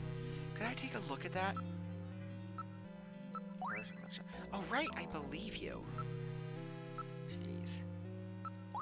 That's my husband. I can't believe my husband is a Snatcher. There must be some mistake. Don't make me keep repeating myself. I have a terrible toothache. This montage photo was produced using a computer from the testimony of witnesses at a nightclub.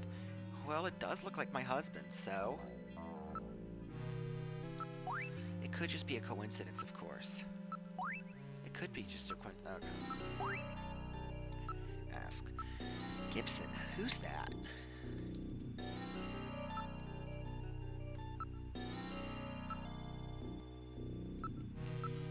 Is there some problem with that? So I guess she doesn't know who Gibson is. Or at least, you know, no reaction out of her. I'd imagine that if she had something to do with Gibson. That's why we need you to tell us about your husband. He's out right now. I'm not sure what time he'll be back. Have you noticed anything strange about your husband lately? Well, now that you've mentioned it, he hasn't been in the mood to, well, you know. Could you be more specific? You see, he drives a man taxi, but he's been taking walks at night without going to work. That's a little odd. Walks at night? Yeah. Well, now that you mention it, he's been acting a little strange lately, but a Snatcher? Who's that? I have no idea. All these questions are rather annoying. I've had this bad toothache since this morning, you know. Have you noticed any changes in your husband's body or health lately? No, his appetite's as big as ever. No, nothing. How about his skin? Anything odd? His skin? Well, I haven't seen much of it lately, but I'm sure it's fine.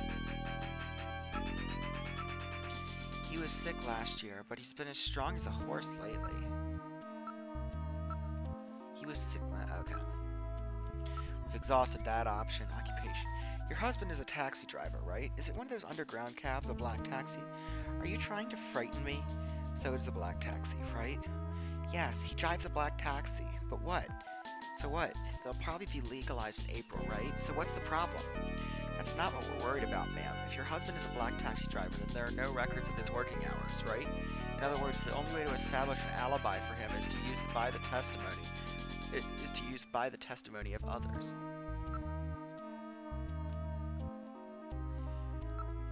Have you ever been to outer heaven? Who's that? Well, it should be what's that or where's that? On Thursday around 8 p.m., was your husband at home or working? Thursday? Oh, that's right, that was one of his days off. He was home watching the first colonial expedition to Mars, the Beagle Jerusalem, on TV. Are you sure about that? Yes, but that evening I went over to a friend's house. I wasn't with him all night. My friend's brother is the pilot of the Beagle, you know. A spouse's testimony can't be used to establish an alibi, can it? Oh yeah, spousal privilege. Have you ever heard that your husband has been there? I don't know. Is that some kind of dirty nightclub? All these questions are rather annoying. I've had this... What's this map? I don't really know. My husband bought it and stuck it there about 4 months ago. I don't really know. Have you experienced any sneezing lately, even though you don't have a cold? Sneezing? I haven't had a cold yet this year. This isn't enough to prove that our Freddie Nielsen is a snatcher. Yeah. True. Without more evidence, we cannot get a scanning warrant. We'd like to take a look in your bathroom if you don't mind.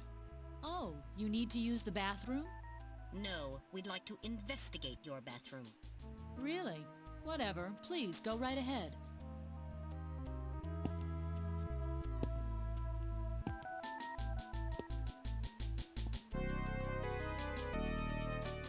This is Freddy's bathroom.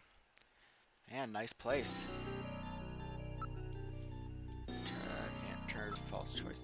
Look around room. Very attractive bathroom and sparkling clean. Yeah, much nicer than Ivan's. This bathtub just doesn't compare with that thing at Ivan's place. Yeah. It's filled with water. There's something funny about this bathtub. There must be some kind of bath crystals or soap in the water. It's an unusual color. There's something funny about this bathtub. Mirror. Look, you can see your reflection in the mirror. Jeez, I've always been such a handsome devil. You can see your reflection. There are a number of bottles on the shelf. As usual, homes with women living in them always have nice bathrooms. Jeez. It's a very attractive system bath unit.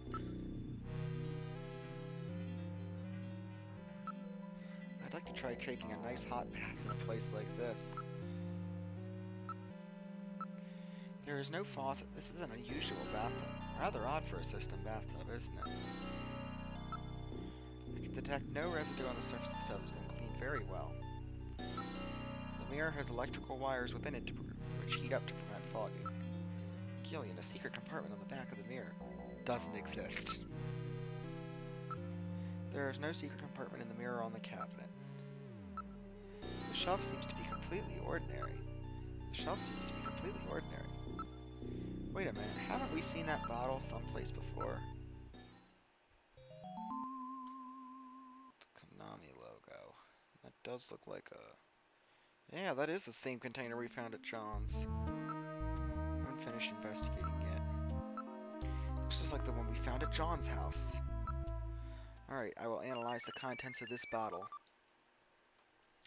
There's no mistake, this is sunscreen. Sunscreen in the middle of winter, eh? And it looks like it's been used recently, too. There's no mistake. Freddie Nielsen is a snatcher. Gillian, with this much evidence, there will be no difficulty getting a scanning warrant. We've got you now, Snatcher scum. So, you figured it out, huh? Just go and announce it to his wife. Just scream it out. Oh. Know all about us, Shit. do you, junker? Oh, shit. That wound. Jean did that to her. I guess that was her toothache. Die, junker!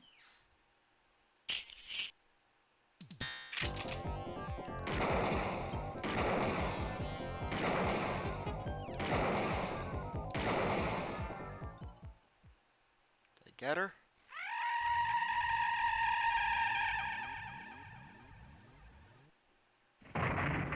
Donk. Jeez, those things don't go down easy. Yeah. So, this is a snatcher, Not like the insectors. I certainly hope it's dead. Let's see. Direct shot to the upper part of the head.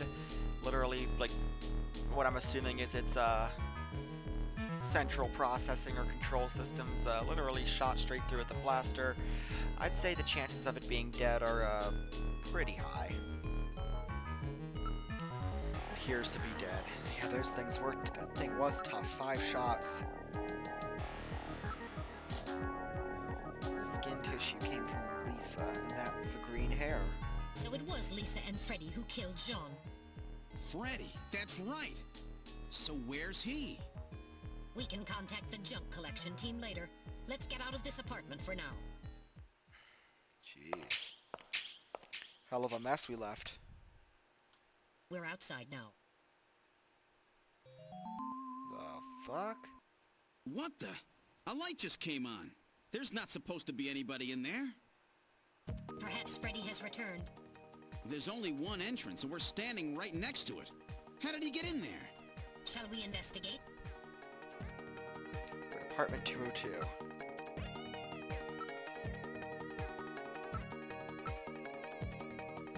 Sworn it wasn't locked. It's electronic lock. Someone... How would Freddy have gotten in? Reading motion, someone is in there. Possible exit appears to be the only way in or out.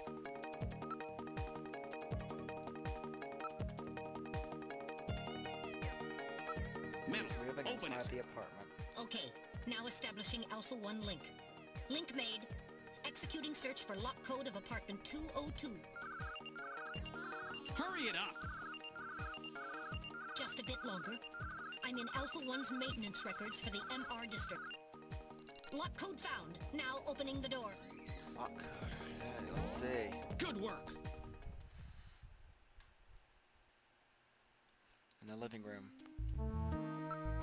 Don't see Freddy anywhere. Investigate area. No sign of anyone in the room. Look at the remains. Hasn't been touched. Guess Freddy didn't really care much about his wife. Didn't hear anything besides us. These remains do not appear to have been touched. I'm gonna save.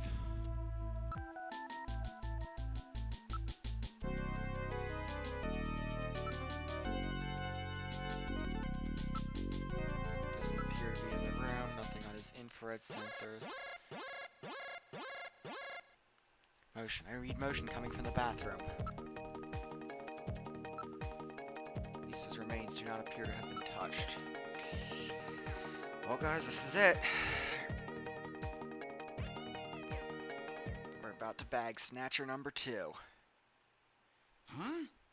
The bathtub is empty. What? That thing was filled with water just a few minutes ago. I read motion. This room. Oh, shit. Damn. Where is he? Oh, shit. Gillian, behind you. How's this gonna work? I can't...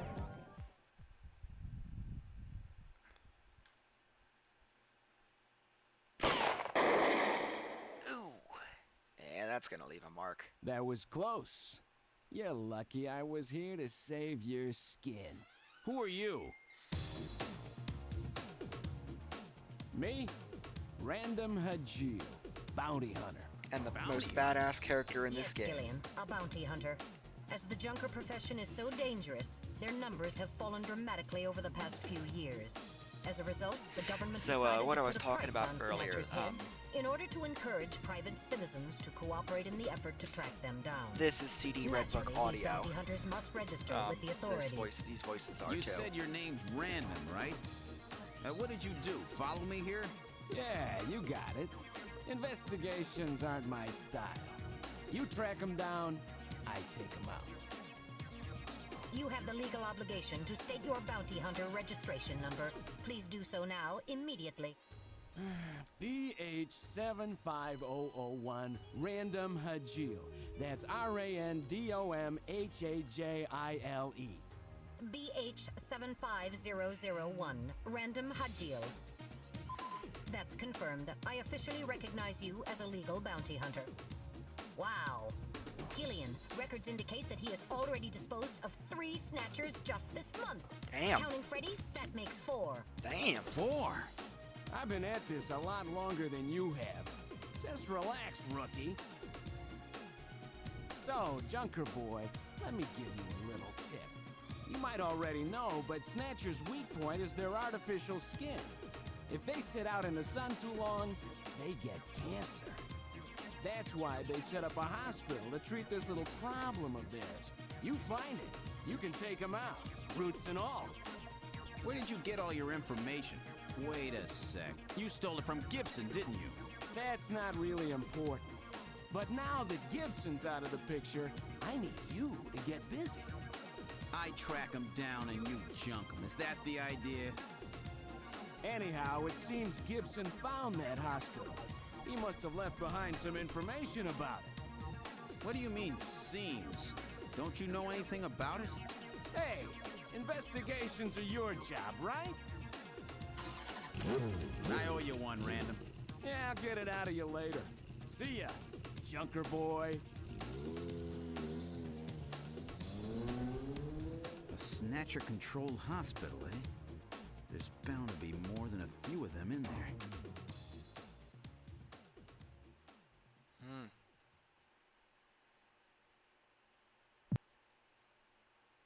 And with that, Act 1 comes to an end. I'd like to save my investigation up to this point. Alright. Overwrite, save 1. Save. Now continuing the investigation. However, it is time for us to exit. I've been streaming for about, it says here, 4 hours, 23 minutes. And I need to get to sleep, eat something, eat a late night snack. So, that was Act 1 of Snatcher. So, hopefully, hang on one sec, I can, scenes, face cam. So, I hope you guys will actually join me for Act 2, which we will start and hopefully complete next week. The stream will probably be a bit shorter because Act 2 is far more linear than Act 1. And Act 3 is pretty much just fixed length. It's pretty much just one big cutscene. So we might either do Act 2 and 3 at the same time, or Act 3, in a separate stream, depending on how I'm feeling. But in terms of time left, I'd say we got about, if we're going to play it low and slow, about 6 hours total. So most of that will probably be, probably even less than, most of that will be spent on Act 2. Anyways, I've really been meaning to play Snatcher in front of to stream it for a while, and every time I did, there was either a technical issue, stream wasn't set up to my liking, or other issues that got in the way. So now that I finally got a working setup, now I'm just glad I'm finally able to do this. So like I said, I gotta get to sleep. I gotta go, pretty much, I gotta end this stream somewhere. So, I think I'm gonna just put the music back on for a little bit.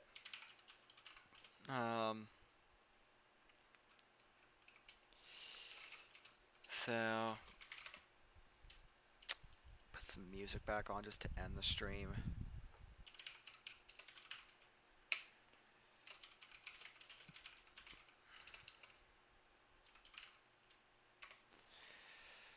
I'm going to put a little music on. And with that, I'm going to mute my mic. And I will see you guys next Friday evening.